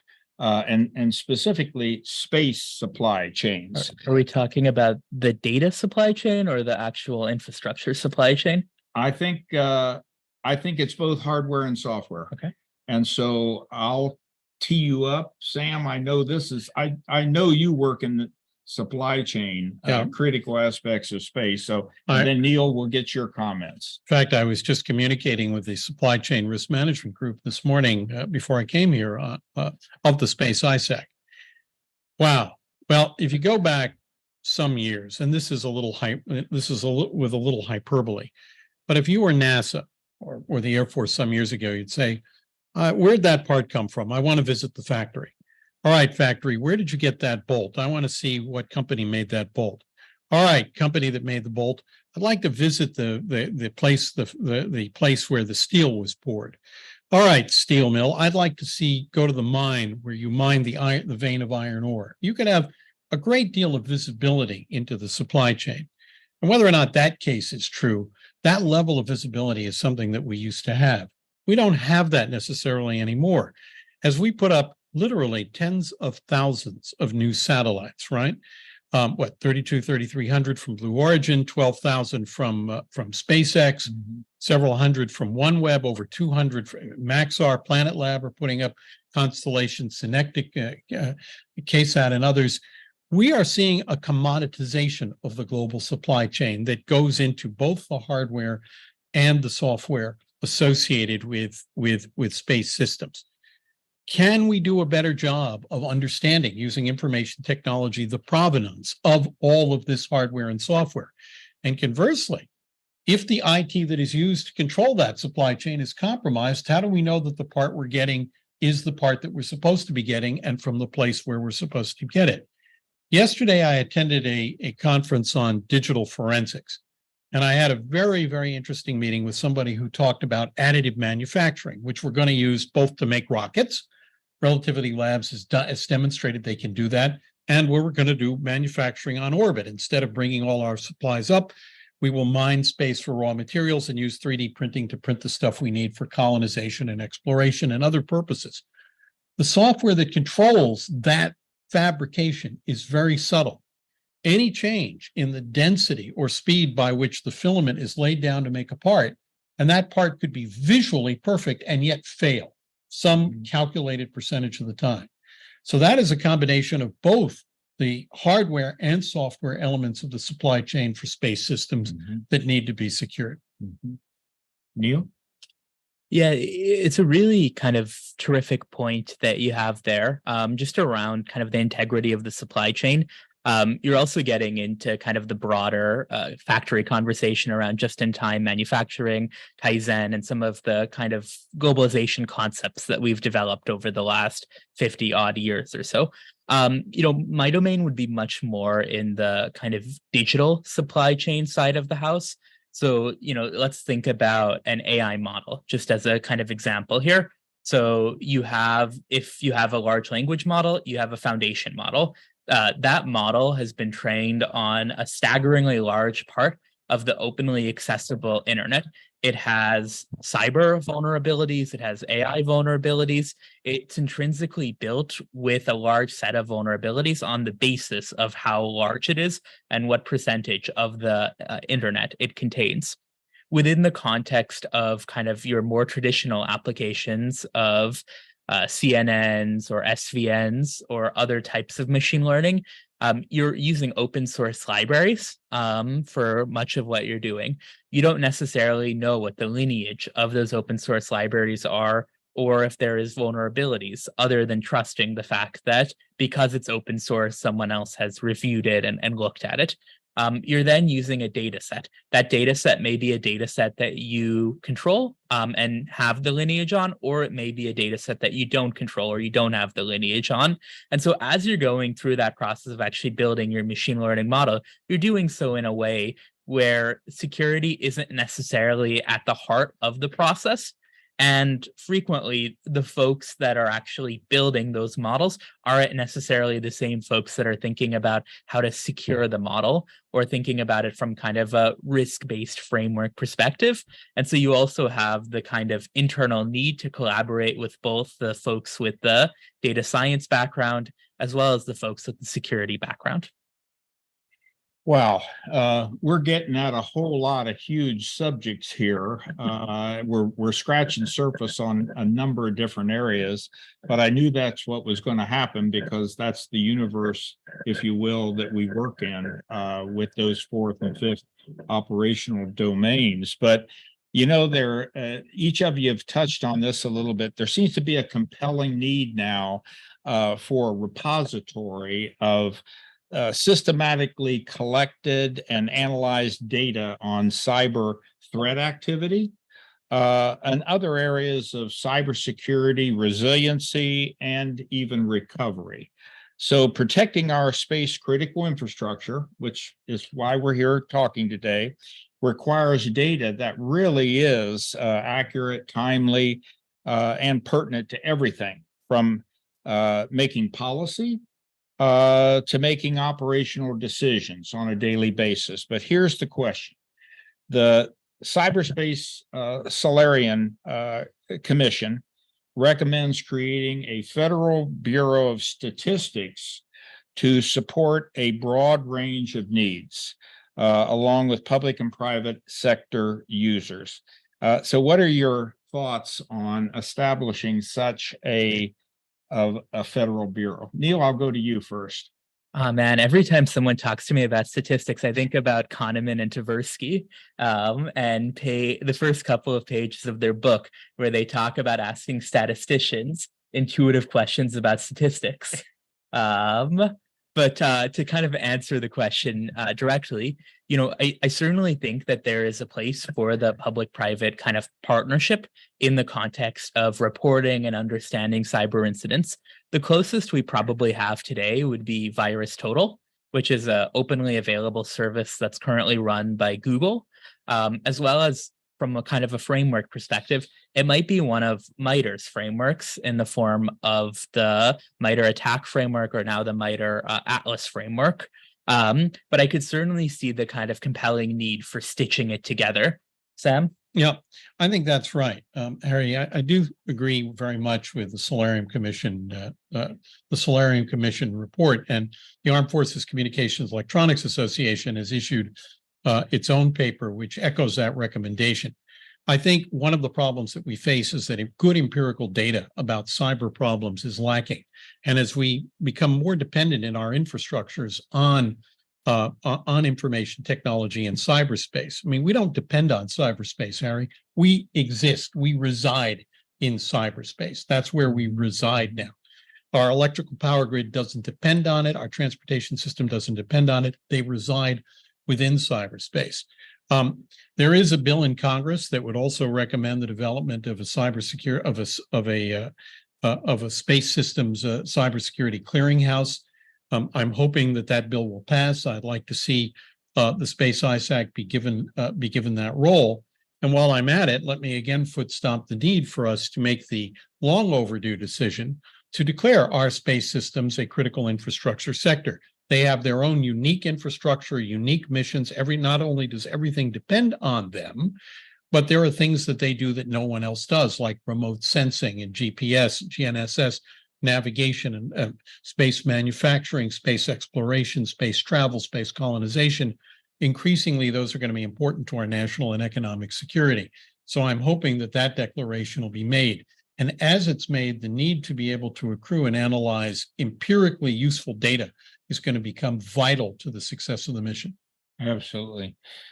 Well, Sam, you've reminded me that maybe it's an appropriate time for me just to foot stomp the fact that we have a Space ISAC that just started and stood up in 2019.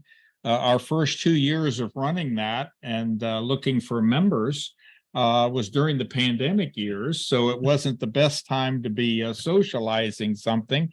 But our Space ISAC now that is operated, as I mentioned earlier, by the National Cybersecurity Center in Colorado Springs, we now have over 70 members of the Space ISAC. And Sam, you're the vice chair of the Space ISAC.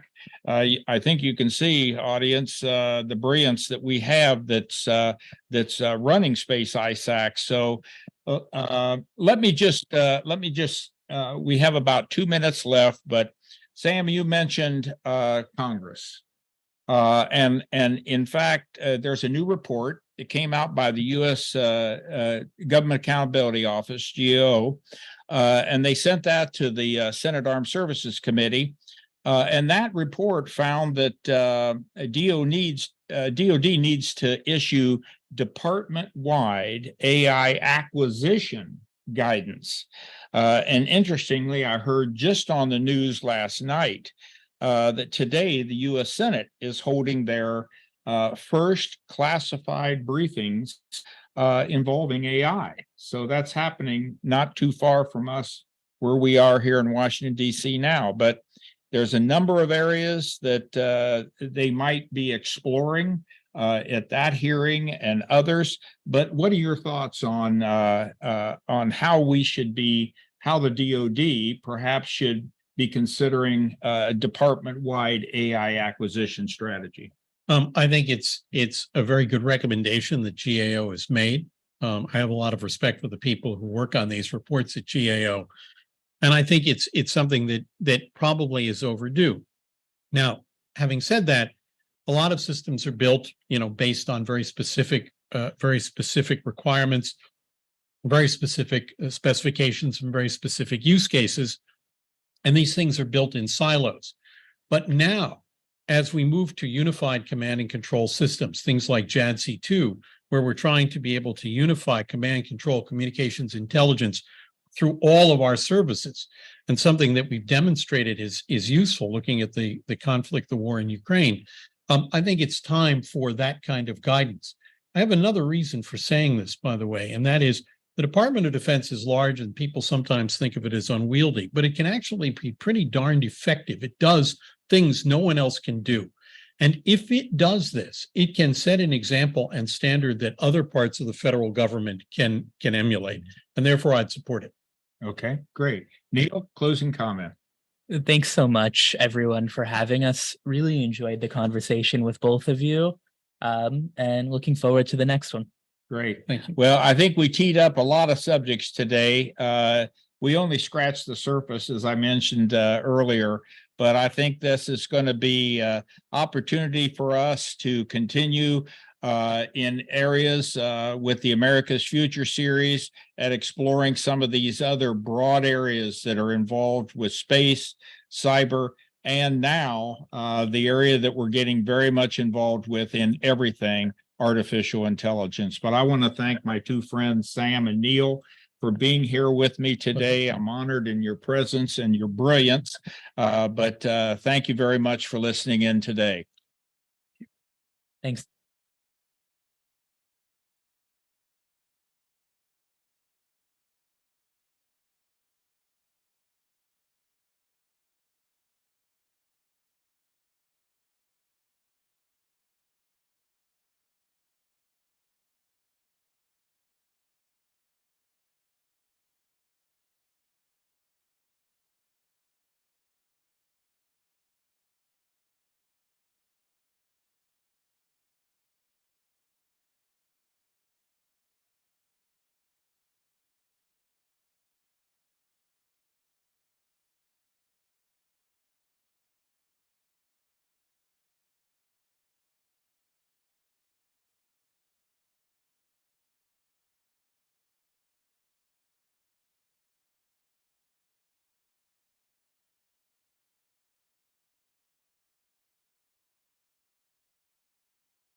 Well, welcome back, everyone. We just had a fantastic conversation led by our good and great friend, our advisor, Lieutenant General Harry Radke, retired.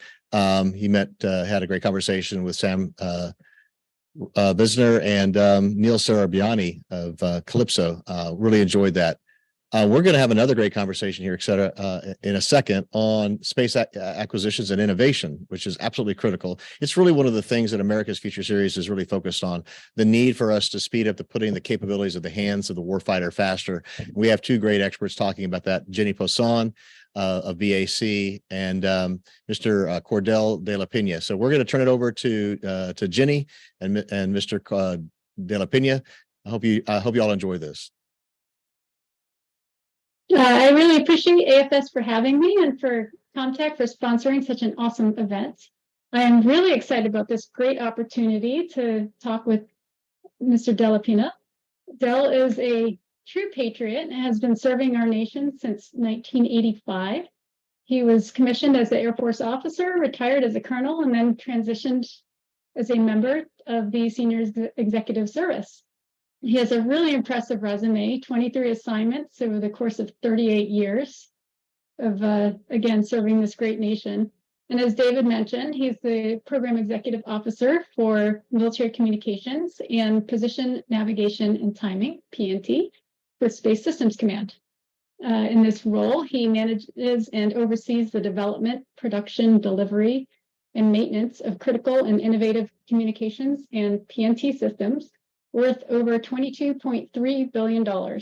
He's responsible for multi-service, multinational systems, as well as the training and equipping of more than 1,800 military and civilian personnel. Welcome, sir. I'm really excited to be here with you today. Thank you, Jenny. Great to see you. I appreciate that intro. I didn't realize I've been doing this that long, so thanks. Yeah, I mean, it's quite a long resume. When you have to start cutting pages off, you know, you've been around a while, right? Yes, sir. I guess so. So we're going to kick off today's conversation by talking about your organization. So you've had a little bit over a year in your current role. I'm sure you're well versed in your really long list of programs. I think it's about 26-ish, if I counted correctly. That's right. Could you otherwise you might need to update your website. Okay. But if you could give us a brief overview or like a little elevator pitch on your organization mission, that would be awesome. So I'm part of Space Systems Command, which you mentioned that is a new command in the United States Space Force. It was established in August of 2021. Since that time, I've been the PEO for all military satellite communication and PNT Think GPS programs for the DoD. Within Space Systems Command, I'm one of 4 PEOs. There's the PEO for short access to space. That's the Brigadier General Ponzanagan down at the Cape. PEO for space launch. There's Brigadier General Tim Sherbrooke. He's a dual-headed PO. He currently runs 2 portfolios. The Space Domain Rules and Combat Power is one portfolio. He's also the PO for the space side of PMCQ. That's Bell, Space Awareness, Battle Management, Communications. And then there's me, the PO for MILCOM and PNT. Those are the 4 POs here at Space Systems Command. Within the Space Force, there are 2 other POs. That's Derek Tournier, the head of Space Development Agency, developing all the proliferated LEO constellations. And then there's the PO for Rapid Capabilities. That's the PO for Space RCO. That's Dr. Kelly Hammond down in Albuquerque. As you said, in my portfolio, I am MILCOM and PNT. I've got 26 active programs, 7 of which are ACAT ones. Any given time, we've got about 19 satellites in some stage of development or production. We're also responsible, as you said earlier, for the sustainment for the on-orbit constellation. Today, that represents 65 satellites, 31 on the GPS side and 34 on the SATCOM side. We also have a very robust FMS business that's really focused on steering our terminals, our GPS terminals. with our international partners so we can fight jointly. And we also track and take care of the make sure that all the keys are current for all of our other international terminals out there. So that is our portfolio in a nutshell. And our job, since I own most of the what's called the legacy programs, is I'm working hard with my teams across SATCOM, narrowband, wideband, and then military GPS, that's the space vehicles, the ground, which is OCX, all the user equipment, to finish these programs to allow the pivot to all the new capabilities in terms of a resilient space architecture. So that's the elevator speech of a tall building. Awesome. Thank you. No, that was really great and level setting the room. And you had brought up Space Systems Command coming up on its second birthday, I believe. Right. You know, we'd really love to learn about how your organization and how the command is doing on one of the primary goals in its creation, which is to fast track innovation. Would you be able to tell us Sure. how you're getting after that? So under our new, sure. So I just want to make sure, is my connection still coming through? Can you still hear me? Yeah, I can hear you loud and clear. Good. Okay. So the new Space Service Acquisition Executive, that's the SAE. His name is the Honorable Frank Kelly. He's the former deputy at the National Reconnaissance Office. And he's challenged all the space POs to field capability faster. He has a pretty clear 3-variable formula for speed. First is build smaller systems. Next is leverage existing technologies to reduce the non-recurring engineering up front. And if you do those two things, then you can scope contracts that are 3 years or less. And you'd like all of our new work to be fixed price. And according to Mr. Calvelli, those are 3 things that we'll be looking at as the SA of how we could go faster. So building small systems, you see a significant exponential growth of capability in the commercial sector, especially in low Earth orbit. Those are smaller satellites, they less power, less fuel, less mass, much different price point, much different approach to redundancy.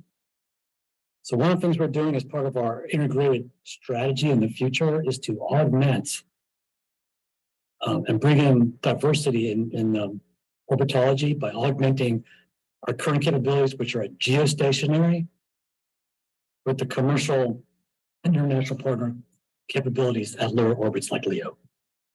And therefore we can disaggregate very complex systems. We've done that initially with our missile warning capability, in which we've disaggregated the missile warning capability to all of the other types of missions that were on that space-based infrared radar system. We're doing it again in my portfolio in military satellite communications when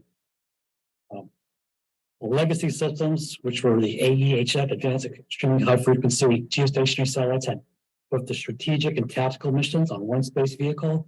That is now also being disaggregated into smaller systems. And so we're isolating the strategic and the tactical capabilities into separate systems, making them smaller, less complex. So those are examples of building smaller systems. In terms of reducing the non-recurring, what you'll see, and we've got programs in my portfolio, both in strategic SATCOM and tactical SATCOM, in which we are engaging and partnering with our industry partners to structure prototype experimentation contracts to just drive down the risk through experimentation and drive down the non-recurring. In both of those areas, both in the strategic SATCOM and tactical SATCOM, we have active contracts in which we have awarded contracts to multiple vendors on both of those mission areas to have a diversity of approach and to sustain, introduce competition through the execution of those contracts. And by doing so, we get the benefit of competition and the multiple source and reduction of the MRE. And the intent is, having done all that, we can award the follow-on contracts after the prototyping, after experimentation, to field within 3 to 5 years, much faster than is today. You know, the average day is a long time. The average day is like, on average, like 8 years. We're trying to get that down under 5. And then we hit Mr. Carvelli's goal down to 3. And that's an example of a strategy of how we're developing acquisition strategies differently. And then you mentioned innovation. One of the things we've done in Space Systems Command is our goal, our objective is to have a industry day on a different topic every month, 10 to 12 a year. I just went to the last 2. We had an industry day on artificial intelligence and machine learning. I think that's the future for space, as well as the DoD, as well as the rest of the network world. And we also had another one for alternate PNT. So those are 2 examples of which we are exposing our needs and our requirements and leveraging on the commercial investments. So those are just a couple of examples that covers both the acquisition strategy side and the innovation side. Awesome. As a prior acquisitions officer on the space side, I can sympathize with the high NRE. Makes you lose sleep at night, right? Yeah, and for the space side, that's really this pivot point, is that we're seeing an exponential growth in the worldwide investments, both on the commercial side and on the international side. That global investment in space innovation is on the order of $300 to $350 billion a year. So if you look at the DoD space budget, which is around 20, so we are not the driving customer. What we want to be is the driving partner to leverage all those technologies for the purposes of the DoD. Yeah, I'm really excited about the new sort of like lean forward approach that Space Systems Command has. Sure. Being able to leverage a lot of this awesome tech that's out there.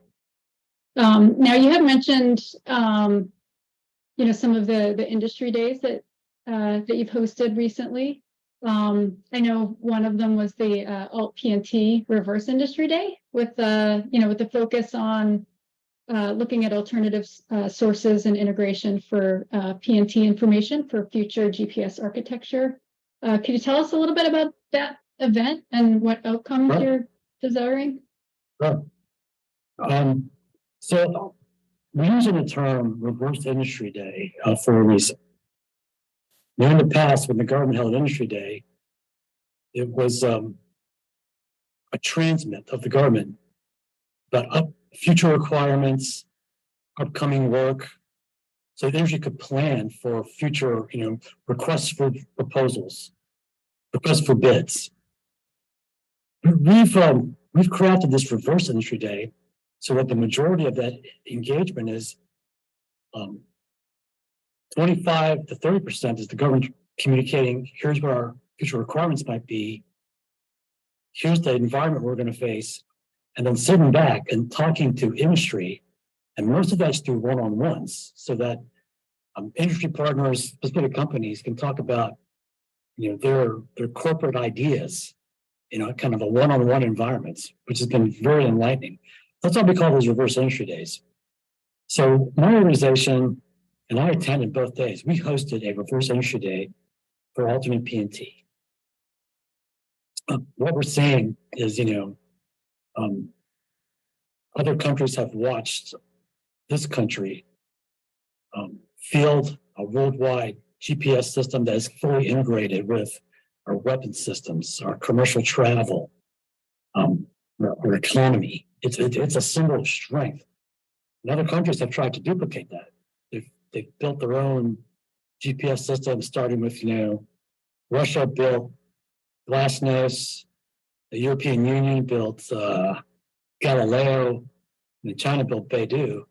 And they're trying to catch catch the United States as the gold standard. In parallel, our adversaries have figured out a way to deny GPS by jamming our signal. So they're jamming our signal and they're fielding their own capability. So what our concept is to look at alternate sources of how to navigate and how to provide time, non-space based, which we're calling alternate PNT, and how we can leverage those solutions in the future. And it was a fascinating 2 days. I think in total, there were about 40 companies that shared their ideas with us.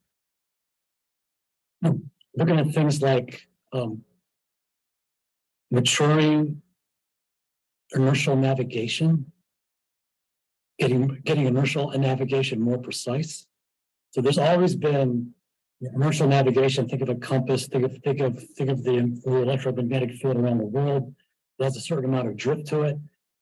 Companies are developing technology approaches to increase the accuracy of inertial navigation.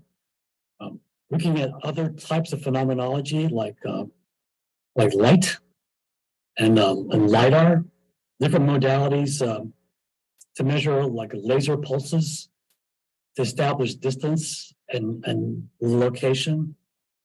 Some really interesting things which were new to me were the enhancements of visual, they call it visual odometry.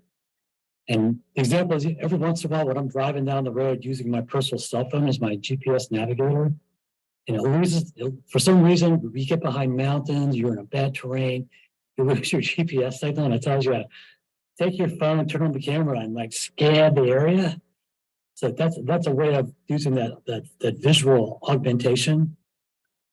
One technique that I find really, really promising is the blending of solutions. So in addition to a GPS solution, all these other techniques like radio navigation, inertial navigation, light detection, visual, blending those solutions to include blending the solution with our international partners, blending our solutions, for example, with the European Union. Today, that would require like a change in policy. But from our perspective as PO, those policies are written like back in the year 2000, in which the world, this country in the world, never envisions that there will be multiple sources for GPS and multiple alternate sources to augment GPS. And I think the next phase is to do some testing with all of those different sources to find out what the real accuracies that we can achieve. So that's where we held the reverse industry for alternate PNT. My group is the lead for it in Space Systems Command. I'm really looking forward to the next couple of years as we invest in some of those innovations. Yeah, I'm sure, would you say 60 some odd folks showed up with ideas? I'm sure it's probably exhausting, but fascinating at the same time. Yeah. So we actually met with about 40 companies. You're right, there were about 60 companies. Many companies just showed up because we did this at our new commercial integration center in Chantilly, Virginia. It's a lot of the small businesses who had nothing to do with space, just wanted to understand what they could do with space. We had companies that they did database manipulation, they did IT support. These are all things as a new service we were interested in. But yes, there were more like 60. We divided into 3 teams. I led a team. My chief engineer led a team, and one of my senior colonels who runs the user group ran a team. So between the 3 of us, we met with about 15, 20 companies. Yeah, and your approach here with the reverse industry day too, likely gives really good insight to problems maybe you didn't know were there, right? Or different things to consider. Most of these I'm kind of jealous. I'm like, kind of want to go be on the other side of the table and listen to all the pitches. Yeah. What was so interesting, Jen, is that a lot of these companies are also we talk about all those commercial companies who are investing in space and other orbits. They're talking to our international partners. They're looking for multiple customers to invest in some of their new ideas. And I think they're going to get traction. Nice.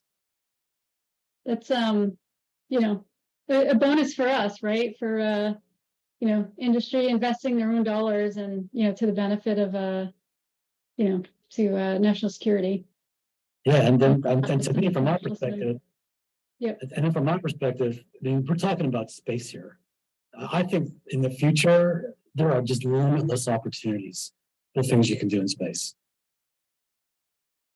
Yeah, and with limited amount of people that have that brain power to create different space systems, We'd be kind of foolish as a nation or as a defense organization to, not leverage the commercial folks that are out there as well. And Absolutely. and kind of leading into my last question. Sure.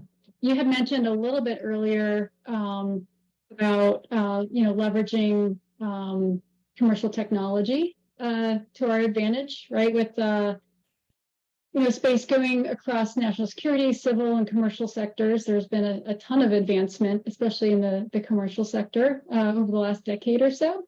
Do you have any more specifics on how you and or Space Systems Command is leveraging this commercial technology? Sure. So I mentioned everything we're doing on the PNT side. Yep. We're looking at augmenting commercial providers that will invest in PNT solutions, especially in other orbits like LEO. We're watching very carefully the Space Development Agency. Their tranche 2 is going to look at a PNT solution for LEO. So we look at that as a good opportunity to augment the existing capabilities. And then in the MIL-SATCOM side, that's where we're focusing in parallel. And in that area, there are other international partners that have developed, for example, like Norway, they've developed their own commercial MIL-SATCOM capabilities, and we are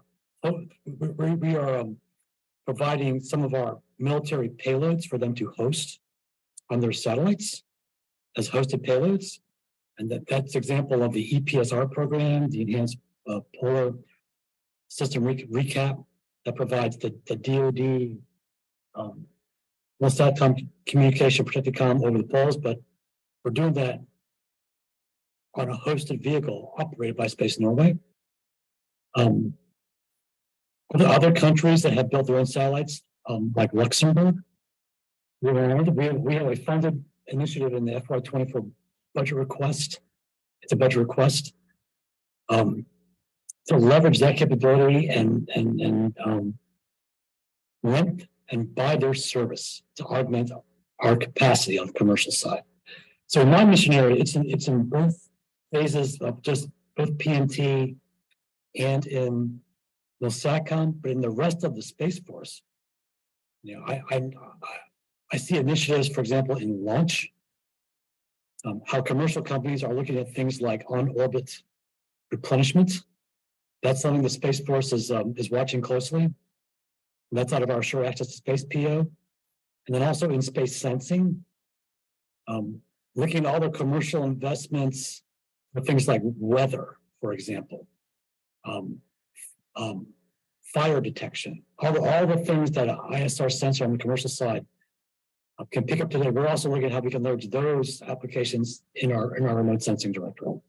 So it's across the board, Jenny, how we're looking to leverage all the commercial investment and international activity. Yeah, and there's quite a lot of places to look nowadays, right? It's not just large nation states that have space programs. I mean, you have small countries like Luxembourg. Yeah. Spent quite a bit of time there as a lieutenant. They had the only English-speaking movie theater. Is that right? Yeah, 45-minute drive from Springdalum. Right. But to think like, even like small nations or these like, very small startup companies have these really great space capabilities. It's kind of cool to see how far we've come. So yeah, and it's then pretty exciting. And then I just also think it's great for the industrial base. For a nation, regardless of their size, regardless of their economy, to invest in space capability means that they're investing in their intellectual capital to take that next step, to start to invest in their people who become very knowledgeable in the technical aspects of the space mission. Oh yeah. So I think we have a couple more minutes left. Okay. Is there anything else you would like to talk about? I'd like to leave the floor open to you. If there's anything you want to address? Thanks. So talked about a lot of things. We talked about our mission. We talked about sustaining our mission, flying satellites, transition to leveraging commercial international. But I want to expand on that last point, I think, that we just talked about, and that's the importance of people. Well, thank you very much for the invite, Jenny. I really enjoyed meeting you. I really am passionate about this mission going forward, and look forward to working with you and all our other industry partners. Awesome. Thanks, Del. And Thank you now very much. we're gonna turn it back over to David and the AFS team.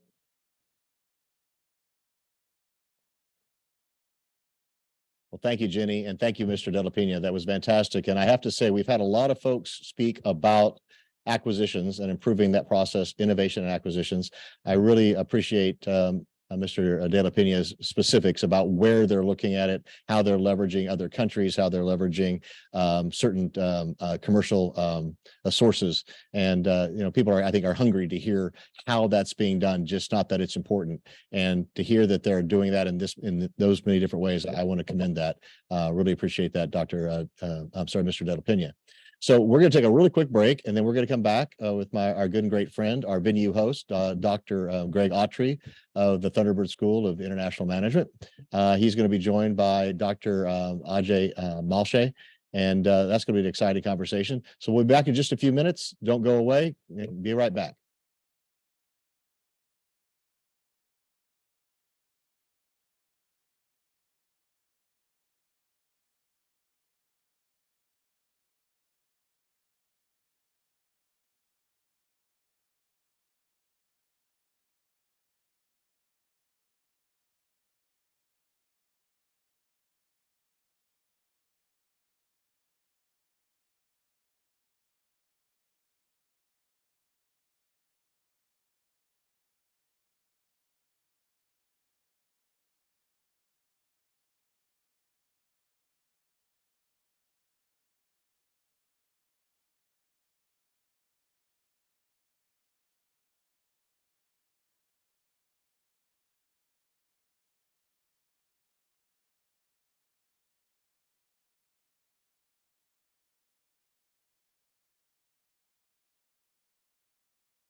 Hi, I'm Greg Autry. I am the clinical professor and director of the Space Policy, Leadership, and Business program at Thunderbird School of Global Management at Arizona State University. I'm excited to be here in ASU's beautiful DC building, helping to host this fantastic summit today. And I've got a good friend I would like to introduce now. Dr. AJ Mashal is the Goodwin Distinguished Professor of Mechanical Engineering at Purdue. And notably, he is one of the world's experts on in-space manufacturing and in-space assembly and manufacturing. He's going to be hosting an exciting workshop on semiconductor space manufacturing coming up in a couple of days. And in fact, AJ, I'll be flying out to see you tomorrow in beautiful West Lafayette. Promise me it won't rain. I definitely promise you, Greg. We look forward to see you, and we had a great response. Many leaders in the no pun intended in the space would be there. That's fantastic. So let's get right into space manufacturing. A lot of people probably aren't aware of that. I hear a lot of people at events like this saying we need to leverage the power of commercial in order to improve our national security, improve our economic development, create jobs, all these things. What does that really mean? You know, it's not about just launching things into space, because that doesn't really produce anything tangible. Space manufacturing might produce something tangible. Can you give us an overview of what's included there? Absolutely. Greg, first, thank you for having me. I'm just delighted to especially work with a friend and a subject matter leader expert in the world. So thank you, Greg. Happy to be on the show with you. There are three angles that I would like to bring to the in-space manufacturing or in-space servicing, assembly, and manufacturing. Because what is important for America is what I would call resilient operations in space. Resilient operations in space. And how do you operate in any environment? If you think about the ground, offshore, any extreme environment or real environment for operations, you always need to make something, you need to serve something, and once you make it, you got to assemble something to make it work as a system. So manufacturing or assembly or servicing in space is a very important part of operating in space. That is number one. The second thing that America, as is going through a renaissance, what I call of manufacturing, we are reshoring, we are retooling, we are retraining people. Now we just need to add third axis to that. We need to be doing that for space. That we need to be, I wouldn't call reshoring, but we need to be sending people above the carbon line. We got to be training people. And if people would think space means you got to have PhD or masters. No, we need everybody to be a part of this commerce, which is lifting off. And the part of that, we need to retool. We need three types of tools. Physical tools, digital tools are very important, and tools, those are sustainable. But those are the angles to this of making, because it's a part of operating. Well, fantastic. Can you give us an idea of some of the sort of products that people are or may soon be manufacturing in space, and what markets both on Earth and in space those might address? Absolutely. There would be, I would call 3+1. One of the first thing is that why to make in space? There are two parts. I mentioned about operation in space, right? We are going to have satellites, we are going to have stations, we got to have tourism as a part of this. Remember, this is a commerce. This is a security at the same time. So we're going to have products, those are going to, the word exploit is probably not the best user word, but what I would say, take a benefit of the space condition. What does that mean? That we have abundant sunlight, we are going to have a microgravity. Because remember, on the Earth, we are driven by working in the gravity. We get so used to this in our lives that we don't even think the different. But in the space, you have no gravity or microgravity, to be accurate. You have very extreme temperatures as well. So you have many things, those are different than Earth. So you can do very unique chemistry experiment, very unique physics experiment, and then you can synthesize molecules, materials for biomedical applications that could be great for the human lives. So one area is called biopharma in space. The second is energy harvesting. As you would know, as the population is growing, abundance of energy supply is going to be very important for us. And we are going to need all forms of energy, not one, but all forms for resilience again. And for that, space is a great environment as an energy source to either harvest, transport, various forms of their supply chain, if I may call. And I'm going to start using a term intergalactic supply chain, because we are truly at that age of intergalactic supply chain. So energy is going to be a part of that intergalactic supply chain. And the third part of that manufacturing would be, which is going to be important, semiconductors. And people say, AJ, why semiconductors? Because remember, if the human has to go to space, basic needs like food, habitats, energy, but at the same time, for us to operate, digits are going to be important. For those digital footprint, we're going to need a semiconductor. And 3+1, because that one is going to be what I call surprise that we yet don't know. And that's what everybody's going to look for, that killer application. That's fantastic. I like to point out to people that if you go visit a pharmaceutical manufacturing facility, what do you see? You see a lot of vats with a stirring machine stirring. And why are they stirring? Because the gravity is stratifying the heavier molecules in those solutions down to the bottom, and they're never getting the perfect chemical mixing that you could get, and they have to agitate them, which causes its own issues. In space, you can, as the professor noted, make molecules that are pretty hard to make on Earth, and you can make various molecules interact together in perfectly efficient ways, form perfect crystals that you can't make here on Earth. And in biology, you can get cells to grow faster and into more complex 3D structures. You want to make an artificial liver for somebody on Earth, you can take their cells, you can take their stem cells and differentiate them, force them to become liver cells and grow a liver pancake. But in space, you can actually make a vascularized organ that could someday perhaps save millions of lives here on Earth. So I'm so excited about that. Greg, if I may add to that, what you just beautifully said. So one of the areas that we explored on Earth are nanoparticles, nanotechnology. And nanotechnology in space without no gravity is going to make nanotechnology brilliant for many applications, including biopharma and therapeutic, what you just described. But another thing I would like to point out that now we are walking the age of quantum devices, qubits, and making nanostructured qubits, semiconductor quantum devices in space is another very important area that we see in the future to grow. But thank you. Yeah, I mean, Moore's law is something probably everybody knows about now, and that we're able to increase the density of semiconductors in a 2D matrix, but we're really reaching the atomic limits of that. And so at some point, you've got to go quantum and you've got to go 3D, and space gives you some really unique opportunities there. Let's talk about ISAM again, then, and specifically on power. You mentioned power delivery to Earth. How would manufacturing in space assist with that versus building solar panels here on the ground and lofting them into orbit? So there are three parts to that. First part, I would say that when people talk about operating in space, there are two ways one need to look at that: operating in space for Earth applications and operating in space for space applications. Now, when you're operating in space, there are two other parts to that: operating in orbits like lower Earth orbit, LEO, what people fondly call, or operating on the lunar surface or any extraterrestrial surface. So that would be a ground.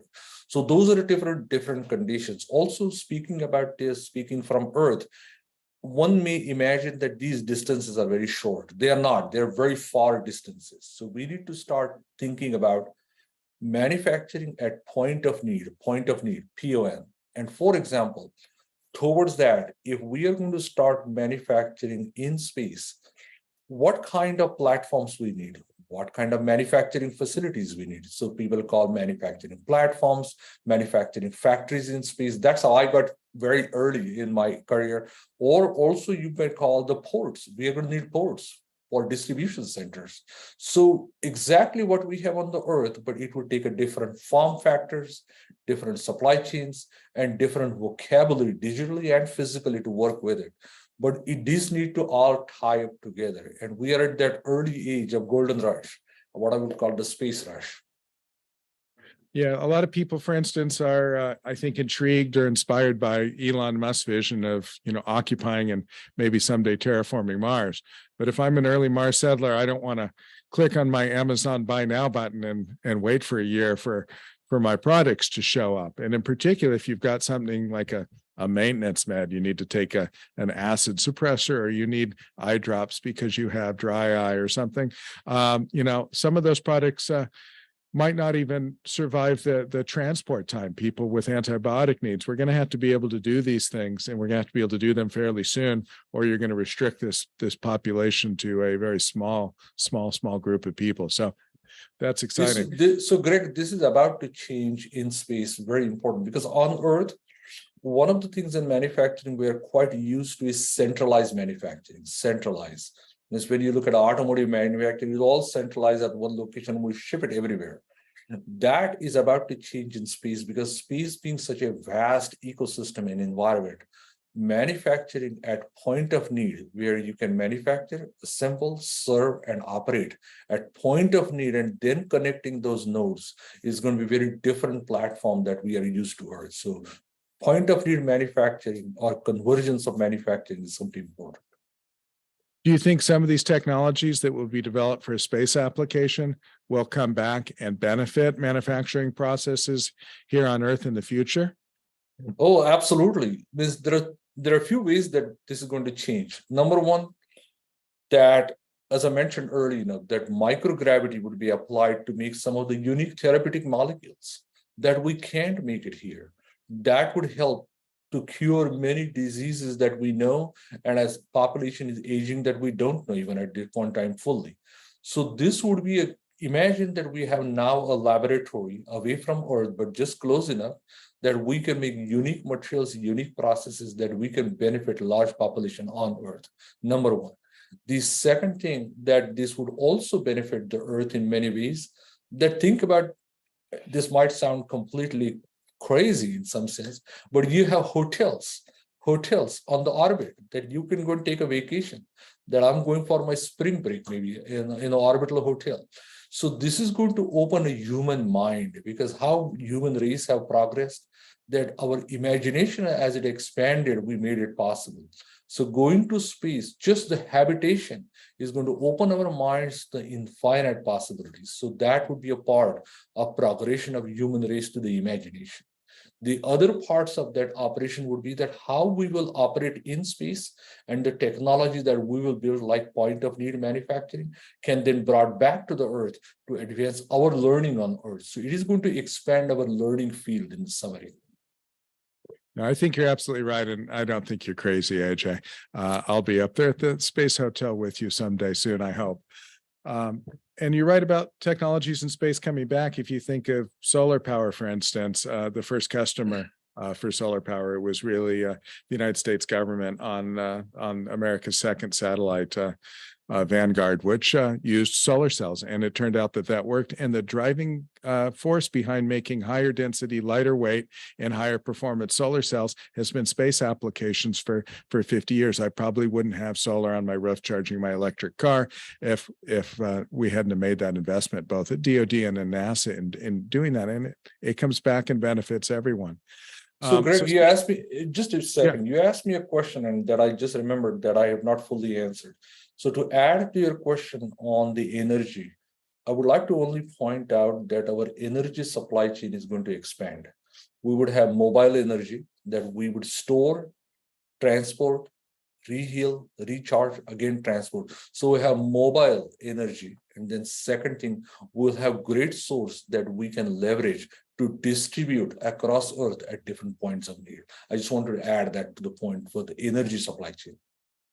Yeah, you're absolutely right. People are talking about building large structures in space in order to beam power as a microwave laser back to the Earth in order to power cities without having to disrupt a great deal of land with low energy density solar panels.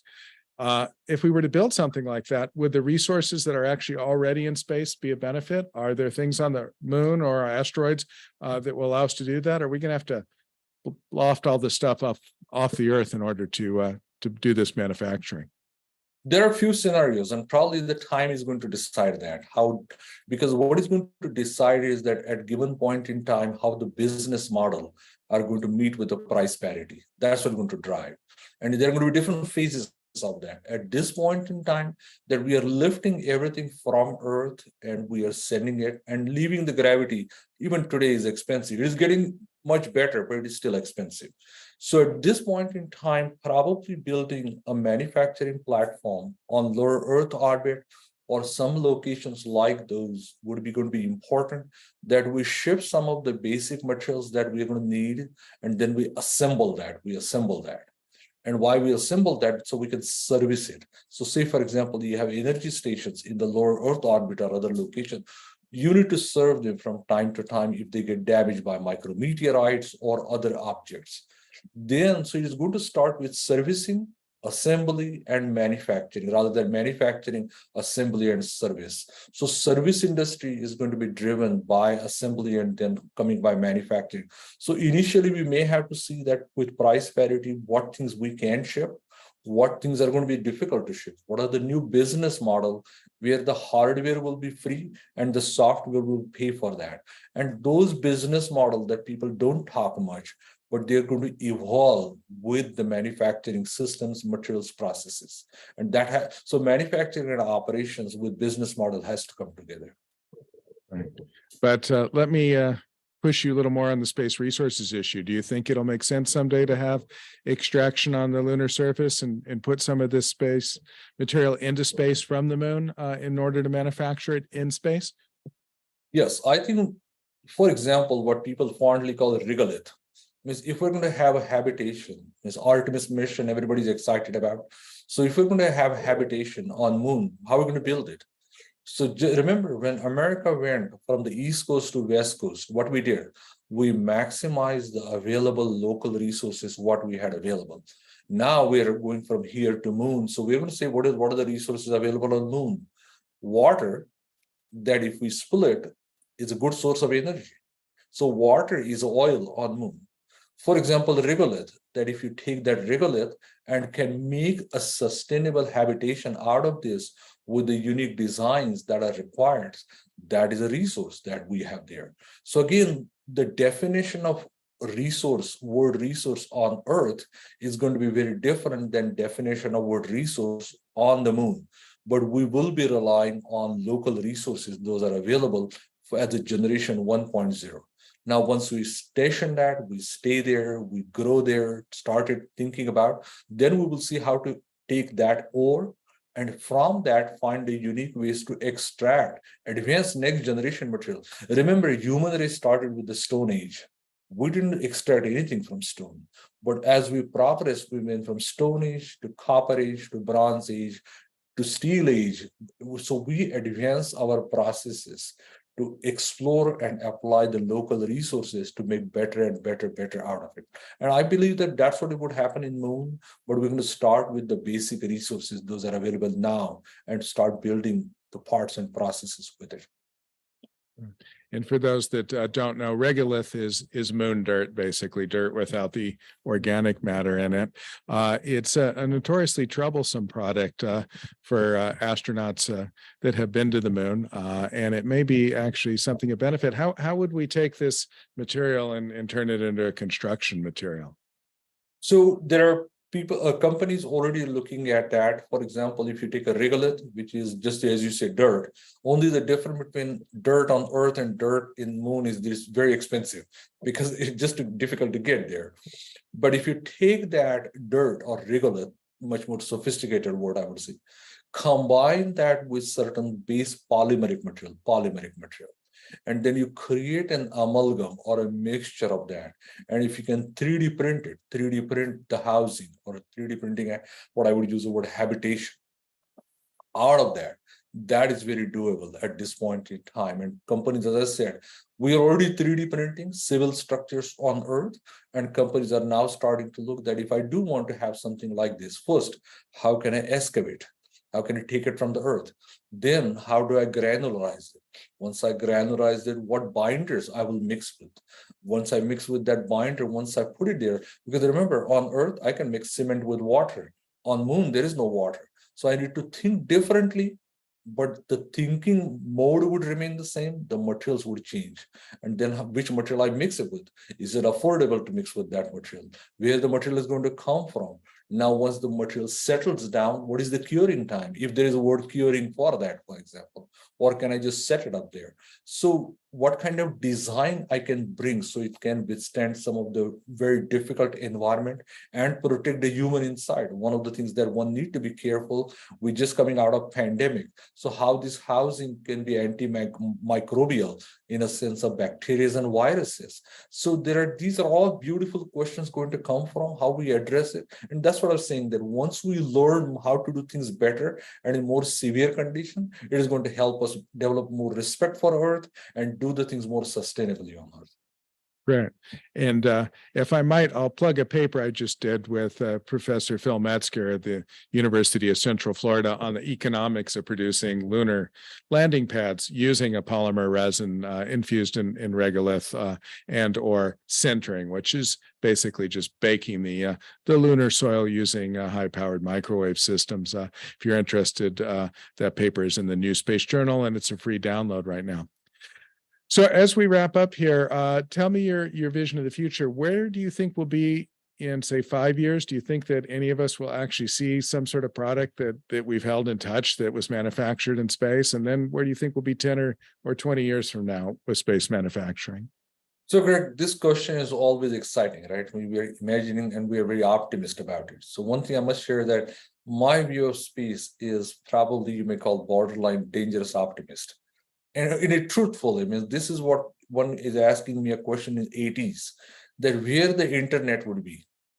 And imagine if in 80s, if we would have thought that we're going to have LinkedIn's, Facebook's, Google's, routers, voice over IPs, means that would have been called dangerous optimism by in 80s, right? If I would have talked like this, two computers connected with wire. If that was that simple, but very so powerful by them, imagine that now we escaping the gravity, leaving the Kármán line and going above and now expanding our horizon of from imagination to productization to learning how to live in the extreme environment. So humanity, as we will continue to carry beyond the Kármán line, I think that we are going to see the products that we even cannot imagine today. We are going to come up with the practices to live human life on Earth and beyond Earth that we don't know today. But as long as we continue to follow the best humanity practices, I think it is going to be a great ecosystem. But as I said, I'm going to be there to live this for next 5, 10, 15, 20 maybe years of life. But I believe that I would see human being residing in space in my lifetime pretty soon. Well, I'm excited to look forward to that future and join you there. And I'll be joining you in Purdue on Thursday. Thank you so very much for your time. I greatly If I may put a appreciate it. plug in this conversation in conclusion. So on Thursday, with the support of many key invited leaders, including Professor Artemis and others, about 80 to 90 people, the world's first in-space manufacturing of semiconductor road mapping for trains and drivers workshop we are hosting at Purdue. And Purdue is a very special place. We're going to host our colleagues at Neil Armstrong Hall of Engineering, and they're going to see a lot of memorabilia around. But the purpose of this is that to allow to find commerce and opportunity space and gaps where people can work on and invest and grow commerce. So we're going to have businesses, governments, and academia, about world's 80 to 90 experts in America working on this. So looking forward for that, hosting all, and it's a great place at Purdue. Space is very fond. Manufacturing is we call boiler makers, and semiconductor and microelectronics is absolutely one of the top priorities. So we look forward to Greg, but thank you again. All right. I'm looking forward to it too. And if anybody's interested in this very building here in Washington, D.C. on November 5th through 9th, I'll be hosting a executive certificate program in space leadership. We'd love to have you here. I know we'll have a number of participants from government agencies, both here in the United States and around the world, as well as folks from the private sector that want to learn more about what's going on in space. You can find that at the Thunderbird School of Global Management website. Thank you. Well, thank you. Thank you, Greg. See you soon. See you soon.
Welcome, everyone. We're back. I'm David Hamilton, founder and chairman of America's Future Series. And we're closing out the day, getting close to the end of the day for the America's Future Series Space Innovation Summit here at Arizona State University's Barrett and O'Connor Center in DC, and we're thrilled to be hosted by the Thunderbird International School of the Thunderbird School of International Management. And I want to thank Dr. Greg Autry again, not only for that, but also his great conversation he just had a few moments ago with Dr. AJ Malche. We talk about having concrete conversations about things. Well, they literally had a concrete conversation about space and how to make concrete in space. So I think that was rather fitting. I really enjoyed that. Really thrilled now to say, hey, we're going to be having Major General Olson join us. John Olson has joined us in the past. He's always been incredibly insightful and interesting. He's been doing some very important work. I should say Dr. Major General Olson. We're also thrilled to have Daniel Jasinski, the Chief Strategy Officer for Comtech, doing this interview with him. So we're going to turn it over to them. And then after that, we'll be back. We'll start closing out the day. But I think you're going to really enjoy this conversation between Daniel Jasinski of Comtech and Major General John Olson. All right. Thank you, David. Appreciate the opportunity to be here as part of this America's Future Series event. We're honored to have with us today Major General John Olson. General Olson is the mobilization assistant to the Chief of Space Operations and Space Force lead for CJAD-C2 and ABMS. He's got quite an impressive resume, both in uniform, as well as serving for nearly a decade in leadership roles in industry, including as president, CEO, and GM for several public and private companies. He also spent a decade supporting NASA and the White House as a senior executive, and recently as the first Chief Data and Artificial Intelligence Officer for the Department of the Air Force. Sir, thank you for joining us for this event. Thank you, Daniel. It's a pleasure to be with you. To start today, let's take a step back. In your view, what are some of the most important aspects of joint force integration? And what are some of the ways that this integration will help ensure that the U.S. and our allies maintain a strategic advantage in an age of technology-driven deterrence and defense? Well, joint force integration is absolutely critical to everything that we do. By its very name, integrating the joint force, and I would even extend further to the coalition and allied elements of that joint force is fundamental to success in integrated deterrence and defense of the United States and our partners and allies around the globe. And so, as we look at that, it is so core, and that starts with our planning and our strategy. It starts with our acquisition and our development through integrated tests. Those elements are all essential to yield warfighting capabilities, integrated deterrence capabilities that are capable, credible, and we're competent in execution. So these are really the core of the entire joint warfighting concept, or JWC. And as we look at that, it is ever more important in this age of data-driven technology and innovation that the rate and pace is so brisk that we must remain in all these sectors and domains tightly integrated, partnered with the best and brightest across industry, academia, and the interagency and the international communities, and then driving that in a cohesive, action-oriented, outcomes-oriented approach. It's making sure the say-do ratio, the applications, the outcomes are commensurate with the rate of need. So we like to say delivering at the speed of need and relevance. It's a great answer. When we look at the efforts over the last few years, obviously, quite a lot of time being spent driving towards this CJAD-C2 vision. What do you see as some of the biggest wins over the last couple of years? Well, I'll first start with a macro answer, and then I'll give you a specific drill down, from my knothole as the Space Force lead for CJAD-C2 and ABMS and C3BM. Largely, when we look at it, I think we already know the ability to sense, make sense, and act across all the services in our coalition partners and allies in an adversarial environment at the speed of relevance, which is the very definition of CJAD-C2.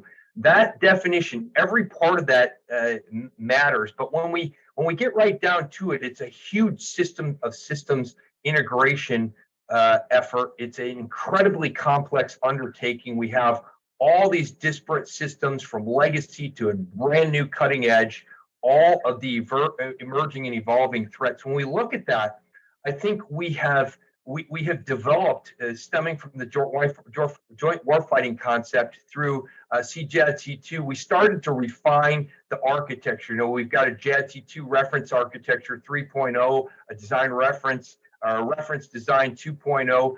These things are starting to take the ethereal and drive to a specific, but most importantly, the real magic, the real progress in CJADC2 over the past couple of years is the actual transition into tangible impacts, transitional programs that take that concept, take that strategy, and put it into practice.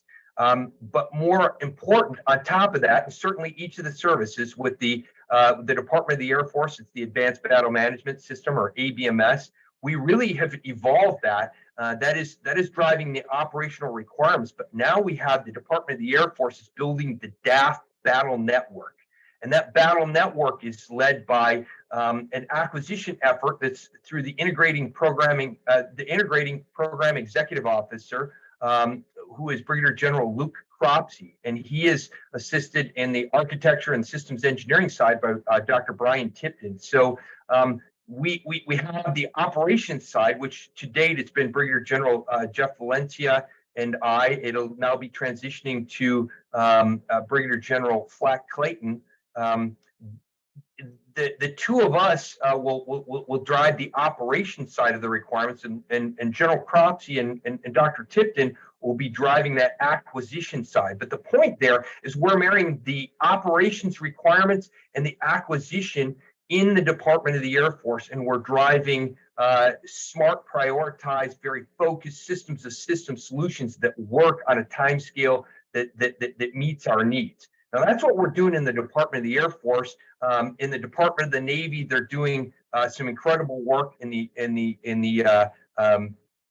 overmatch arena, and then Army Project Convergence has made incredible strides. As we look at PC 21, Project Convergence 21, and then 22, they've had significant improvements in the overall relevance and mission outcomes. The lessons learned rate and pace has been great, but I'd say the singularly most important thing is we've started to converge at the military department component level, so that I can confidently say between the Department of the Air Force and the Department of the Navy, we've never had as good of a level of cross communication and as good of a level of integration and interoperability and communication writ large at all echelons as we have now. I think we're building on that and we're expanding on it. So that's really what's happened in the past couple of years. I think it's been slow to mature, but it's starting to pick up at a rate and pace that's really measurable and exciting. As we talk about from a Space Force specific perspective on this, we've certainly already started with our resilient and effective space architecture. The Space Development Agency just this past 28th February awarded a $1.8 billion contract to Lockheed Martin, Northrop Grumman, and York Space Systems for 126 satellites. This is our global communications network in LEO. So we call this proliferated low Earth orbit PLEO infrastructure. We're looking at the Unified Data Library as our primary repository for our space domain awareness, or SDA data. As we expand this, it's a secure cloud-based multi-classification environment. This is exactly what we need to be having, command or combined CJADC2, combined joint all domain command and control at the speed of need, where we can add machine-to-machine relevance. Likewise, we've been also leveraging, enhancing Scoop with this is Space C2 open architecture operational prototype. The follow-on system to Scoop is in place and amping up. These are just a couple of examples of how we're driving a data-centric, data-driven culture within the Space Force, and evolving to a modern paradigm where space is a congested domain, and we're trying to deliver the capabilities that will bring integrated deterrence across, not just for the in-space contested space fight, but across and supporting the coalition, the allies, and the joint service across all those multi-domain elements. And I think as we look at that, the future of modern deterrence, defense, and combat is absolutely dependent upon space in every facet. And so as the lead for space requirements in the entire Department of Defense, as outlined by the Joint Requirements Oversight Council, we're taking that mission seriously, but it's also an active one of integration and listening and responsive reflection of those joint service and coalition needs across the board. So it's, you know, I know that's a long-winded answer, but it's really an important one, because I think all too often, you know, this CJAD C2 is the everything system, and our track record hasn't been so good in those across not just the Department of Defense, but as a government. And I think when we break it down, we take a stepwise systems engineering disciplined approach, that's going to lead to success, and we're on that path. Thank you. That's a great answer, and you know, it's inspiring to hear all of the progress being made and laid out there. You know, certainly quite a number of accomplishments, and you know, it's been really amazing to see you know, some agencies move quite a bit faster than they were able to in the past. I think it's a meaningful part of that. So definitely appreciated. In a recent briefing that you gave to the New York Foreign Press Center, you mentioned the 3 lines of effort as it relates to the Chief of Space Operations. I really glommed onto the third. It's interesting, you know, partnering to win. Can you tell us a little bit more about what you mean when you talk about partnering to win, and maybe expand a little bit on what it takes to get there for our audience today? Well, yes, you know, I too love it, and I think the Chief of Space Operations, when he laid out those 3 lines of effort, the third and definitely last but not least one is indeed partnering to win, and that means doing so in an enlightened, you know, interactive way across all the elements that could possibly comprise. Certainly, first and foremost, that involves partnering with industry and leveraging industry, and not doing so in a directive way, but in enlightened, interactive fashion that does so to harness the true innovation and entrepreneurial capacity of our industrial base, which I think has been you know, a world-class differentiator forever. But it also builds on capturing the diversity, the richness of the diverse thought and processes and perspectives and philosophies that come in from a rich and dynamic and vibrant ecosystem on the industrial sector. But it also means partnering internationally. It means partnering with our allies and coalition members and like-minded countries around the world. We've seen the Ukraine conflict has shown again how intrinsically and fundamentally important great partnerships is in providing integrated deterrence and defense that matters and that is constructive. It's also about partnering with academia. You know, as we look at the rate and pace of technology and innovation, that rich ecosystem in academia has bred the great ideas and inventions that have powered us throughout our history. And so I think we need to continue to harness that. And frankly, it's a very competitive geopolitical, geostrategic environment. We need to absolutely positively harness our greatest minds and do so in a conversion rate, much like whether that's industry or academia. We need to apply those practical principles and leverage them into outcomes in our integrated deterrence and defense strategies on the national security side. And I think that ties to the broader fact that, you know, our economic security, our health security, and our national security are fundamentally and intrinsically intertwined. And so you've got to have this whole of nation, this whole of government approach.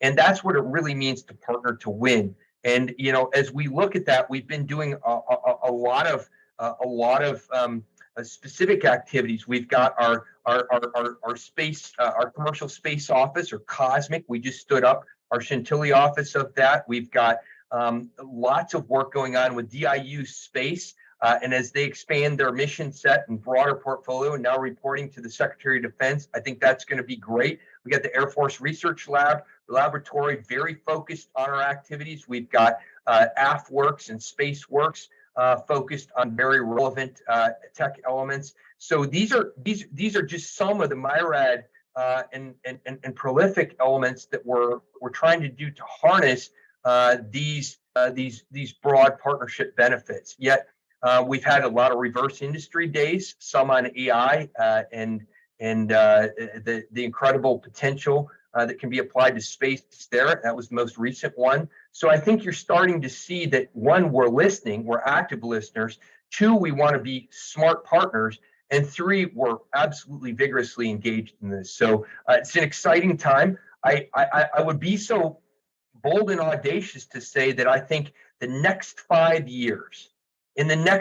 years, we will see a greater rate of pace and change in outcomes in terms of our Space Force and in terms of our national security writ large and our integrated deterrence than we have in the last 50. And that's going to be mind-blowingly fast. And this partnering to win is what it's going to allow us to do to get there and to succeed, because it is a first mover advantage. There is absolutely a huge difference between first and second place, and there's only one place for the United States and our partners and allies to be in this endeavor. That's a great answer, and it's inspiring to hear. Along those lines, we saw the schedule shows that the SWAC should be completing the Space Data Transport Force Design later this year. And I think an important part of that is, the role that commercial companies play in this new hybrid military and commercial architecture. There's obviously a unique set of challenges that come with trying to put together a solution along those lines. Can you talk a little bit about, how you're thinking about what commercial companies can bring to bear in that approach? Yeah, well, I appreciate that question. The Space Warfighting Analysis Center is our force design entity, and what they're doing is they're simply using a model-based systems engineering approach, which is threat informed, and it is taking a very objective, analytical, digital approach, one that's end-to-end, to allow us to leverage the fact that we're the first service born digital, the fact that we're leveraging a digital headquarters, a digital workforce, a digital engineering ecosystem, and digital operations. Those four pillars of our digital service, they're actually bringing it to fruition by allowing us to make and interact with, we just talked about partnering to win. It allows us to interact with all those partners, including our internal elements, in a way that's faster and more dynamic and responsive than ever.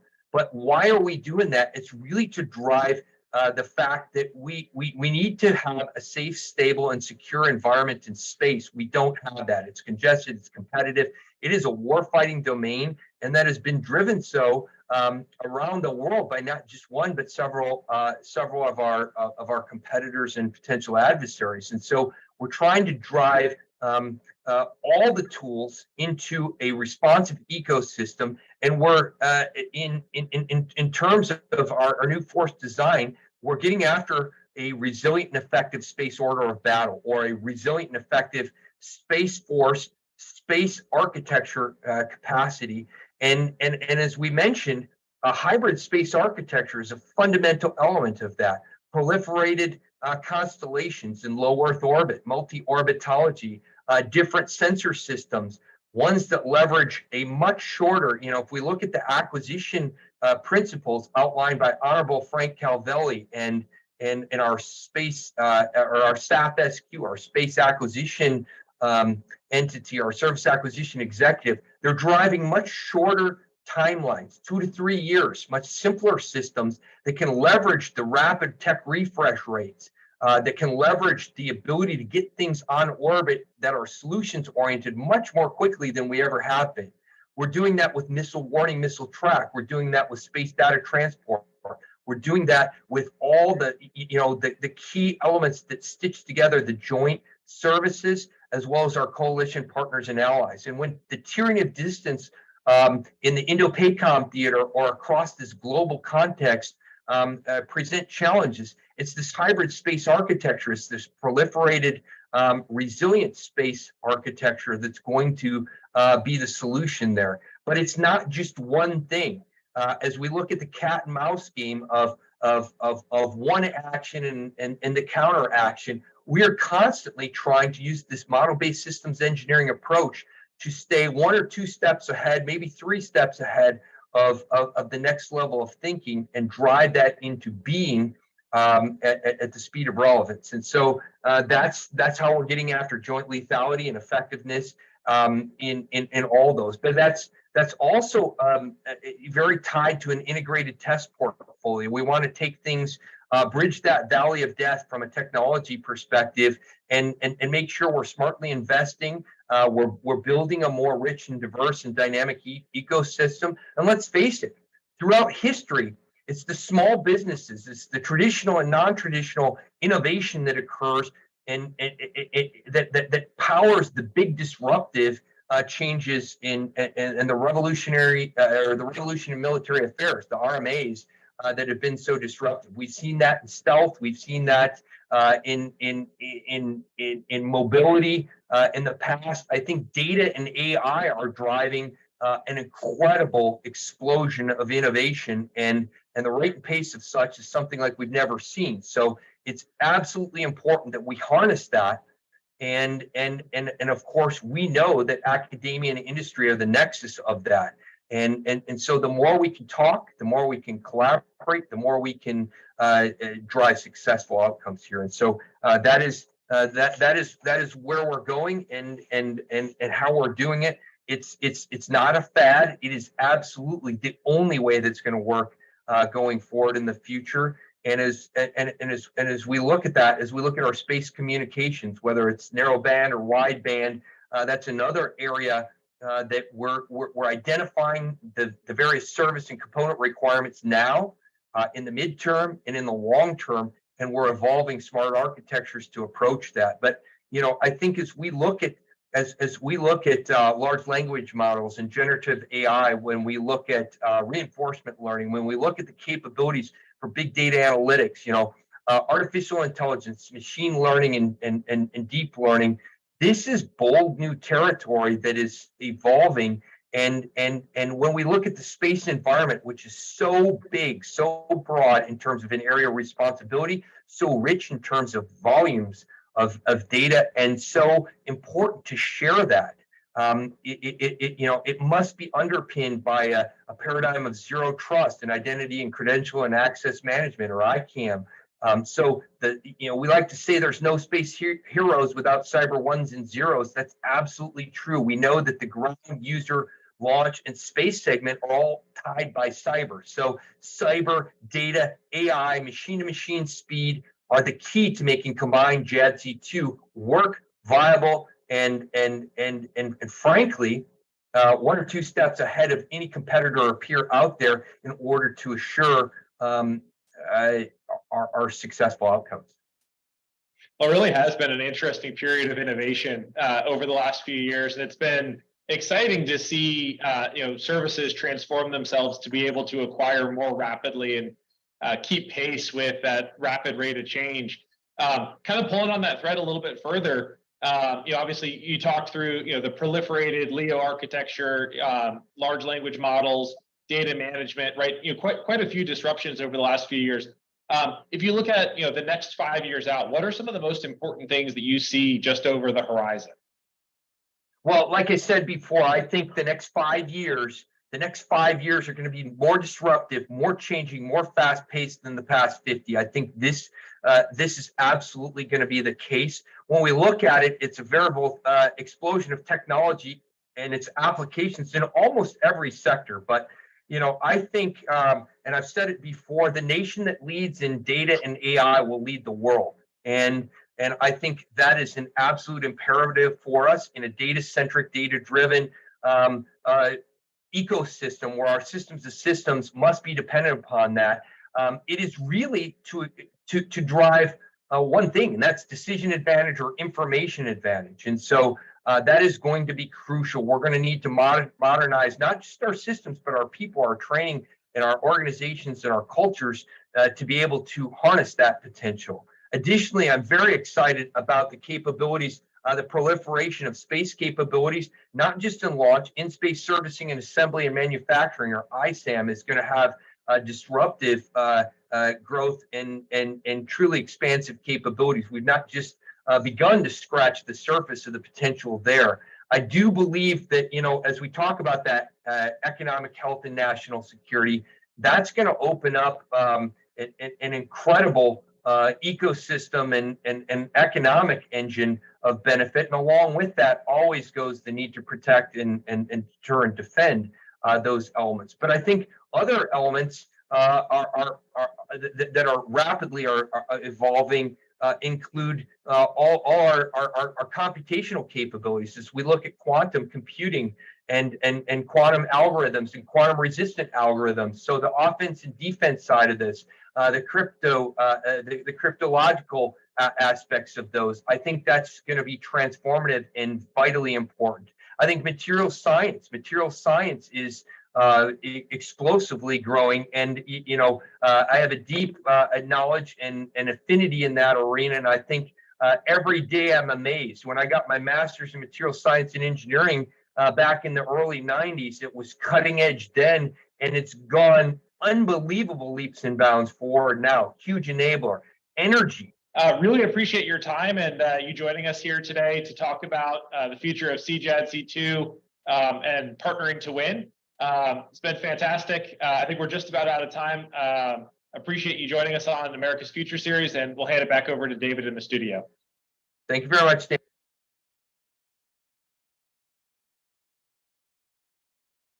All right, thank you. I thought that was an excellent session with our Daniel Gazinski, Chief Strategy Officer at Comtech, and Major General John Olson, who is a real Dr. John Olson, who's a real thought leader, innovative thinker. He's a fantastic guy to listen to. I learned so much, very thought-provoking comments, actionable sometimes insights that whether you're in industry or whether you're in government. So that was a great session.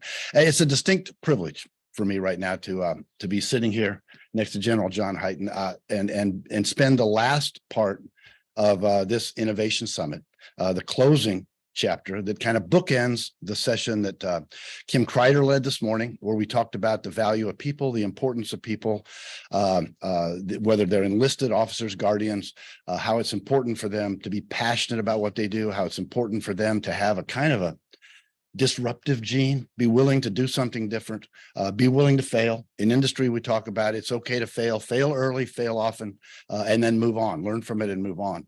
That has not been recently, last 30 or 40 years, that's not been the mantra in DOD. And I think it's a very, one of the privileges is to be here with General John Hyten, who is a significantly innovative thought leader, constructive disruptor, unafraid to challenge the status quo, unafraid to embrace new technologies, unafraid, even though we have a very proud and distinguished acquisition system, it's predicated on a process of invention. And now that we have technology leadership in many areas, in the private sector, moving fast, agile development processes, agile funding techniques. Some of the best and brightest are engaged in that.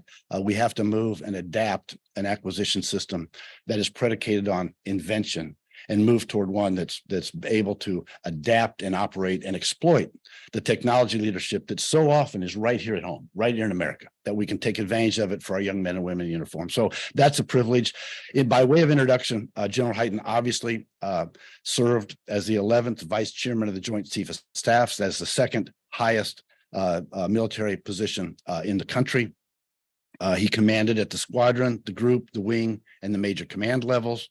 In 2006, he deployed to Southwest Asia as director of the Space Force for operations enduring freedom and Iraqi freedom. He commanded Air Force Space Command and previously was the commander of U.S. Strategic Command, one of 11 combatant commands under the Department of Defense. He has a variety of awards, decorations, and achievements. I won't list them all. I don't think we have time to list them all, but involves the Defense Distinguished Service Medal, the Defense Meritorious Service Medal, the Air Force Commendation Medal, Army Commendation Medal, Joint Staff Achievement Medal, Air Force Achievement Medal. I think you get my point. There's a lot. And I got to tell you what, from my personal experience, he deserved more. So with that, I will say that he began his career in engineering and acquisition, which is important because I think when you ground yourself in technology and engineering discipline, it pays rewards your whole life. It has for me. So today, of course, General Hyten serves as advisor to Blue Origin and leads the Club of the Future, which is the Blue Origin space-focused educational nonprofit inspiring young leaders of tomorrow to enter the space economy. In March of this year, he was also appointed as special advisor to the C3 AI CEO, Thomas Siebel. And of course, he has a bachelor's degree from Harvard. He has a master's in business administration from Auburn. So, John, welcome. It's obviously, I'm a little excited and passionate. So it's just a pleasure to have you here. I appreciate that. All that stuff means I'm old. Question. You've had an incredible career. Maybe you can share a little of your experiences with regard to the origins of the Space Force, how it came about, one or two of your most memorable moments, and please weave the people part into that. You bet. Absolutely. So thanks very much, Ken. I do appreciate the introduction, even though it was a little long. I still do appreciate it. Thank you. People call me a disruptor all the time and an innovator. I actually don't think of myself as that. I always thought of myself as somebody who studied the threat every day and tried to figure out how the United States should stay ahead of the threat. And many of the things we were doing did not respond to that threat. And therefore, it was critical that we move in a different direction and move fast, not because I just wanted to disrupt the system. It's because the way we were structured didn't respond to the threat. So we had to move unbelievably fast in order to do that. And oh, by the way, the Space Force the last 3 years has started to move at pace. The acquisition process is still moving too slow from my perspective. We still basically have the same overhead architecture we did 15 years ago. That has got to change. But my memories about the Space Force come from that same perspective, is that you look at our adversaries, and our big adversaries are Russia and China. Lesser adversaries in North Korea and Iran. Who knows where the next adversary is going to come from? But you have to look across the world and say, are we postured as a military to effectively respond to that? And if you look at what China and Russia in particular are doing in space, we were not ready for a conflict in space. And the scary part is, if you're not ready for a conflict's liable to happen. The best way to avoid conflict, whether it's Caesar or George Washington, the best way to avoid war is to prepare for war. And you need to be prepared for it. And we need to be prepared in all domains. And we need to be prepared in space, and we weren't. And I guess my biggest memory of the creation of the Space Force was I was a brand new commander of Strategic Command in late 2016, speaking to the House Armed Services Committee, the Strategic Forces Subcommittee, which was Congressman Mike Rogers of Alabama and Congressman Jim Cooper of Tennessee, Republican and Democrat. And they had been talking to me all year about, we're not ready. And I remember Mike Rogers had built this chart, and the chart had 64 faces on it. And in the hearing, he holds up the chart with the 64 faces and goes, these are the people who are in charge of space, all 64 of them. So I don't know who the heck's in charge of space. We need to fix that. And so, I mean, in a public hearing, you say certain things, and then you close the door in a private session and you start walking through it. And in that private session, I raised the concept, and I called it a Space Corps in that private session, because I really liked the way the Department of the Navy was structured with the Naval Service, the Navy, and the Marine Corps underneath it. And I thought that was a model that deserved interest. And we walked through the pros and cons of that. We walked through a separate service. We walked through an embedded service in the Air Force. We walked through all those things. And finally, they looked at me and said, could you just write it down? Could you just write down this conversation and send it to us?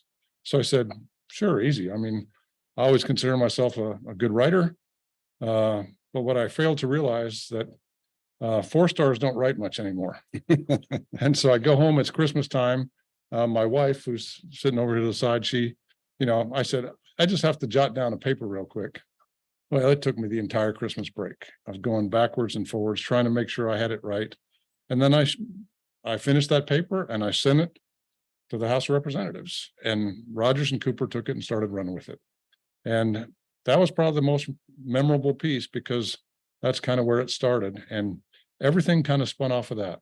But I give Mike Rogers and Jim Cooper the big, kudos for taking that and running with it, because ultimately creation of a separate service, you can't get a much bigger political decision than that. But it starts with a conversation between people with a common objective, willing to listen to each other, willing to throw something out that might be right or might be wrong, and talk about it, right? Well, I think it's important not just to emphasize that, but also to emphasize their political backgrounds. Mike Rogers from Alabama, about as conservative as we can get. Jim Cooper on the other side of the aisle. So you have a Democrat and a Republican who have very different political followings, political backers, political persuasions, political ideals, except when they sit down and they look at what is important for the security of this country, which is important to everybody, they put aside all the differences and said, we're going to move together forward into the future to make sure that we're structured correctly. And, in today's day and age, that doesn't happen very often. So that's another reason they deserve a lot of credit. But you have to have a group of people sit down and argue about things and fight about things. And, and I tell you what, it's best done behind closed doors, where you can scream a little bit and argue a little bit and take a whiteboard and start writing things down and say, well, that doesn't make any sense. And then actually taking pen to paper and writing things down is unbelievably important, because when the written word is in front of you, you have to respond to the written word. And what I forgot about when I was writing it is, when you write it down, it's got to be right. You can't have nuances. You can't have uncertainties. You have to say Space Force, Space Corps, Space Command, Space Structure. These are the pros, the cons, and everything to come with that. Because if you don't, then you won't have a full debate when the actual verbal debate happens. I'm going to highlight a point you made earlier, and maybe it was a nuance, but I think it's significant, is in the conversation you had with those political leaders, there was diversity of background, diversity of thought, diversity of decision calculus, diversity of all those things. And in many ways, that's where some of the emotion sometimes bubbles up, because we came from different places. But the fact is, in my view, diversity isn't a social agenda. Diversity is a outcome. It's results driven. Okay. Diversity simply creates a better outcome, because it brings more perspective. It creates a hotter debate. It creates a more intense debate. And then you're right. When you write it down, all of a sudden now, whether you come from diversity of background over A, B, or C, when you read that, it has to mean the same thing to you. Yeah. But I had a great reminder this morning. So all morning long this morning, Laura and I spent with my command chief when I was a wing commander at Schriever Air Force Base, 2005, Chief Master Sergeant retired, Russ Cook. And I tell you, Chief Cook has been through some tough medical challenges, and he's doing pretty darn good. And he drove all the way in from Frederick, Maryland, to just hang out with us all day, play a little golf, have some lunch, just talk. And God, he just brought back so many memories. And he brought back an important memory to me. And that memory was, and today we're going to recognize a lot of amazing officers. And you've heard a lot of amazing officers today as we've gone through it. But the enlisted force, I think Kim Kreider talked about the enlisted force this morning. Mm-hmm. The enlisted force that does space for this country is so remarkable, just so remarkable. And Chief Cook led them. I mean, when I was the wing commander, the average age of the operator on GPS was somewhere between 23 and 24 years old. And the guys actually operating the satellite were 19 to 20 years old. GPS for the entire world comes from a 19-year-old airman at the time, now Guardian, mostly on his first assignment, just out of tech school, that sits down every day. And I remember one of my greatest moments, General Chilton was coming out. I was a colonel. He was the 4-star. General Chilton comes out to visit. And, I learned from General Chilton and everybody else, but when you're a 4-star and you're walking around, when you walk up to an airman, you go, so, hey, how are you? So who are you? Where are you from? Right. And the airman stands right up at attention, sharp as a tack, says his name, says where he's from, and General Shelton then goes, so what do you do?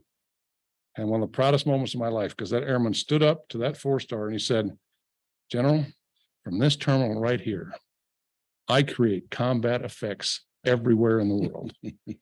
And General Shelton goes, oh my gosh, that's amazing. But that 19-year-old kid got it. Knew exactly what. Not that 19-year-old man. Knew his job. He knew his job. He knew what he was doing.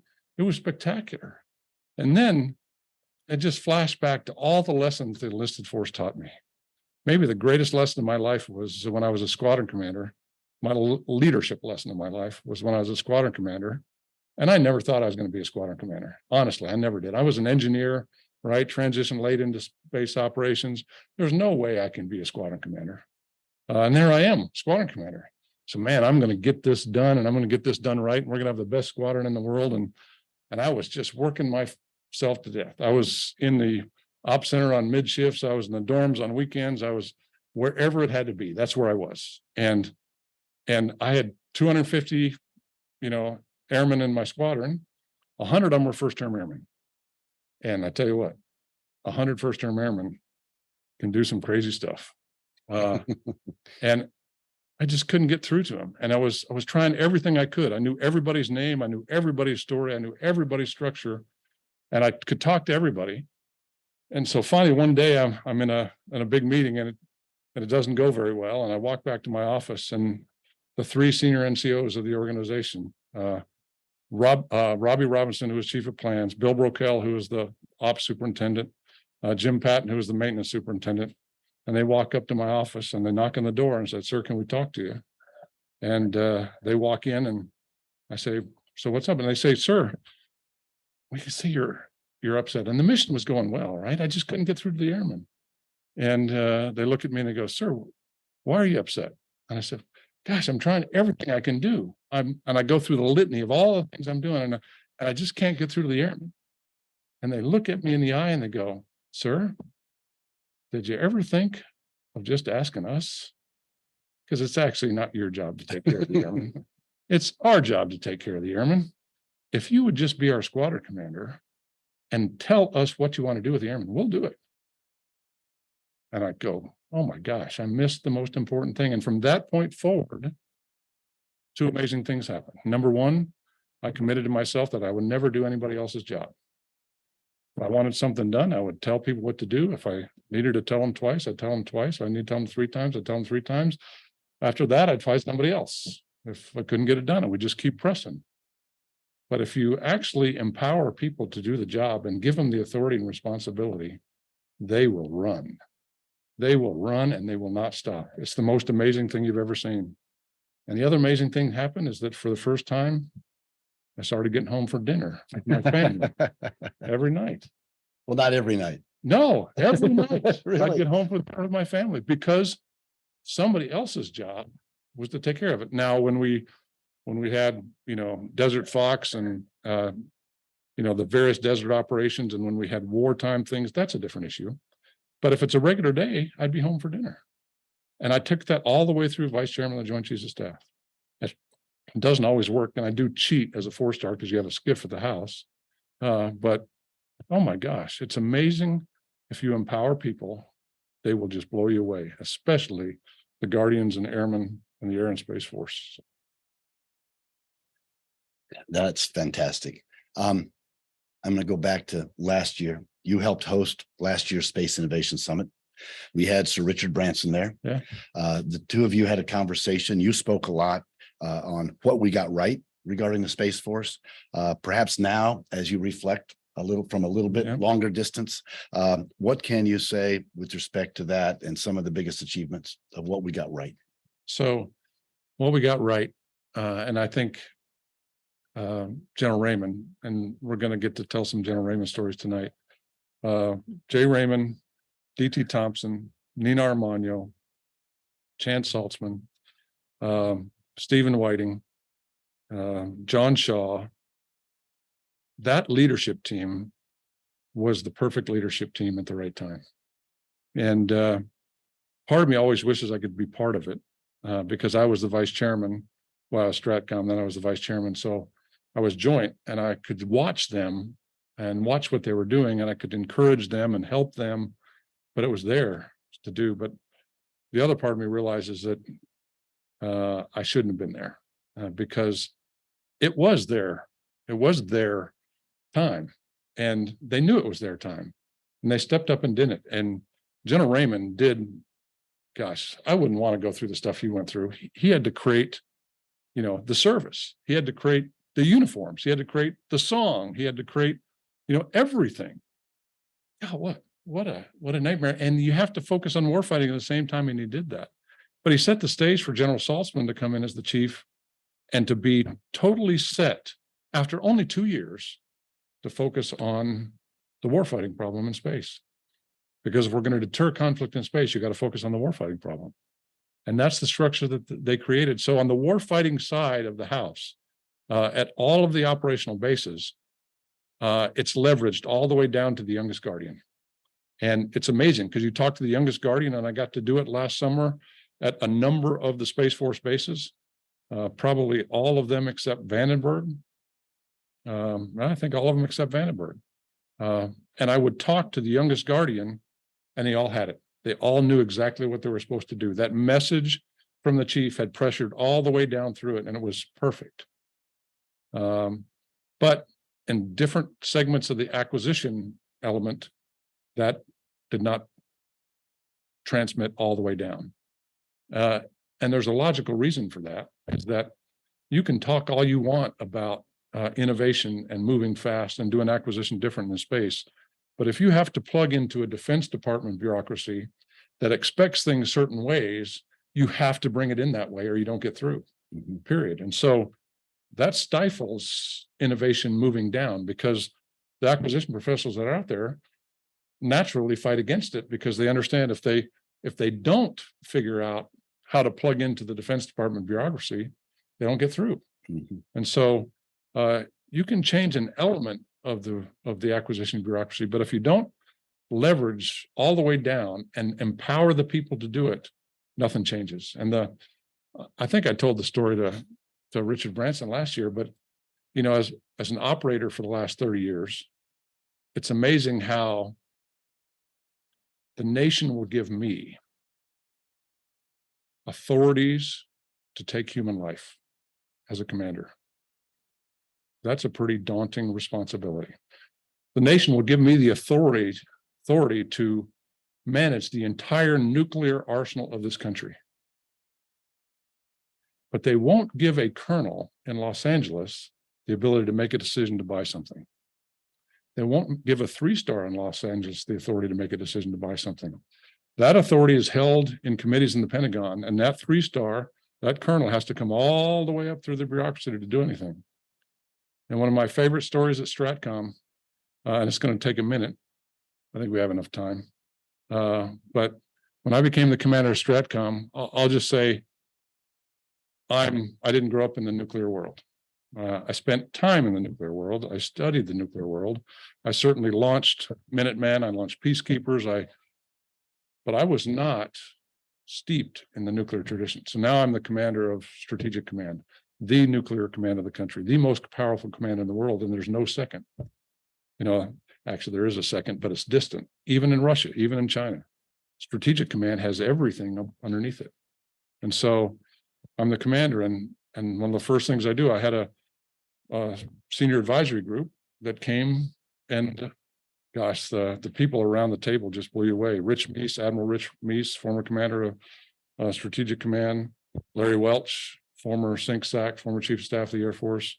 You just go around the table, and it's lab directors, just an amazing group of people. But the first one that we held, Johnny Foster, former director of Livermore, and also importantly for this story, former DDR&E in the Pentagon in the 60s, came, and he hadn't come in a decade. And he's 94 years old, and he shows up.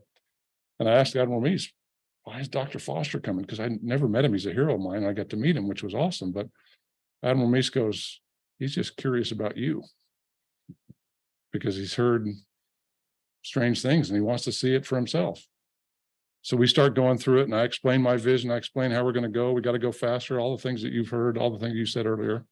And all of a sudden it strikes me that Dr. Foster was DDR&E when General Schriever was building Minuteman and Admiral Rickover was building Polaris Poseidon. Couple of innovators, right?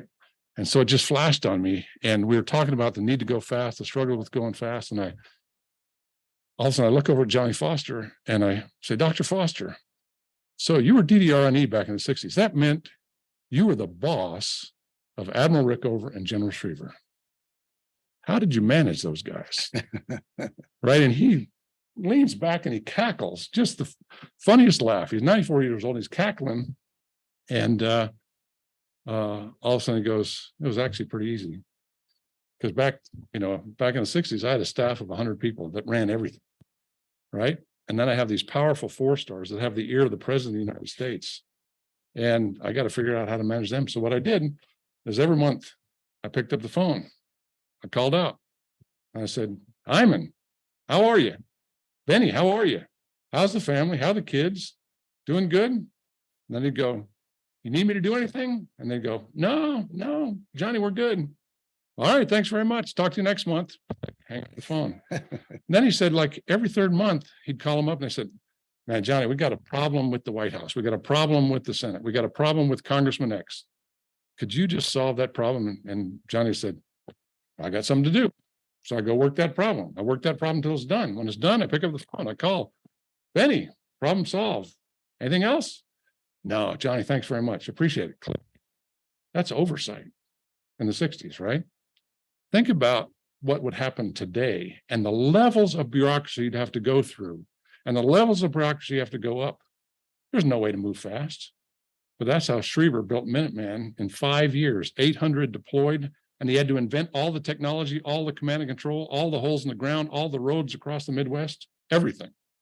That's how Rickover and created a submarine in the same amount of time that took a nuclear reactor of the size of this building, squeezed it into a 20-foot submarine and steamed around the world under nuclear power and never surfaced in 5 years. Imagine trying to do that today. So the key is empowering people. That's what Chief Cook reminded me of this morning. Empower people and they will do amazing things. Fantastic. A lot of lessons in there, a lot of lessons to unpack in there. Coming back to people.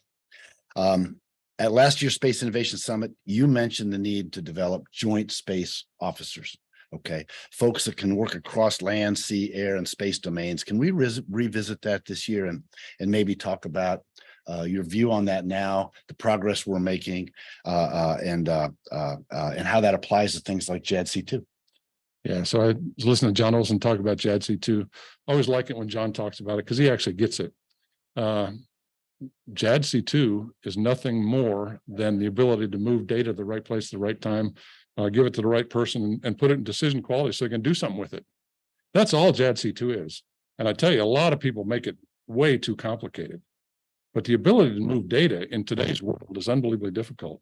We have so much proprietary data, so much data that cuts off. We just don't make the data available for us. No, by the way, that doesn't mean we have to own the data, but all the data have to be available. So when we wrote the joint requirements for the joint warfighting concept, the 4 supporting concepts, in each of those concepts is the following statement. From this point forward, all data will be made available, period. And I hope to high heaven that the men and women in J8 and in the joint staff are holding the services accountable for that, because and notice it says be made available. It doesn't say the Department of Defense from this day forward will own all the data.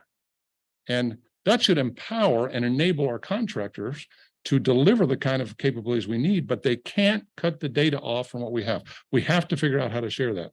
And that's how we're going to do JADC2. That's how we're going to get to joint space operations. And that's how we're going to integrate space with the joint warfighting architecture. So that structure has got to be pursued and driven from the top. But the JROC's job is to do joint requirements, not service requirements. The JROC's job is to make sure that all the space capabilities integrate with all the other services. But it's not to define the space capabilities of the future or the air capabilities of the future. That's not the job. And that's in Title 10, that's in law. And we forget that sometimes. All right, I'm going to push the envelope here because we're running out of time, but I got to ask one more question because we're honoring General Jay Raymond this afternoon with a leadership award that bears your name. Give me one quick General Jay Raymond story. So first of all, that's just weird that my name's on something. It's doubly weird that Jay Raymond would get something, but I like the fact that he's going to take it on behalf of the entire Space Force. That actually makes it okay with me, but it's hard to get over the weird part. It really is. But here's my favorite Jay Raymond story, because Jay Raymond is a good friend of mine. But at one point in my life, he was my best friend. My best friend. And that was because he was going to replace me in theater. So as the director of Space Forces, I was there, from early May to October of 2006. And I can tell you, he became Laura's best friend too, because as soon as Jay could get there, I could leave. Right? So I keep talking to Jay. Jay, you're my best friend, man. You got to get here. You got to get here. And sure enough, here he is on the plane. He lands. But General North, who was the CFAC at the time, had a requirement for the Space Force coming in that I had to take Jay all the way through theater to meet all the Army Space Support teams in Fallujah, Ramadi, the Marine Space Support teams, Fallujah, Ramadi, the armies in Baghdad, up in Bagram, and all over the theater, Afghanistan, Iraq. I had to take him through. Now, the problem for me is wherever I go, I break airplanes. So if you ever see me in an airport and you're getting on the same plane, just go ahead and get another ticket because it's not going to work out well for you. So I was famous in theater for breaking planes. I took battle damage going into Bagram one time, one single bullet hole in the bottom, but it was the only plane. And if there's one bullet, you can't fly it until somebody comes up and checks the airplane. So I got no way out. So I'm stuck. And sure enough, I fly with Jay and we get stuck. We get stuck and we can't get out. So finally, we come back down and we're stuck again. And finally, I just go to Jay and I said, hey, man, we've known each other a long time. Here's the deal. I'm leaving. You've got it, bud.